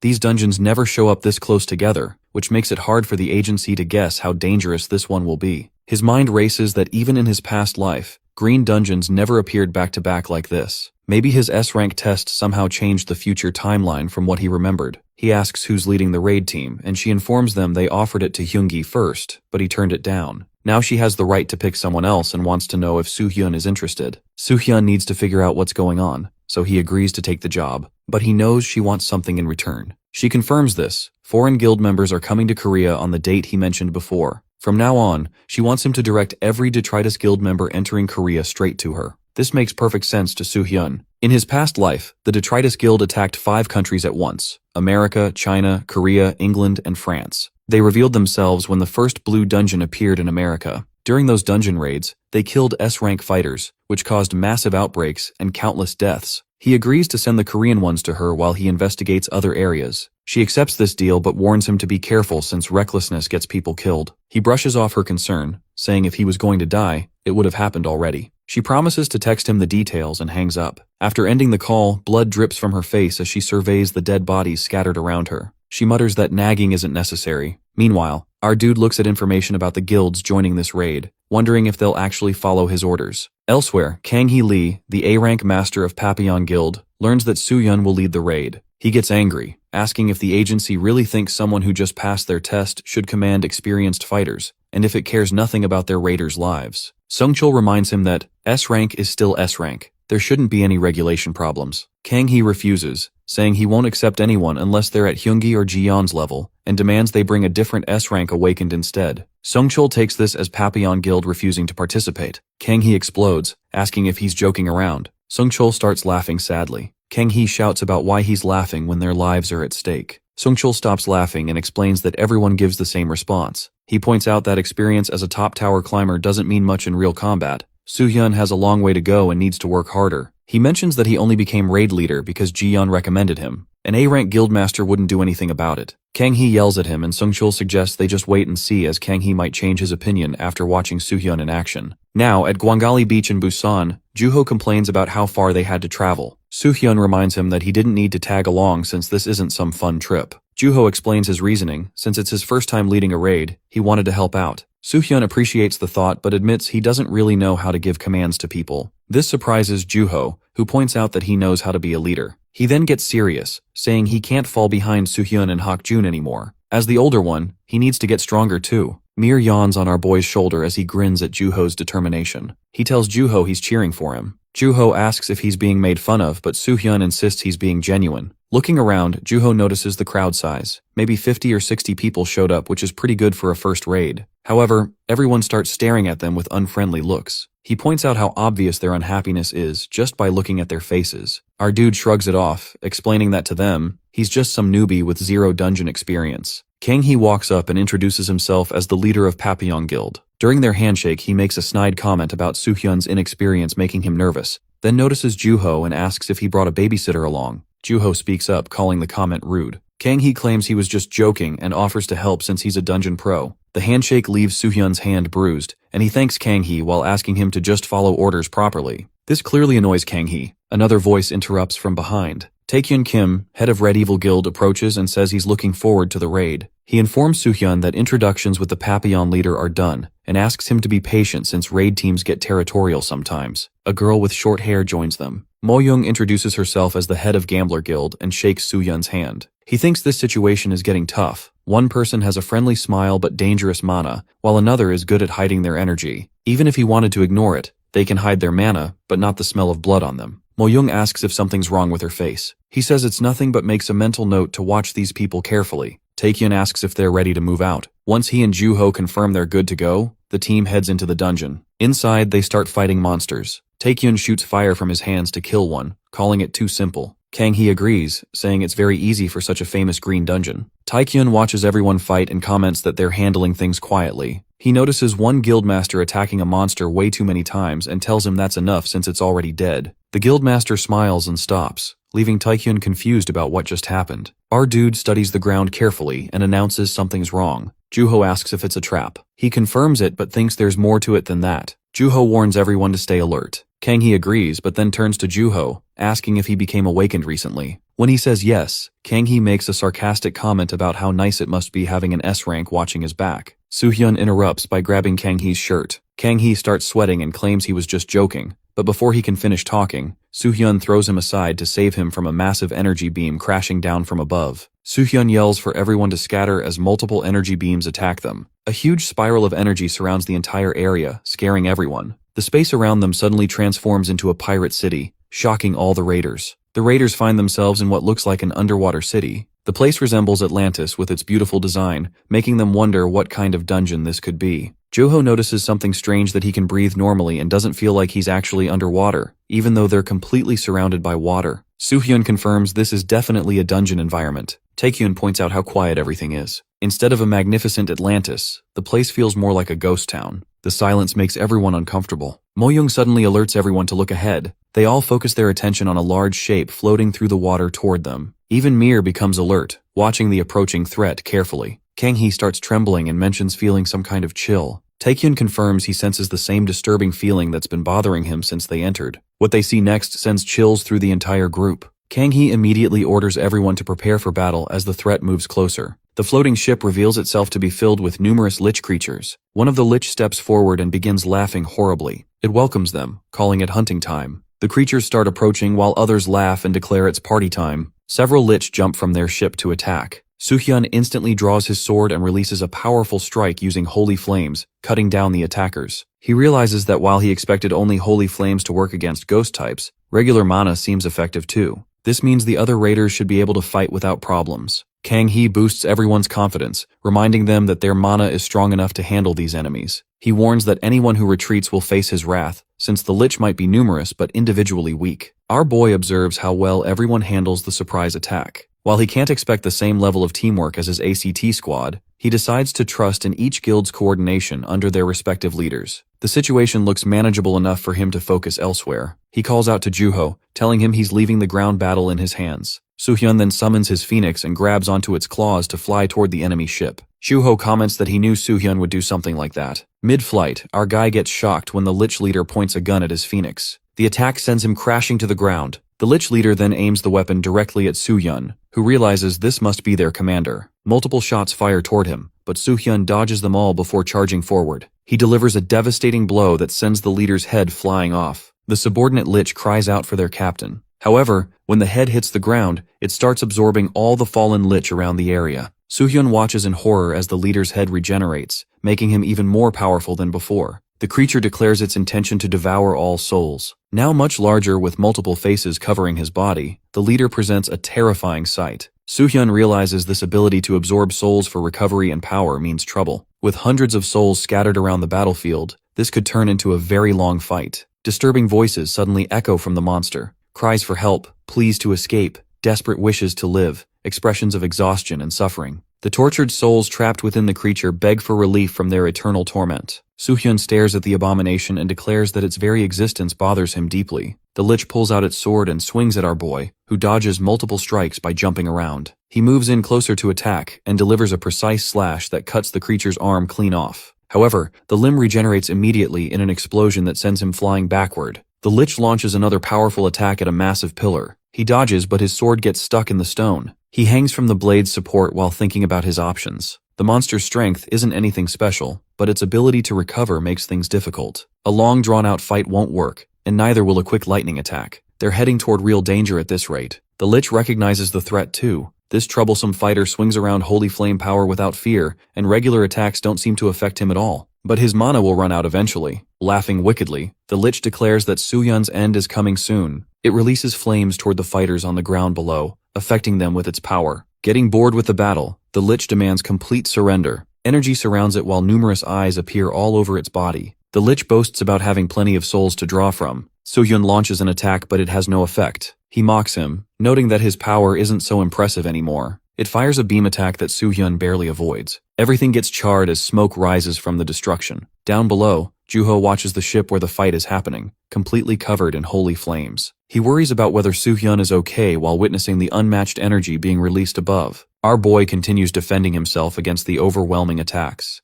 Suddenly Mir's eyes light up as he looks at his master. He notices and wonders what's wrong. A powerful energy beam suddenly strikes the monster's head, causing it to burst into flames. The lich screams about the heat and starts shaking violently. Our dude realizes his mana has increased along with his physical abilities. This must be Mir's power at work. The little dragon grins at him proudly. The lich gets confused, wondering why this fighter's mana hasn't run out yet when it has absorbed so many souls. Soo-hyun recognizes that the lich is still alive, so he draws his sword and declares he'll keep killing it until it finally dies. He charges forward to attack while the ship flies through the water. A massive explosion of flames erupts from the vessel. Juho relaxes below and comments that Soo-hyun is doing just fine. He worries for nothing. Meanwhile, he delivers a devastating blow to the monster's already burning mouth. The lich curses, realizing it has used almost all its soul reserves and will die at this rate. Desperately, it begs Soo-hyun to wait and listen. The lich explains that the Lich King ordered it to kill everyone approaching the ship because his pet is aboard. When Soo-hyun demands to know who this pet is, the lich gets scared. Recognizing Soo-hyun's reaction, the lich insists it's just a servant who brings the king food. It doesn't enjoy this work. It only does what's necessary to survive. Before it can finish explaining, his attack destroys it completely. Once the lich disappears, Soo-hyun grins and thanks him for the assistance. Now he needs to kill whatever this pet is to clear the dungeon properly. Meanwhile, Kang-hee yells that they need to get to the ship immediately. He demands to know if everyone plans to just wait around while Soo-hyun takes all the credit for himself. Taekyun responds while bandaging another team member, explaining they can't abandon the injured who are still getting treatment. Since Soo-hyun hasn't sent any signals, they should wait for now. Kang-hee laughs mockingly and suggests Taekyun should just admit he's scared instead of making excuses. This angers him, and points out that he wants to grab achievements but can't understand the current situation. After how Kang-hee endangered everyone earlier, he questions how someone like him became a guild leader. When he demands to know what he meant, Taekyun insists he didn't do anything wrong. Juho stands quietly during this argument until Taekyun asks for his opinion. Joho admits that he's not sure but wonders if anyone has seen Mo-young lately. Taekyun realizes that not only is she missing, but the entire gambler guild has vanished. Kang-hee suspects they went to the ship to steal the credit, urging everyone to get moving. Juho finds it strange that they vanished without a trace. If they went somewhere as visible as the ship, surely someone would have noticed them. He suggests they all search for the missing team. Meanwhile, Soo-hyun stands on the broken ship, watching dark aura emerge in front of him with an energy core at its center. He remembers the lich's words about the pet being on this ship, and wonders if this is why they mentioned raising a kraken. The presence feels subtle but carries the Lich King's death aura. Our boy realizes Mir seems fine, and he's not affected thanks to his divine armor and magic resistance. However, most non-awakened people wouldn't survive this kind of deadly energy. Understanding dawns on him that this ship serves as the Lich King's nursery for the Kraken. The ghost captain and crew capture people, bring them aboard, then use their souls and thoughts to feed the Kraken's growth. Even if someone entered to kill the creature, they'd die from the death aura first. This setup was designed to raise something even stronger and keep it under the Lich King's control. The preparation was thorough, but the Kraken remains in a dormant state. In this condition, he can use all his mana to kill it while it's defenseless. He thanks the Lich King sarcastically, raising his weapon and noting that their seal might actually make things easier. As he moves forward to attack, two people from the Gambler Guild assault him from behind. His shield stops their advance, confusing them about why their sword couldn't penetrate his defense. He turns toward them and attacks, sending both flying. They jump forward to counterattack, but he dodges both strikes and moves ahead, releasing a beam attack on them. He reflects that he knew this wouldn't be easy. He expected trouble but appreciates that his timing worked out. Good thing he prepared with the Iron Turtle trait from the 21st floor. He challenges them to stop hiding and come out already. Mo-young appears, admitting she knew he'd figured them out. Behind her, various monster eyes gleam in the darkness. He points out how obvious their presence was since the smell of blood gives them away. He suggests they might as well announce to the world that they're from the Detritus Guild. He laughs and scratches his skin, revealing his true identity underneath the disguise. He acknowledges why the higher-ups targeted him. Even for S-rank fighters, seeing through their shape-shifting abilities wouldn't be easy. He dismisses their tricks as obvious. He lists their standard methods: assassinating awakened fighters in dungeons, creating outbreaks, and spreading terror. He wonders if they ever get tired of these tactics. He reveals their current plan, which is to kill him, assume his identity, then create an outbreak in the Blue Dungeon scheduled to appear in America while blaming everything on him. This revelation shocks him completely. He wonders how he knows all this information. It's supposed to be controlled even in America, with only a few people aware of it. Recovering from his surprise, he confirms his accuracy and declares it's finally time to reveal themselves to the world. He describes the coming bloodbath caused by outbreaks in each country, imagining how many people will die. The tragedy will be blamed on Soo-hyun, who supposedly killed all the S-rankers during dungeon raids. He calls it an amazing, noble plan. He smirks, and points out that their plan only works if they actually kill him first. He questions whether they think they can accomplish this. He responds that he can talk all he wants since he's dead anyway. He attacks along with all his team members while Soo-hyun prepares to fight back.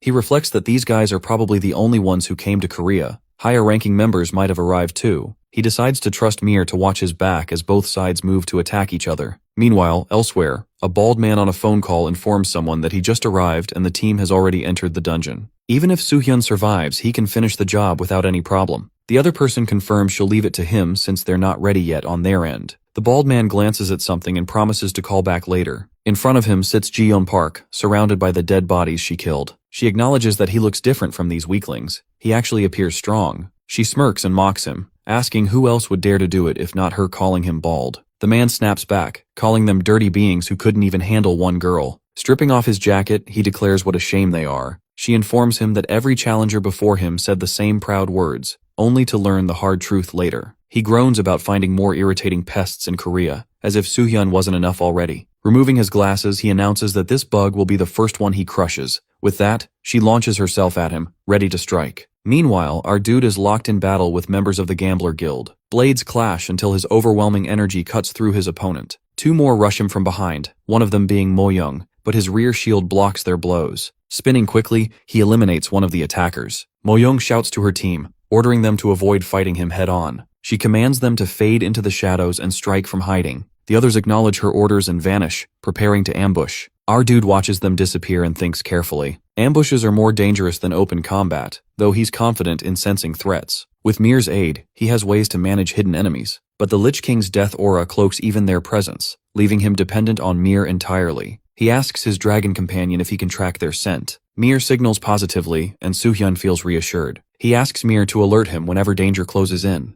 The small dragon swivels its head sharply, scanning for threats. Soo-hyun shuts his eyes, waiting calmly. When Mir points to the right, he attacks in that direction without opening them, striking down an enemy with precision. Opening his eyes, he's stunned by the accuracy. He realizes Mir's senses far surpass his own. The dragon then signals left, where Mo-young is creeping closer. Soo-hyun braces himself as the guild members realize their stealth isn't working. One suggests they retreat and use disguises, perhaps posing as gamblers before trying again. But Mo-young remembers Soo-hyun's battle with the Ghost King and dismisses the idea. If disguises worked, the Ghost Captain would have used them. This man is far stronger than she expected. From the start, killing him was never realistic. The death aura might drive him insane, but suddenly she notices something important about that same energy. A grin spreads across her face as the answer dawns on her. The enemies drop their invisibility and step into view before Soo-hyun. He wonders if they've given up on ambush tactics. They rush at him all together while he reminds them aloud that direct combat won't kill him. With one clean strike, he cuts down an attacker. Another leaps forward while others slip past, circling behind. Soo-hyun spins, realizing they're no longer aiming for him. Their target is the Kraken. Panic grips him as he bolts at full speed, desperate to stop them. But Mo-young reaches the beast first, driving her sword deep into its body to awaken the death aura. The massive creature begins to stir before Soo-hyun can stop her. A massive fire explosion rocks the ship, sending smoke billowing everywhere. Mo-young gets launched through the air while laughing about wanting Soo-hyun. Her amusement turns to shock when the enormous Kraken materializes directly in front of her. One of its long tentacles wraps around her body and squeezes the life out of her. Soo-hyun lands hard, using a broken piece of the ship for support. After steadying himself, he greets the Kraken like an old acquaintance as the beast towers before him. He calls upon Mir's power, charging his sword with energy before launching a devastating attack at the creature. His thoughts race that the Kraken will remain unconscious briefly, giving him a chance to finish it off. However, he realizes his buff is wearing thin while Mir has just awakened and his abilities are not stable yet. Using such incredible powers without limits proves impossible, leaving the little dragon completely drained. He holds his exhausted companion, realizing he spent all his mana stopping the ceiling explosion and has no energy left. Both of them fall from the sky as he considers using his immortality to recover strength for another fight. Juho arrives running and shouting worriedly, catching Soo-hyun before he hits the ground. He scolds his friend for always forgetting how important his life is and trying to handle everything alone. He asks why Juho came here in the first place. He explains they had no choice but to board the ship after the Gambler Guild disappeared, leaving them with nothing to do underground. When the explosion happened, everyone had to escape, but his worry pushed him to come looking for him. He admits he should have acted more like a proper guild leader. After they land safely, he thinks about whether the Kraken will come after them. He doubts it since the beast needs time to heal its injured eye. Juho asks if they can really defeat something that enormous. All the guild members stare at the unconscious Kraken in disbelief. Kang Hee complains that with the guild leader gone, the gamblers missing, and Juho vanishing too, the whole situation is driving him crazy. Taekyun questions where such terrifying monsters even come from. Suddenly our guy appears behind them, startling everyone. He explains everything about the Gambler Guild. Juho finally understands why things felt off. It had been the Detritus Guild all along. Kang Hee angrily asks why he acted alone and ended up creating an even bigger problem. Taekyun points out that things look awful now and demands to know the plan. Our boy says the Kraken definitely has weaknesses, so it can be hunted if they cooperate. But he also admits the plan only works if there's unity from the start. Their silence makes him believe they're ready to follow, and sweat runs down their faces nervously. The unconscious monster begins to stir, and our guy immediately shouts for the first wave of attacks. Everyone prepares their powers. Then, at his command, they release their combined energy straight at the Kraken. Juho feels relieved, thinking the plan is working exactly how he explained, while preparing for the second wave. Soo-hyun had told them that the Kraken's weakness is its speed. Despite its strength, it must get close to attack. By keeping their distance and striking with magic, they can stop it from advancing. The strategy works well as the beast struggles to approach, though Juho notices its incredible toughness.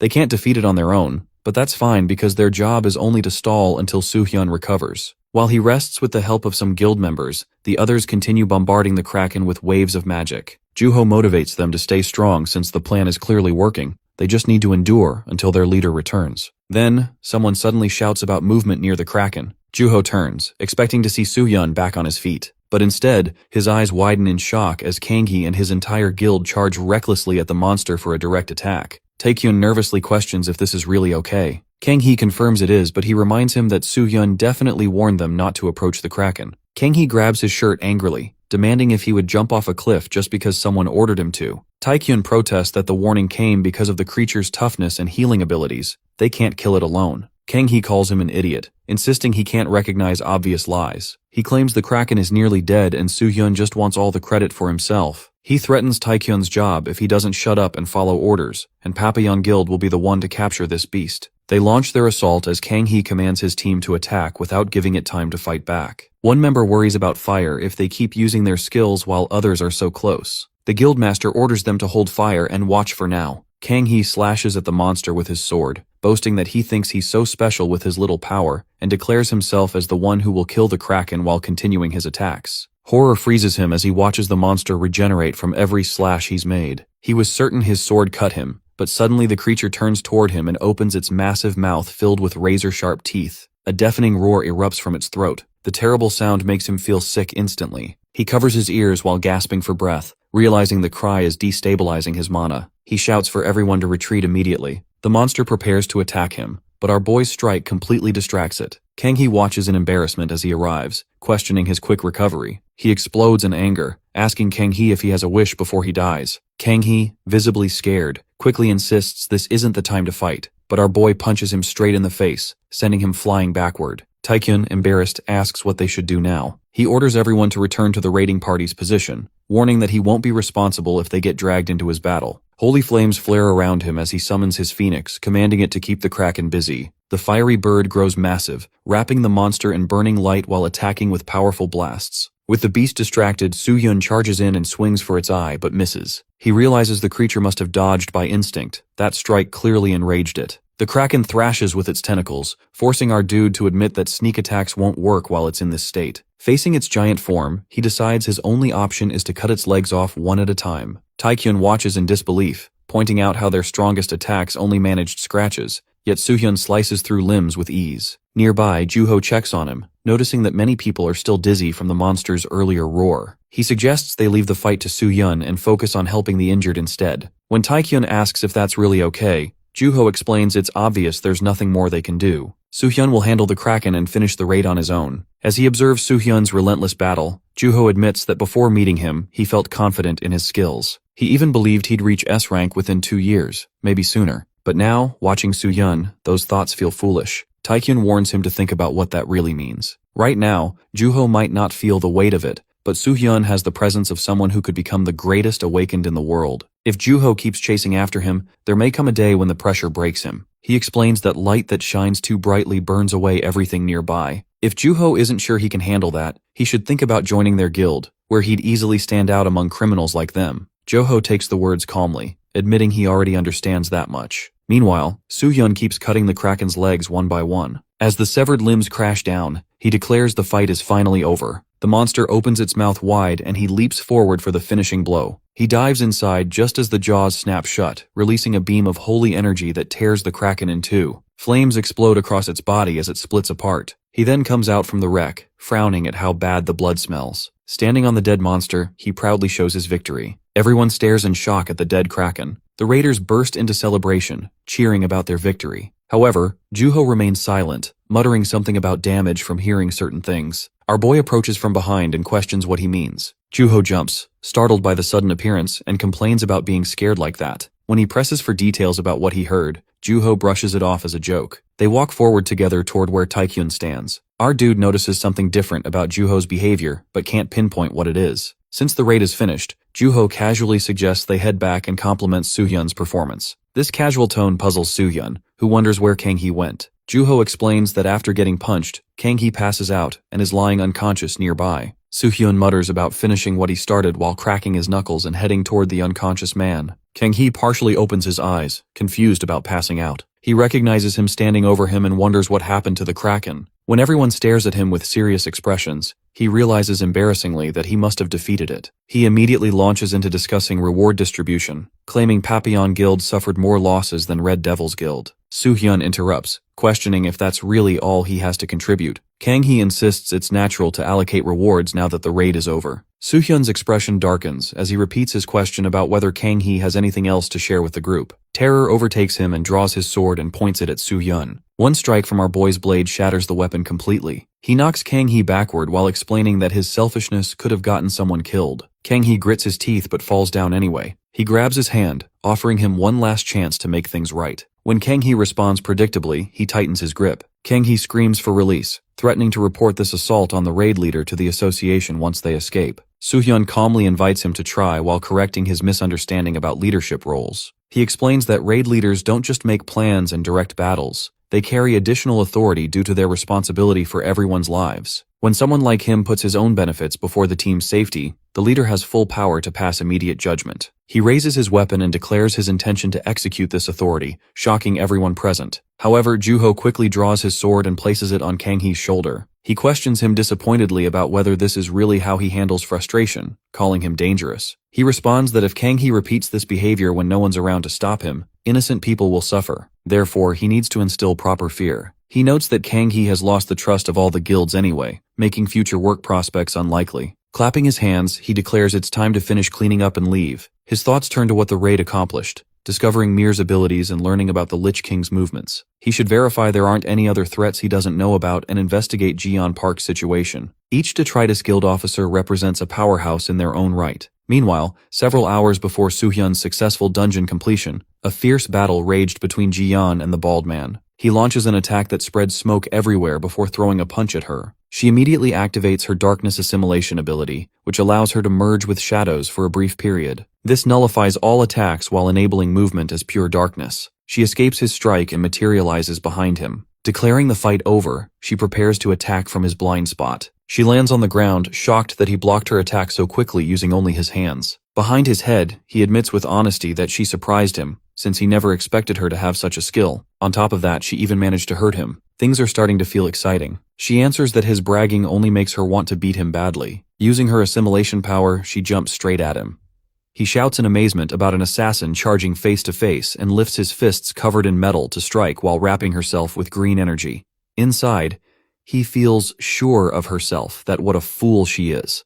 All her skills are focused on resisting physical damage, so her punches won't matter at all. She won't even leave a scratch on me. Her power works fast, but doesn't last long. It makes him feel some pain, but he figures out it must have limits, most likely a short duration. She rushes closer and throws a strong punch at him. He thinks about the thrill of a fight that could truly kill her.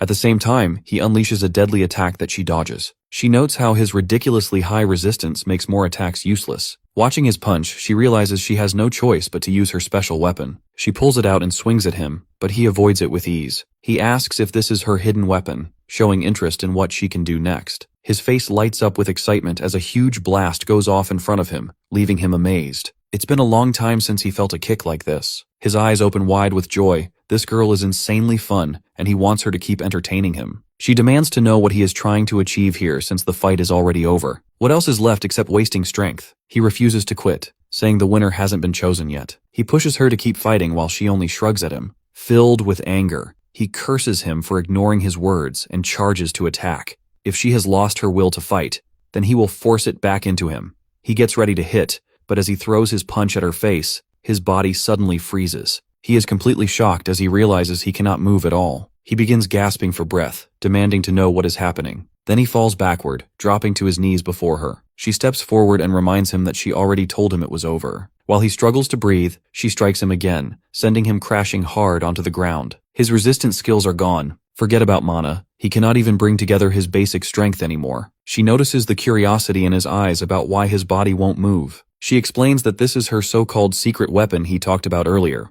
Although there are limits to how often she can use it, the blade has the power to mess up a person's inner mana flow. Now that his mana is twisted, it will keep crushing him from inside. The fight had already ended the moment she used it. She grabs him by the collar and says it's her turn to ask him about something. With a serious look, she demands to know who his master is. Her fists keep landing blow after blow as she demands information about his superior. His mouth bleeds, but despite his injuries, he manages a twisted grin. He claims ignorance about any boss, then casually suggests she consider joining the Detritus Guild instead. The offer comes with a twisted perk that she'll get to kill plenty of people. The suggestion sends her into a rage. She draws her sword and prepares to end him right there, but Mr. Kim's firm grip stops her hand just in time. He urges her to calm down, explaining that despite her justified anger, this man holds valuable information as a Detritus Guild officer. Killing him will destroy their chance of achieving their ultimate goal. His reasonable words help her regain control. She apologizes for getting so worked up, then acknowledges that his presence confirms the intel they've received is accurate. Mr. Kim agrees, noting that time is running short and they need to prepare quickly. The injured officer complains about the interruption, claiming things are just getting interesting. This only reignites her fury, causing her to lunge at him again. Mr. Kim uses the moment to point out how the officer's very presence proves Soo-hyun's intelligence is reliable. The first Blue Dungeon in America has opened exactly as predicted, which means the terrorist attack on the Blue Dungeon is likely real too.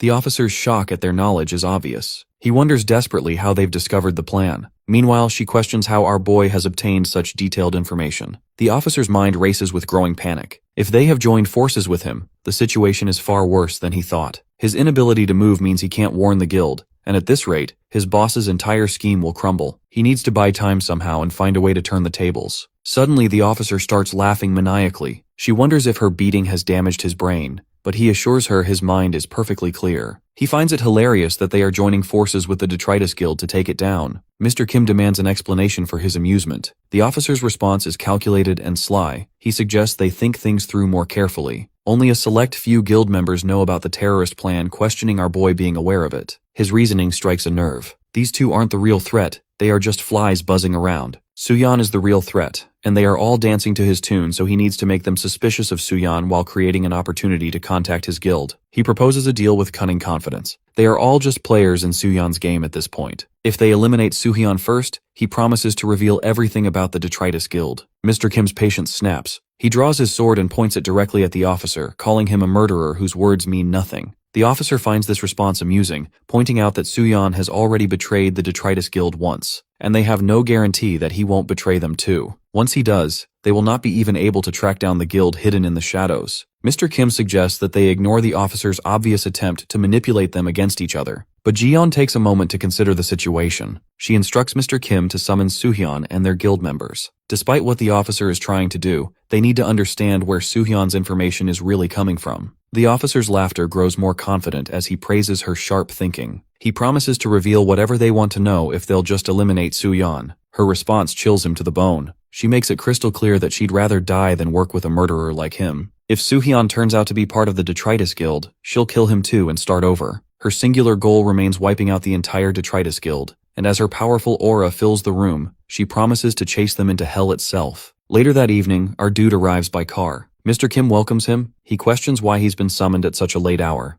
Mr. Kim explains it will be easier to show him directly. As they walk inside, he wonders what has happened and if she has lost. When they reach the door, multiple sword points suddenly aim at him. He casually asks for an explanation for this behavior, addressing Ji-yeon, who appears in front of her in the form of a dark shadow. Our boy realizes this isn't ordinary concealment, it's a full assimilation into darkness. Normally, people can only use shadows to hide themselves, but she has managed to expand it wide enough to cover everyone, masking them completely. One by one, figures start stepping out, and she finally reveals herself. He admits that her skill is impressive. She brushes off his remark, while she mentions casually that the only reason she called him here was because of something amusing the bald man said about her connection to detritus. The officer greets him like an old acquaintance, while our boy responds that she doesn't look like the type who would fall for cheap tricks. She agrees, explaining that she never accepts things at face value, yet adds that what she has seen so far doesn't match the rumors. She moves closer, explaining that one thought has been circling in her mind, the intel he has about the Detritus Guild. Only a select few within the guild know about such matters,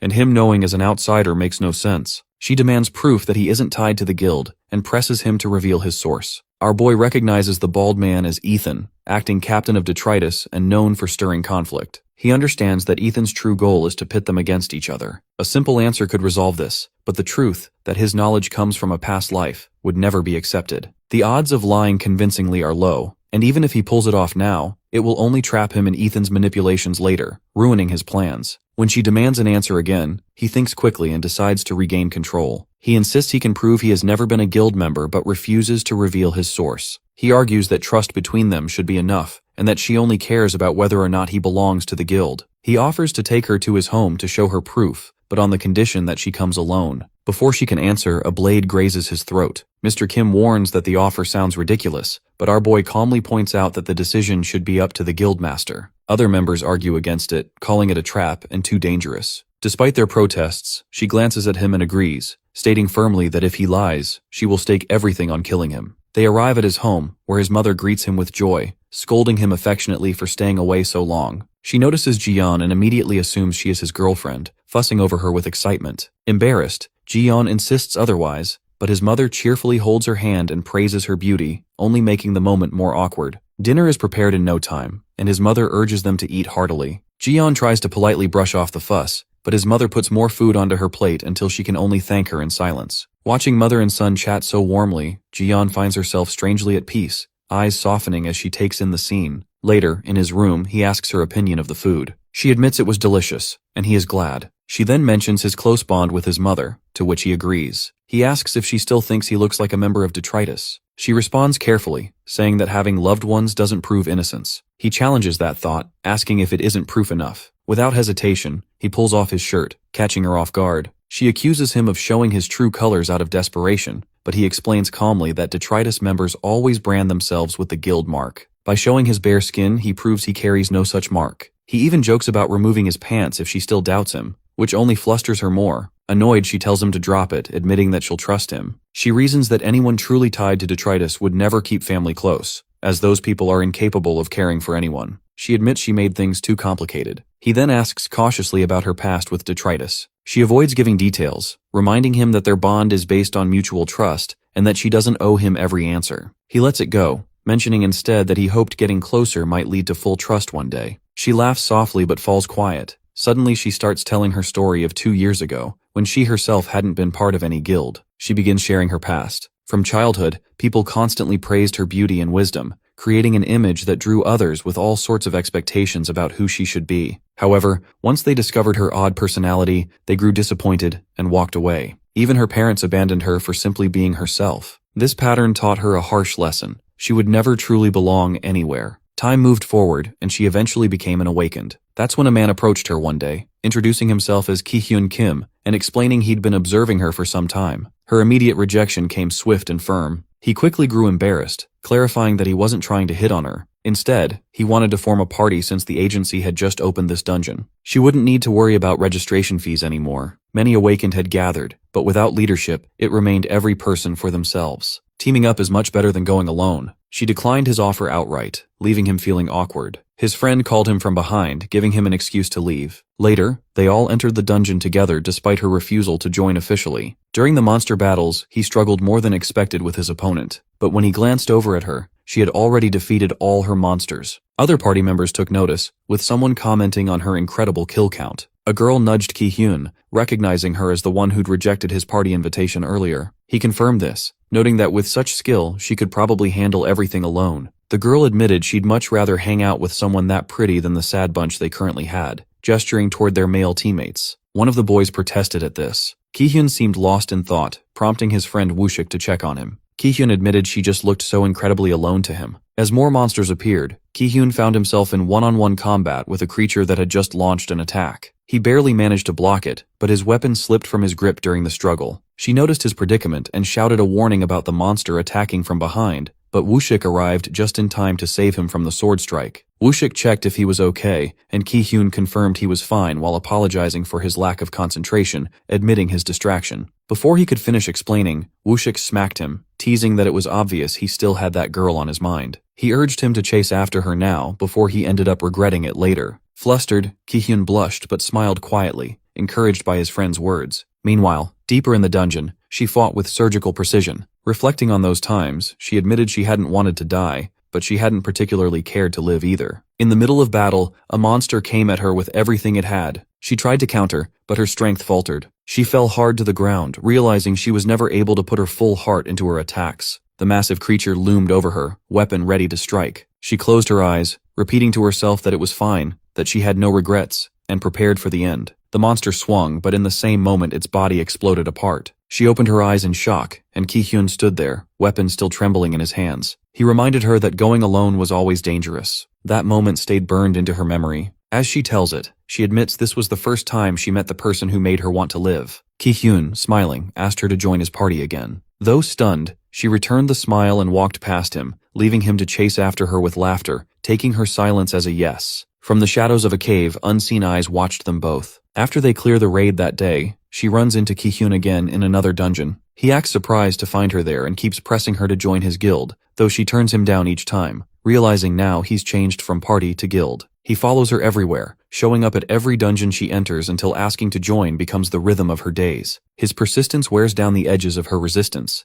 and eventually she takes his hand and goes with him. Once she signs up, she slides into the group slowly, learning names and routines. The mood shifts around her. Some kids tease, some praise, and someone jokes about being disappointed in her for finally giving in. Woo-shik nudges Ki-hyun about how it went, and Ki-hyun shrugs that it went smooth enough, though they all tease him to hurry and make a move. She floats through the chatter, noting that these new connections finally give her a sense of belonging she's never had before. They fight together more and more. In a routine monster sweep, someone pats her on the head to thank her for covering their flank, and the gesture turns into something softer over time. Small moments gather into something more. An afternoon where they share ice cream even though it's cold, him insisting it tastes good anyway, and them laughing over the absurdity. Then the world shifts. A breaking bulletin announces a new dungeon appearing in Suwon. News anchors flash a report about a missing vacant in a nearby town and warn that strange things are happening in the engine. She and Ki-hyun sit beneath beautiful trees, watching the update, and her chest tightens. Being next to him makes her heart race for reasons she doesn't want to untangle. He smiles and, with a gentle touch to her hand, suggests going somewhere together after tomorrow's raid, just the two of them. She flushes, surprised and delighted, and answers yes without thinking. For a brief, bright moment, the future looks simple and warm. The second bulletin follows fast. Officials now report that the death of an awakened inside a dungeon appears not to be the work of a regular monster, but of another awakened,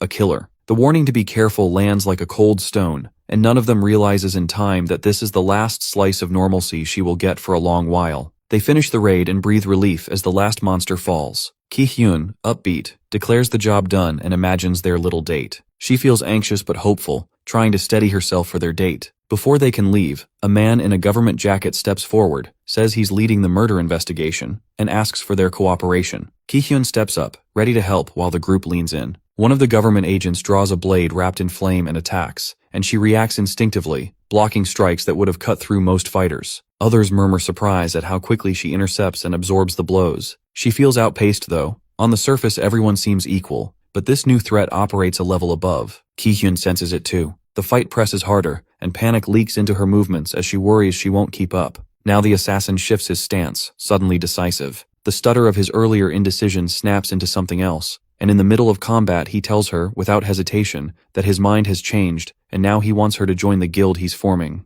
The guild recruitment conversation begins when she wonders about joining his organization. His response comes with clear intentions to accomplish something specific, though his current resources have limitations. This drive leads him to establish his own guild, which he has already named Detritus. An evil smile spreads across his face as he describes the guild as a perfect gathering spot for completely insane people. The flames covering her shoulder provide a resting place for his head as he makes his observation. Her insanity levels more than qualify her for membership. His invitation comes with a simple request to help grow their organization together. When she considers refusing, his response comes after a brief pause, warning her that rejection will result in her death. This threat triggers Ki-hyun's protective instincts, causing him to launch an attack from behind with confident words about preventing such an outcome. The mysterious man's evasion skills prove superior as he effortlessly dodges the surprise assault. The other guild members join the fight by directing their energy attacks toward him, which only earns an annoyed response about their interference. Ki-hyun checks on her condition, receiving confirmation that she remains unharmed. However, she recognizes the extreme danger this opponent represents and decides to create a distraction so the others can escape.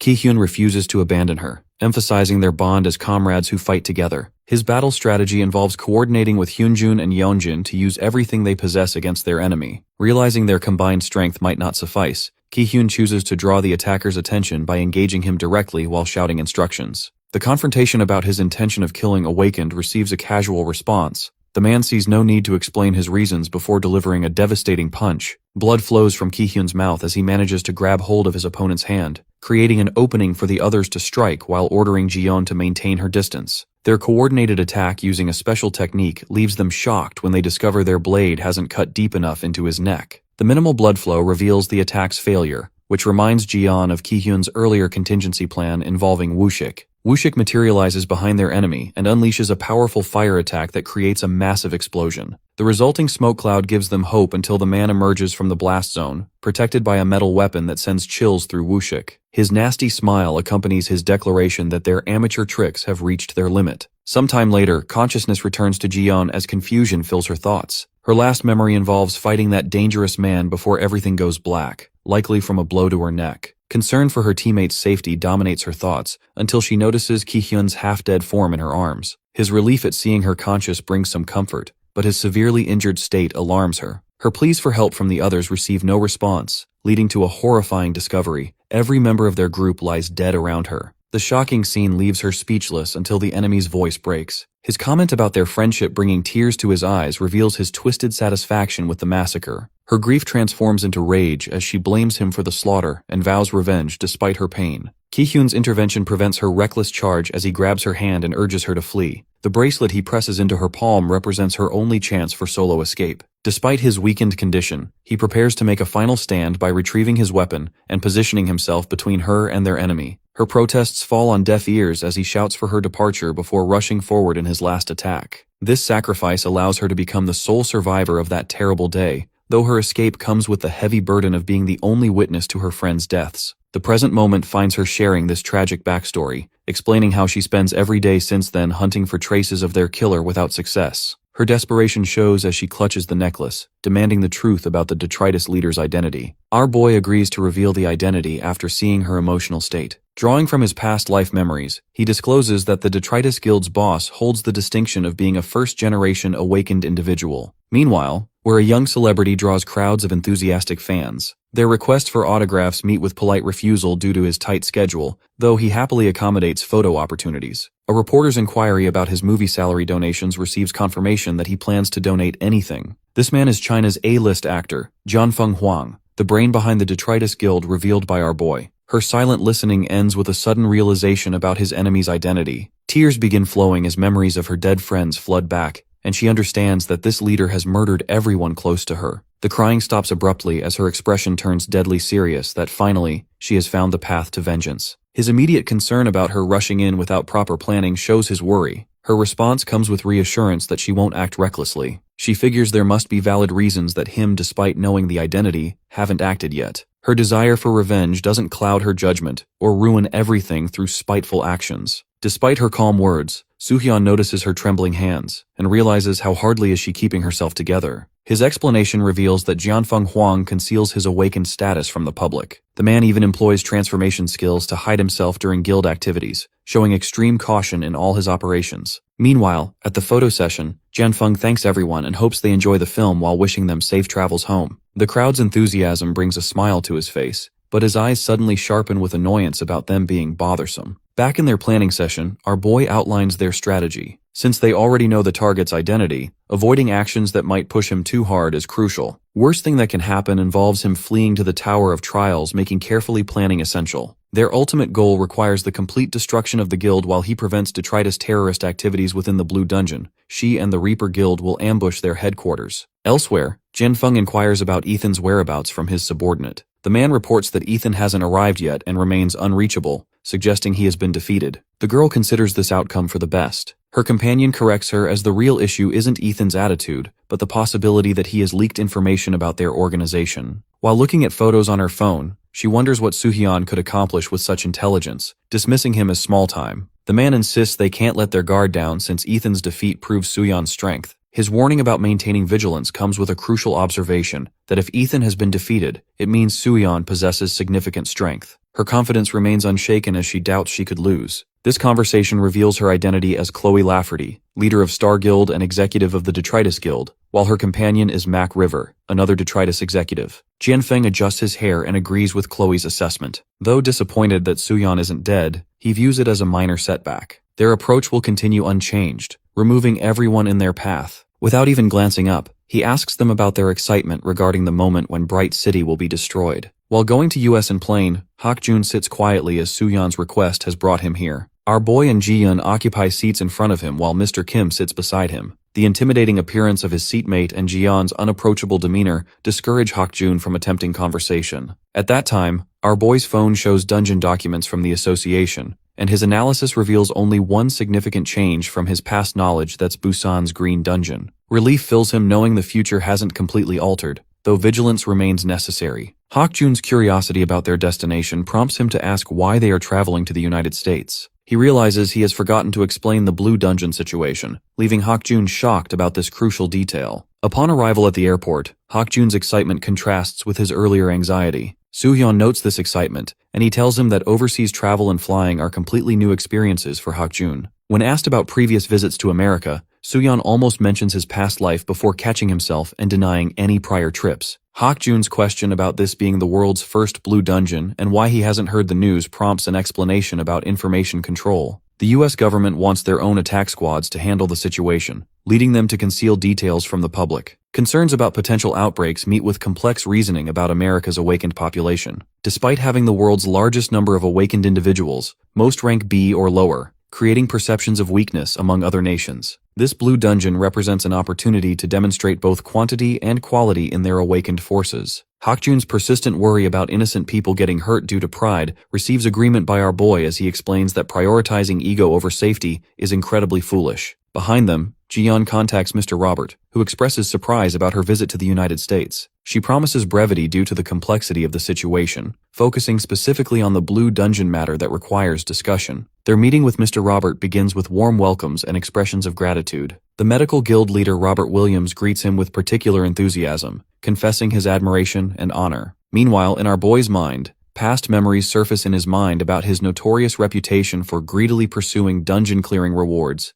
giving him an idea about potential manipulation tactics. Ji-yeon steps forward to offer translation services since she assumes he can't communicate in English. However, he interrupts her efforts by addressing Robert directly with his straightforward proposal about participating in the Blue Dungeon raid. This revelation about his English fluency surprises Hak-jun. Robert, while acknowledging that somehow they'd discovered the classified Blue Dungeon information, emphasizes the difficulty of their request. The United States maintains a strict policy against requesting awakened assistance from other nations, though Robert's initial outreach creates different circumstances. His counteroffer involves splitting the rewards in half, which immediately captures Robert's attention. His internal calculations work overtime. S-rank awakened individuals typically earn rewards equivalent to entire guild profits, and their current attack squad desperately lacks S-rank members. Partnering with this powerful individual could transform them into national heroes, though half the rewards still seem insufficient for such a valuable alliance. His diplomatic response acknowledges the enticing nature of the offer while expressing concerns about government approval. Our boy's knowledge about the two S-ranks currently stationed in the US attack squad shocks Robert completely. Further manipulation comes through predictions about the medical guild becoming national heroes once news spreads about contracting an S-rank awakened during their time of need. Robert's mind races with confusion about how this stranger seems to read his thoughts so accurately. His apparent reconsideration of his demands creates false urgency as he pretends to consider approaching other guilds instead.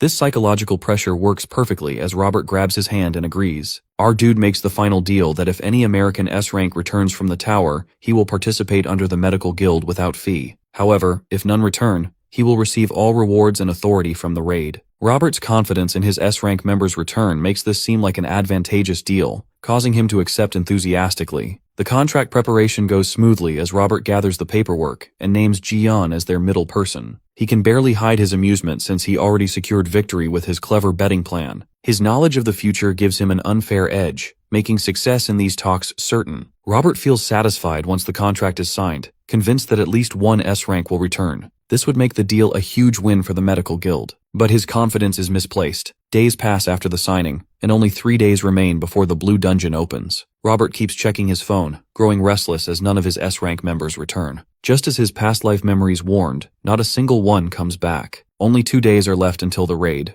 Meanwhile, Chloe updates Mac River with intel that Soo-yeon will be part of Medical Guild's raid. Mac River reacts with dark satisfaction, saying their enemy is walking straight into death. Jianfeng also finds this news amusing, raising the tension for the fight ahead. The final day arrives. Everyone on Soo-yeon's side finishes their preparations to wipe out the Detritus Guild. The long-awaited moment has come. The brutal LA forest is chosen as their meeting spot. Arriving early, Jordan Rogers, the vice leader of Maximum Guild and an S-rank awakened, appears ahead of schedule. He asks about Soo-hyun, but guild members admit they haven't seen him yet. Jordan speaks of his eagerness to meet the rookie genius, but a familiar voice interrupts. Chloe mocks him, saying his standards must have fallen if he's excited about a mere newcomer. She arrives with Mac River at her side. Jordan defends Soo-hyun, reminding everyone he's the only awakened to ever clear the 10th trial. He suggests Chloe should spend less time on makeup and more on research. Chloe fires back, calling him nothing more than a lower floor awakened and taunts him about being afraid of losing to a rookie. Jordan reminds her that the dungeon requires at least 5 S-ranks, so they can't afford to be picky. Chloe smirks and points to Mac River, saying she brought strong machinery. She then questions Jordan's own resources, making the exchange even sharper. Jordan while placing a calming hand on Mac's shoulder. He praises his unique skills and wishes him luck, but he can't resist provoking Chloe further by calling her an old lady. Chloe explodes with rage, threatening to kill him if he says it again. Blue energy bursts from her body. Jordan answers by summoning his flames, creating a deadly standoff. Onlookers whisper nervously, hoping someone will stop them, but no one dares step between two powerful awakened. The tension spikes when Soo-hyun finally arrives. He politely excuses himself as he walks up to the two combatants. Chloe's fury only grows. She warns that she'll rip him apart right now, while Jordan eggs her on to try. Mac River shakes his head at Chloe's temper, worrying their mission will fail if she loses control. Just as he considers stepping in, a commanding voice booms through the area, ordering both to stop.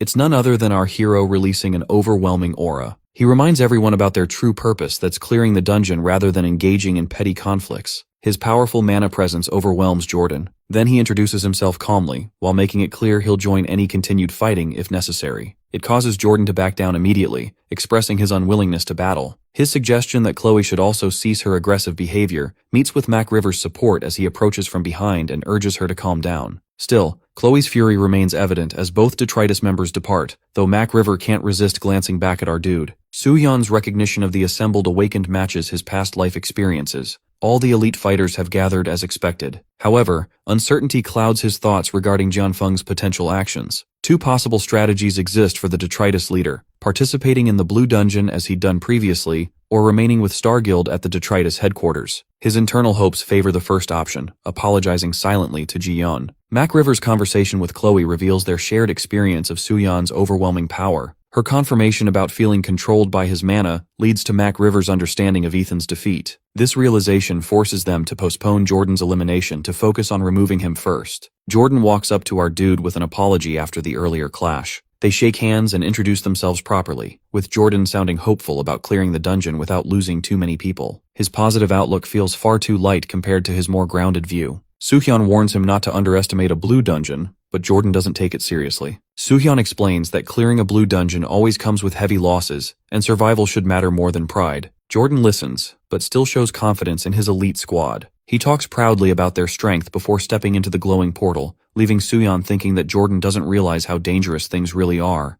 Hakjun rushes in, all fired up after spotting Jordan. He can't believe he's about to enter a dungeon alongside the man who once cleared the world's biggest green dungeon, and even with Chloe, the Ice Witch, here too. His excitement shows as he was worried before that this isn't a green dungeon but a blue one. But now, he admits the strong awakened eases his worry a little. However, our guy doesn't agree with him. Hak-jun looks puzzled by his mixed signals, but he already knows most of them don't understand how deadly blue dungeons truly are. Soon the announcement comes that the raid will officially begin. Everyone gathers near the teleportation portal. Soo-hyun thinks about all the dangers waiting ahead. The Detritus Guild is planning a terrorist attack, and if monsters spill out because the dungeon isn't cleared, the world could face another disaster like the second outbreak in Anyang. He reminds Hak-jun of what he told him before arriving. Hak-jun confirms that he remembers. He stresses once again to stay sharp, expect the unexpected, and fight from the very first step inside. The moment they enter, the system's voice rings out. The trial has begun. To escape, they must either find the exit gate or survive for 10 days. The shocking condition leaves everyone stunned. Jordan urges the team not to panic and tries to steady the mood,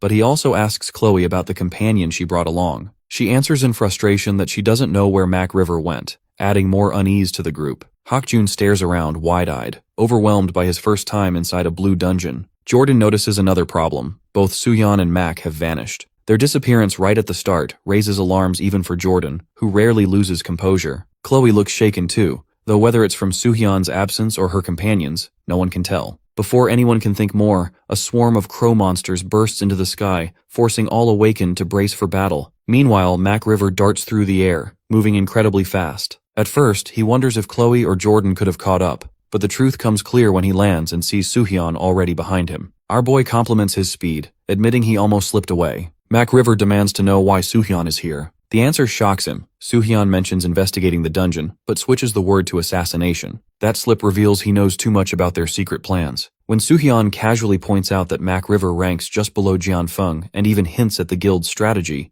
Mac River is rattled. He can't believe how deep his knowledge runs. Panicking, he asks who Soo-hyun really is, but the response cuts into him harder. Soo-hyun notes that Mac River can't even control his emotions properly, which is bad for an assassin. Fear creeps in even as Mac River tries to cover it with threats. Suddenly, Mac River bursts forward, wind wrapping around his body as he shoots into the air at terrifying speed. He boasts that no one can catch him and screams threats about killing the entire squad inside the dungeon and wiping out LA along with them. Soo-hyun stays calm, draws his sword, and quietly apologizes for what's about to happen. His sword straight and fast, cutting Mac River down mid-flight. Watching him fall, he informs him about the end of his foolish plan. The fighters are going at it with these crazy chimpanzee monsters. Chloe keeps blasting them with her ice powers while Jordan burns them up with his fire. Hak-jun can't believe how well they work together as Chloe basically protects everyone with her ice shields, and Jordan hits like a truck with those flames. The other guild guys are doing okay, but these two are just on another level. Out of nowhere, this monster jumps at Hak-jun from behind. He feels it coming and throws his weapon right at it, knocking the thing down. He's thinking there's no way he's gonna lose to these things. Jordan watches Hak-jun fight and thinks the kid just needs a little more polish to become really dangerous. Once all the monsters are dead, Jordan stretches and goes on about how this blue dungeon isn't as tough as everyone made it out to be. Chloe agrees,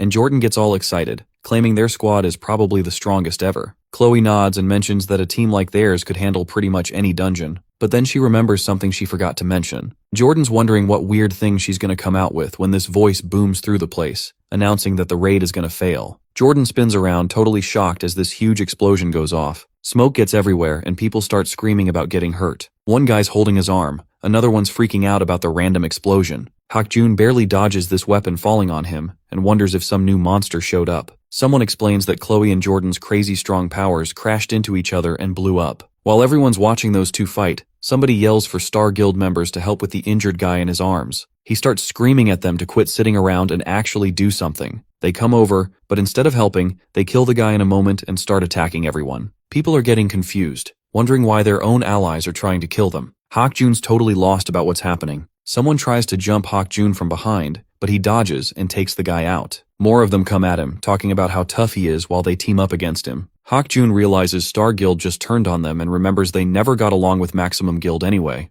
but this feels way different. He thinks back to how our dude mentioned fighting would start right when they got in the dungeon, wondering if he saw this betrayal coming. Right now though, he just needs to stay alive, so he pulls out his weapon and gets ready to fight. Meanwhile, Chloe froze Jordan's right arm solid during their fight. Jordan's cursing himself for being careless since he can't use his good arm anymore. Even though they don't like each other, he knows Chloe isn't dumb enough to mess up a mission over some stupid rivalry. This whole thing must have been planned from the start, but he can't figure out why. Chloe starts laughing like crazy and screams about how badly she's wanted to kill him, then attacks again. Jordan realizes he can't keep stalling. She calls him an idiot, and points out he can't block her attacks with just one arm, while this intense energy surrounds her. Jordan knows she's right but figures his fire beats her ice in a straight fight, so he's got one shot to end this. He charges forward, putting everything into one massive attack. Chloe makes a bunch of ice blocks to block him. Jordan's attack smashes right through them as he yells about how her weak ice is gonna burn up. The ice breaks apart, but Chloe surprises him by covering herself in flames, making him realize she's got both fire and ice powers. She turns into ice and breaks free, laughing about how she tricked him into getting close. Now Jordan's completely frozen solid. He manages to get out one question that even with all their bad blood,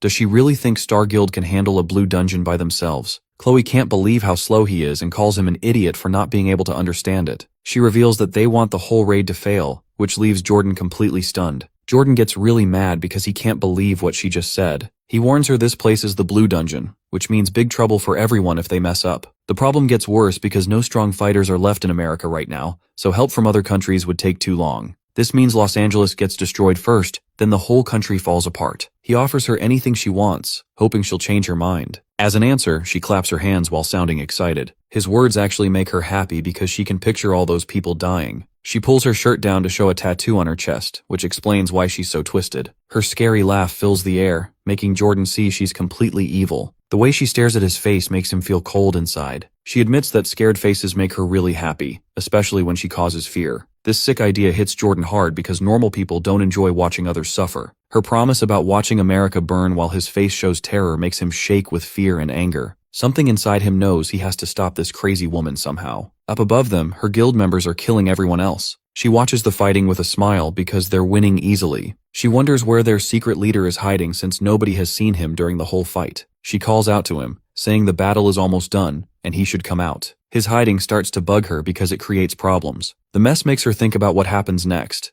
If things go wrong, people will blame her and the Star Guild instead of him. This worry makes her doubt if he'll stick around when trouble starts. She thinks about leaving after they finish the job because trust only works when both people care. Someone walks up behind her, which makes her think Mac River finally came back. She figures Soo-hyun must have been stronger than they thought since the fight took so long. Her friendly greeting stops working when she turns around because Soo-hyun stands there instead, looking sorry about being late. Seeing all the dead bodies everywhere makes him realize how bad things really are. Bright flames dance around his hands as his power fills the whole area. Fear hits her like a truck because beating Mac River should have been impossible, even though she knew that guy was really strong. The proof burns right in front of her though, showing Soo-hyun's power has gotten scary strong. She yells at her team members, telling them to forget everyone else and kill him first. Hak-jun blocks their path with his big weapon, saying nobody gets to leave. She quickly makes ice walls to protect herself, but his power breaks through them easily as he gets closer. Watching this happen, she gets frustrated because she can't handle him by herself. She admits to herself that his strength is too much, and her boss being gone makes her worried. She tells herself maybe he's waiting for the right time. To give him that chance, she uses her magic to make a huge ice monster that blocks Soo-hyun's way. She admits our dude is strong but says this monster won't be as easy to break as the walls were. Ice spears float in the air as the big creature stands up, but Soo-hyun barely cares, going through the monster's attacks like they're nothing. She laughs at what she thinks is her chance, and grabs his sword with her hand, saying she'd never be stupid enough to fight a monster like him alone. The ice creature grabs Soo-hyun and lifts him high up. She yells at her boss, telling him to attack now, but nobody answers her call as she's looking forward to it. Far away at the Star Guild building, Jianfeng stands with a mean smile, looking very satisfied about something. Blood drips from her wounded shoulder as she cries out for her boss to finally appear. She tries to make an opening in the fight, saying that if they join forces, they can finish their opponent once and for all. Coughing and bleeding, she keeps shouting his name again and again, but no one answers. The truth sinks in. Her boss has abandoned her. Tears roll down her cheeks as she realizes she's been betrayed. Inside the golem's giant fist, Soo-hyun watches it all and grows more certain of what he suspected. Gathering his power, he breaks free from the crushing grip and lands smoothly on the ground. The boss is truly gone, leaving no trace behind. Back at Star Guild headquarters, a subordinate confronts Jianfeng about the failed mission. He demands answers, why the plan fell apart and why Jianfeng returned like this. He explains how Jordan and Chloe fought while disguised as members of other guilds, which revealed a key detail about Jordan's real strength. But the truth disappoints him. Jordan doesn't seem nearly as powerful as everyone thought, making the idea of defeating him feel too easy, without any real satisfaction. Before the conversation continues, a familiar voice cuts in. He instantly recognizes the terrifying magical pressure from the newcomer, and unease spreads through him. The overwhelming presence makes him rethink taking risks, which explains why he pulled out of the earlier battle. Their talk gets cut short when another subordinate rushes in with alarming news. The terrorist plots against different countries have been fully exposed. The perpetrators are already caught by the associations. Panic spreads as they realize their secret plans are no longer hidden. But Jianfeng reacts in a shocking way as he laughs. His subordinate stares at him, confused at how he can laugh in such a serious moment. Then without warning, Jianfeng makes his decision. He kills both subordinates on the spot, their bodies collapsing on the floor. He explains that running this fake guild was fun for him, but their incompetence risks exposing who he really is. Since he intends to keep up his acting career, he can't afford any loose ends. Meanwhile, Jordan wakes up and immediately asks about Chloe and what happened with the dungeon raid. His teammates tell him it's all over. Chloe and the rest of the Star Guild members have been captured. Jordan doesn't understand since it looked like they lost. But then he learns the truth that Soohyun arrived just in time and saved them all from certain death. Somewhere else, Soohyun updates Hakjun about what happened. He explains that the suspicious figure tried to run as soon as he appeared, leaving him no time to explain and forcing him to act fast. Hakjun feels bitter, upset about being left behind in such a critical moment. Their talk is interrupted when Jordan approaches, still weak from the ordeal. The air grows heavy as Jordan wrestles with everything he just learned. Even though he already knew about the fake guild's plans, he keeps blaming himself for his own weakness that nearly cost them everything. Finally, he lets go of his pride and thanks Soohyun sincerely. He admits that Soohyun's actions not only saved them, but also stopped what could have been a huge disaster across the whole country. His gratitude feels genuine as he acknowledges the sacrifice. Soohyun, feeling awkward with the praise, brushes it off and suggests they focus on the mission ahead. But their relief doesn't last long. A new enemy creeps from the shadows, its face hidden as it locks onto them like prey. Suddenly, it hurls a massive stone straight at the group. Without hesitation, our dude summons his phoenix. The fiery bird bursts forth as he makes a bold declaration. Jordan, confused, questions what he means. But before anyone can react, the phoenix erupts in an explosive blaze. He clarifies that saving America isn't finished yet.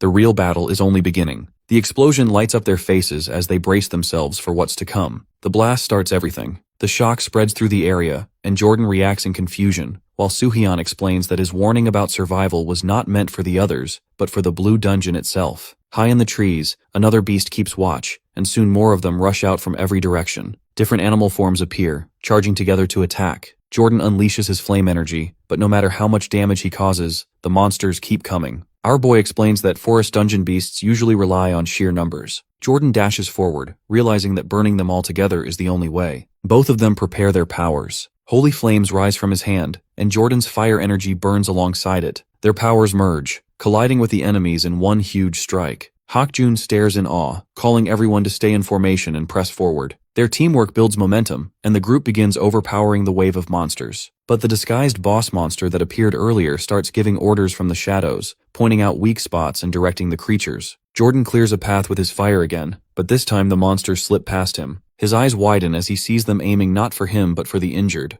10 of the beasts rush toward the wounded guild members. Cries for help break out. Just as death feels close, Soohyun steps in and cuts them down, saving them. From hiding, the boss grows irritated, whispering that Soohyun is in the way. He commands a crow-like monster to strike first and finish him off. Suddenly, the beasts line up against Soohyun, roaring as they gather their energy. Before they can hit, a violent explosion rips through them. The bodies burst apart. Soohyun realizes the truth that it is the boss's ability. He senses the power of mutation, like the defense of a kraken, and knows taking repeated blows will become too dangerous. Hakjun rushes to him, worried, but Soohyun stays calm and explains that the blast came from the boss. He identifies the enemy as a troll druid, a disguised monster with control over animal-type beasts. It is not only smart, but also skilled in magic and capable of many tricks. Our dude admits the situation looks bad, but protecting both the injured and the Star Guild survivors is the only way until the association takes them in. He promises to face the boss monster directly, knowing that once the druid is killed, the remaining beasts will scatter. Jordan protests, pointing out that if the boss really controls the monsters, all forces will be turned on Soohyun,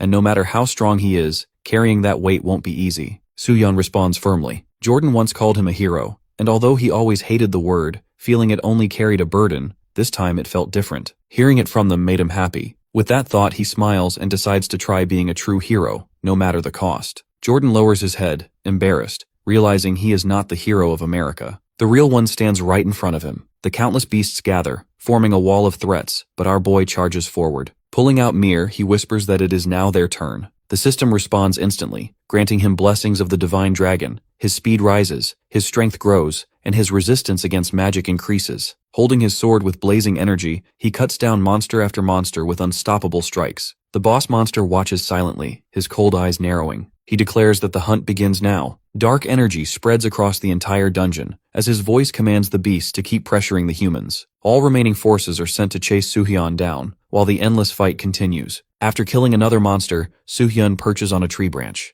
Looking at the remaining monsters, he guesses that he has taken down half of them so far. He had expected such a scenario where every monster would come after him, but now, seeing the massive horde, he estimates there are about 200 to 300 of them, which means it will take him a while to eliminate them. So the first thing he needs to do is divert their attention. For this purpose, he uses his new skill, Doppelganger, which allows him to create 4 copies of himself. Each copy moves forward in the same manner. The boss monster looks confused, seeing more of him. Mir is quite happy to see his master split into 4, imagining more cuddling from 4 masters. The boss monster stares intently at each copy of Soo-hyun, wondering which one is real. Then he decides to hunt them all and orders the monsters to attack every copy. When a swarm of monkey monsters charges at him, Soo-hyun realizes that his diversion strategy isn't working. He raises his pet, who happily breathes fire on them, eliminating them all. This catches the boss's attention, and he immediately recognizes the real Soo-hyun among the copies. He orders his monsters to go after him. The monsters rush forward, but then the boss is suddenly ambushed by Soo-hyun, who hurls blue flames at him. The boss quickly blocks the attack. Soo-hyun understands that taking him down won't be an easy task. Once again, he is surrounded by monsters, and with Mir's help, he burns down most of them. After a while, both of them grow exhausted. He sends his pet back to the inventory to rest, deciding he can handle the rest of the battle himself. Then he turns toward the horde of enemies and challenges them, declaring that they will soon learn who the real prey is. With that, he rushes into the fray. Basically, a blue dungeon comes at the 5th scale according to its difficulty. This measurement shows that the higher the number on scale, the more dangerous the dungeon becomes. By that standard, this dungeon, he is currently in that appeared in LA, is considered the most dangerous blue-level dungeon. While slashing through the monsters, Soo-hyun recalls another dungeon outbreak that happened because of a failed raid. During that outbreak, rankers from around the world gathered to contain it, and they ultimately succeeded. His distraction costs him as a monster bites his neck. In the next moment, the boss activates his magic, creating a massive explosion. The last thought swirling in Soo-hyun's mind is that the chance of clearing this dungeon solo is 0% before he loses consciousness. His unconscious mind drifts to memories of his past life, where the world crumbles in front of him. That was the time when he couldn't protect anyone. Even after the blue dungeon outbreak, he failed to protect humanity. In those days, a question kept nagging at him. What use was the title of hero if he could only protect himself? He had become such a hollow shell that sometimes he remained unmoved even when people cried for his help, because all he could feel was the crushing burden of duty. In his unconscious state, he concludes that Sungin is someone who cannot be a hero because of this weakness. But then, he remembers the faces of his loved ones and friends, reminding himself that Soo-hyun is different, because he has people to protect. From the ground, golden energy begins to emanate around him as he resolves to become a true hero. With his regeneration ability, his health restores, baffling the boss monster, who is clearly frightened and tells him to go back. His regeneration threshold also increases. Soo-hyun looks at the boss and asks why. After declaring him a mere prey, he now wants his prey to retreat. With his physical abilities surging, Soo-hyun smashes his fist into the boss, sending him flying. He declares that now it's time for him to do the hunting. The desperate boss begs his monsters for protection, but grows confused when none respond to his call. Looking around, he is baffled to see that his minions have already been wiped out by Soo-hyun's team. Jordan declares that they are not fools. Meanwhile, Soo-hyun steps forward, reminding the boss that he left no minions behind to protect him. The boss trembles in fear, stammering that he doesn't want to die. Raising his sword to finish his enemy, Soo-hyun retorts that his victims must have felt the same. With a swift strike of his blade, he kills the boss monster. As he does, he wonders if the lightning he feels in his hands and sword comes from his determination to correct his past mistakes. He silently thanks the true owner of his current body, believing it was that man who gave him the chance to redeem himself. The boss screams in pain while Soo-hyun remains resolute,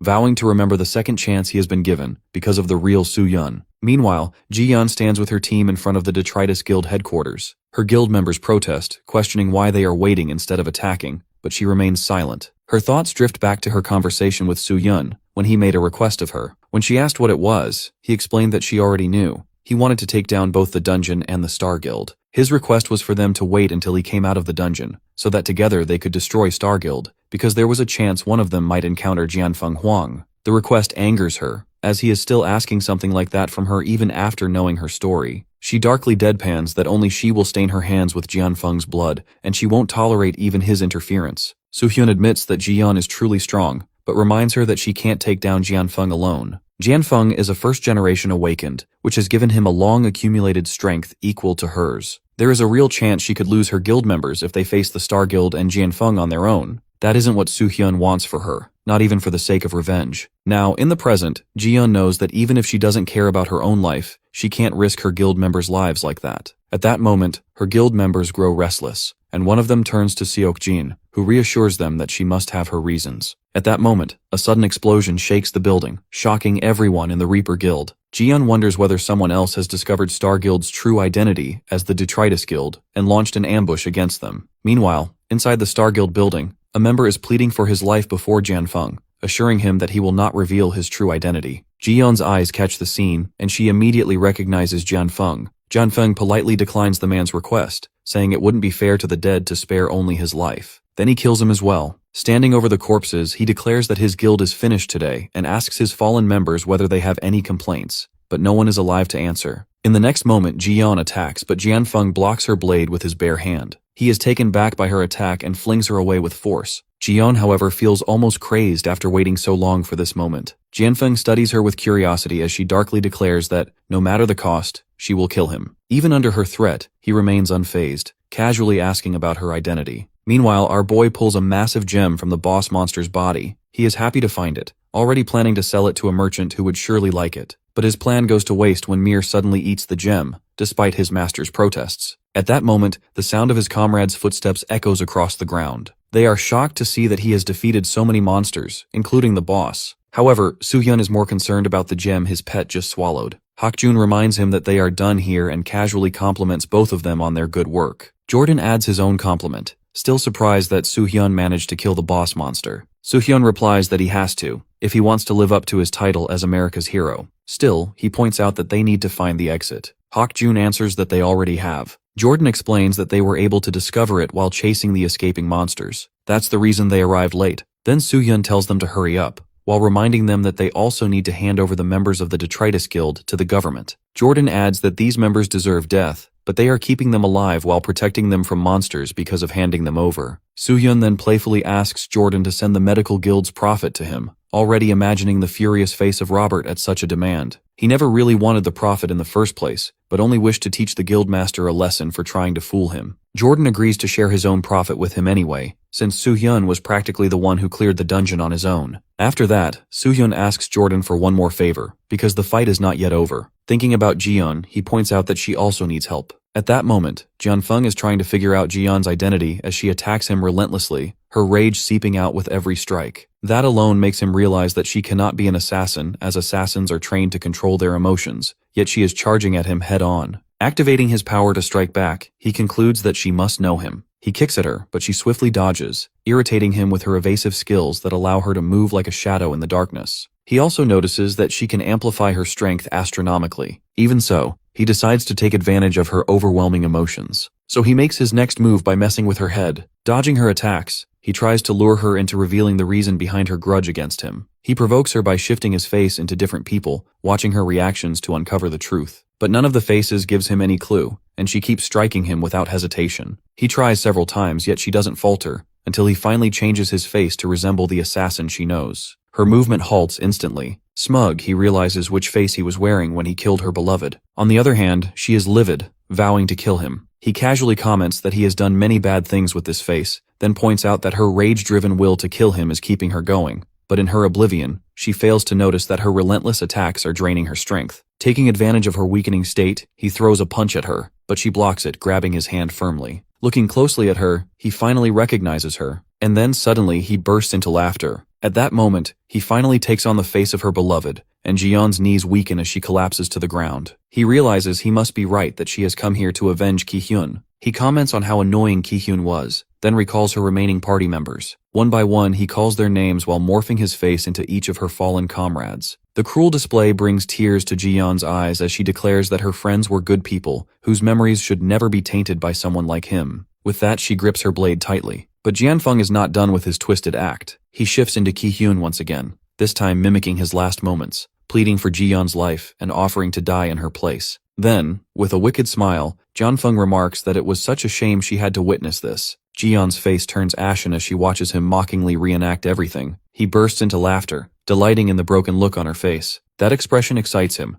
and he admits this is the reason he cannot abandon acting. Now that his identity is exposed, he claims he has no choice but to kill her. Yet he points out that Soo-yeon also knows about him, suggesting she should kill Soo-yeon together with him. His words leave her stunned. He rambles about Detritus Guild falling apart and their attempt to build a new guild. She thinks he is too lost in his own performance to notice reality. He insists that if she joins him, they can keep seeing each other, and her life will be spared. However, he overlooks one important detail, Ji-yeon standing silently behind her. Ji-yeon grips her weapon, planning to strike when the moment comes. She controls her emotions, waits patiently, then lunges at him. Her blade stops just short of his throat. The plan is flawless. Even though her blood burns with anger, she manages to hide it and creates an opening for her trump card. But one mistake ruins it as memories of Ki-hyun's past suddenly surface in her mind. That hesitation weakens her hand, pulling the weapon back slightly. He snaps in rage, calling it his second rejection, and retaliates with a violent strike. Outside, people whisper in fear as flames rise from the building. Murmurs spread that a terror attack must have happened. Taekyun asks Mr. Kim if they should have gone with Ji-yeon, but Kim insists she can handle herself, ordering them to focus on evacuating civilians. He glances at Reaper's Guild nearby and questions why Jordan is there. Jordan explains that Soo-yeon asked them to cooperate with the evacuation. Kim notices Soo-yeon's absence, and Jordan answers that something urgent must have come up. Inside, Janfeng lifts Ji-yeon by the throat, smirking. He acknowledges that she lasted longer than anyone else against him, but dismisses it as a waste of time. He prepares to finish her. At that moment, Soo-yeon smashes through the wall, causing an explosion, and rushes to Ji-yeon's side. He checks her condition and reassures her that he will keep his promise. Janfeng, startled, realizes the man before him is Soo-yeon. The thought excites him, and he claims he has so many questions to ask. Soo-yeon draws his weapon and turns the moment back on him. He mentions he also has something to ask, that whether Janfeng enjoyed acting like someone he wasn't. Whether he enjoyed saving people only to betray them, pretending to be important while humiliating and killing others. Janfeng stays silent, and Soo-yeon presses again. Janfeng grins with an evil smile, admitting he never tires of these stimulations, even when they fade with time. Soo-yeon warns that he can give him a different kind of stimulation, one far worse than his little play, and swings his sword. Janfeng erupts with power, his body twisting. Black spots spread across his skin, his ears stretch into tentacles, and his form mutates into a monster. His roar shakes the air as he vows to slaughter Soo-yeon into pieces. Soo-yeon watches, recognizing the transformation as Dragon Human Chi, a rare skill that turns a human into a dragon. He knows it is one of the strongest powers in Awakener history. Janfeng, however, only gained it by chance, and Soo-yeon mocks his arrogance. The monster charges. Soo-yeon responds by summoning the phoenix. Janfeng laughs bitterly, mocking him for daring to use fire against a dragon. He unleashes a torrent of blazing energy from his mouth. Soo-yeon counters, raising Mir and ordering him to show the power of true dragon flame. Mir bursts forth, releasing flame so pure that Janfeng falters, stunned that such a small dragon could surpass his breath. Mir grows frightened after unleashing the attack, so Soo-yeon quickly recalls him. The system grants a blessing from the divine dragon, strengthening Soo-yeon further. He smiles proudly, noting that Mir always does his part no matter the cost. Janfeng rushes at him with fury, spitting that Soo-yeon should not be standing before him. But Soo-yeon's blade glows with mana, his grip steady, as he answers with calm strength that he feels otherwise. He slashes one of Janfeng's legs, and before the dragon can steady himself, the other leg is cut as well. The strength he once carried fades, and disbelief fills him. He cannot accept that even after unlocking the power of Dragon Human Chi, he is still losing to this boy. The strange uneasiness he had felt earlier now makes sense. It had been fear. Rage bursts out of him as he yells that Dragon Human Chi is the strongest force alive and no one can mock it. Our dude doesn't flinch. He explains that the only reason Janfeng was allowed to live this long despite his exposed identity was simple. He could vanish to the Tower of Trials anytime he wanted. That meant he could crush someone like Janfeng whenever he pleased. With that, he drives his attack deeper, cutting down Janfeng's last defense. Outside, chaos spreads. Someone calls to Jordan, pointing at the burning building that is now collapsing in pieces. Jordan orders everyone to evacuate as smoke swallows the air. Inside, Janfeng lies battered before our dude. Struggling to breathe, he demands to know why this is happening, asking if there is some hidden grudge. Our dude answers calmly that he simply doesn't like him. Then, with a sharp gaze, he announces that the final preparations are complete. Ji-yeon appears, her aura blazing strong. Janfeng, drained and broken, stares at her in confusion. Our dude reveals that he had promised someone this fight, and therefore he will not lay a hand on Janfeng any longer. He leaves the rest to her. Sitting back, he warns Janfeng that if he defeats Ji-yeon, he will allow him to walk away, but if he runs, there will be no mercy. Janfeng, unwilling to bow, steadies himself and takes on Ki-hyun's disguise once again. He laughs, pretending the danger has already passed. Charging forward, he counts on Ji-yeon's hesitation, believing she will falter at the thought of striking Ki-hyun's face. but this time her eyes hold no fear. As her aura sharpens, she makes it clear that hesitation has already been cast aside. She has waited far too long for this moment, and one slip of doubt was enough. Jianfeng swings with powerful force, trying to crush her head on, but she draws her blade and meets his strike. Their powers crash together, shaking the ground. From behind, our dude observes, noting that Jianfeng holds more raw ability than Jian. She fights with everything she has, blocking and countering, refusing to yield. At that moment, our dude's mana flares around her, empowering her movements. Jianfeng cannot understand what is happening and falters. She uses the chance to dash in, striking his face and knocking him back. Furious, Jianfeng spits out insults thinking it was our dude is doing. But our dude only smiles, clarifying that the strike was Jian's alone. Before Jianfeng can recover, Jian dives with full speed, her blade glowing. She drives him backward, forcing him to stumble. Desperate, Jianfeng tries to widen the gap, but Jian soars into the air and gathers every ounce of strength. She believes with her whole heart that this is her moment. Dropping from above, she thrusts her weapon straight toward his chest. Jianfeng panics and summons a shield of energy, memories of his guild and his past flashing in his mind. He screams at her to stop, trying to force her back with sheer will. His words, however, only make her push harder. Her blade tears through his guard, nearly severing his hand. His rage explodes as he shrieks at her like she is beneath him, but none of it matters anymore. Jian, steady and relentless, cuts him down without hesitation. The building lies in ruins, smoke rising everywhere. Jian stands in front of it, her breath short and shaky, and her strength finally gives out as she collapses to the ground. Suhyun walks over and notices the necklace that Kihyun once gave her lying nearby. He picks it up and gently places it in her hands. She clutches it tightly and breaks down, sobbing miserably. Seeing her like that, he feels a pang of sadness but decides to step away, thinking she needs time alone. As he turns, his own body reminds him of its limits. His fatigue level reaches 97, and he knows that he will collapse. The incident wraps up quickly, though the shock spreads far beyond. News breaks that a massive American guild, known as Star Guild, is actually a criminal organization. Under the name of detritus, they had been killing Awakeners in secret. Thanks to Jordan and the Reaper Guild, the truth is finally exposed. Chloe and the others caught in the Blue Dungeon are handed over to the American Association. Investigations continue, as there are still businesses and guilds tied to detritus. The scale of their corruption is far larger than anyone expected, and authorities struggle due to the lack of information.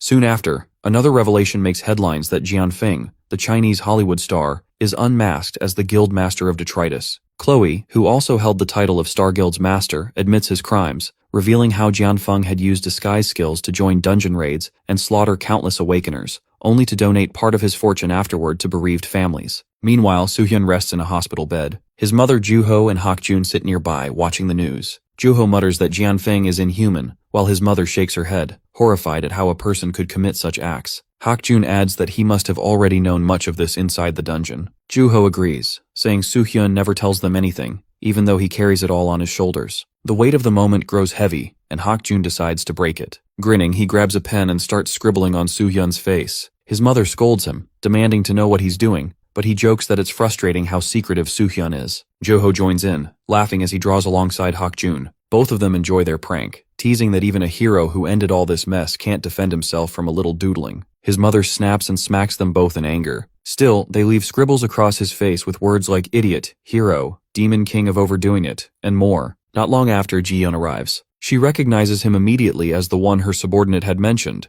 the one who secretly sent a list of detritus's remnants. She shows him a paper, wondering if he deliberately passed on that information so others could take revenge themselves. After all, if those people had only been caught by the American Association, prison would have been the end of it. She admits she has many questions about where he even got that kind of knowledge, but chooses not to press further. Instead, she smiles and mentions she has something else to say today. For now, she'll let it go. Before leaving, she grabs a pen and adds another word across his cheek, which is thanks. Then she slips away. Far away, a plane soars toward Golden Tower. Inside, a man and a young woman share dinner. He asks her about the wine, and she shrugs, saying wine always tastes the same, dull and empty, but marvels at the technology keeping the ride perfectly smooth. He explains they used massive amounts of ether stones for this structure, probably around 10% of America's total supply. She calls it a ridiculous waste of money, but then shifts the topic, asking if he truly plans to go through with the ranking game. The man, Godin Lohan, smirks with confidence. He reflects that he has always believed himself to be the best, but the world does not see him that way. There are too many S-rank Awakeners praised as heroes, their names crowding the spotlight. The world feels too small for so many so-called legends. That is why, through this ranking game, he intends to prove once and for all that he alone stands at the very top.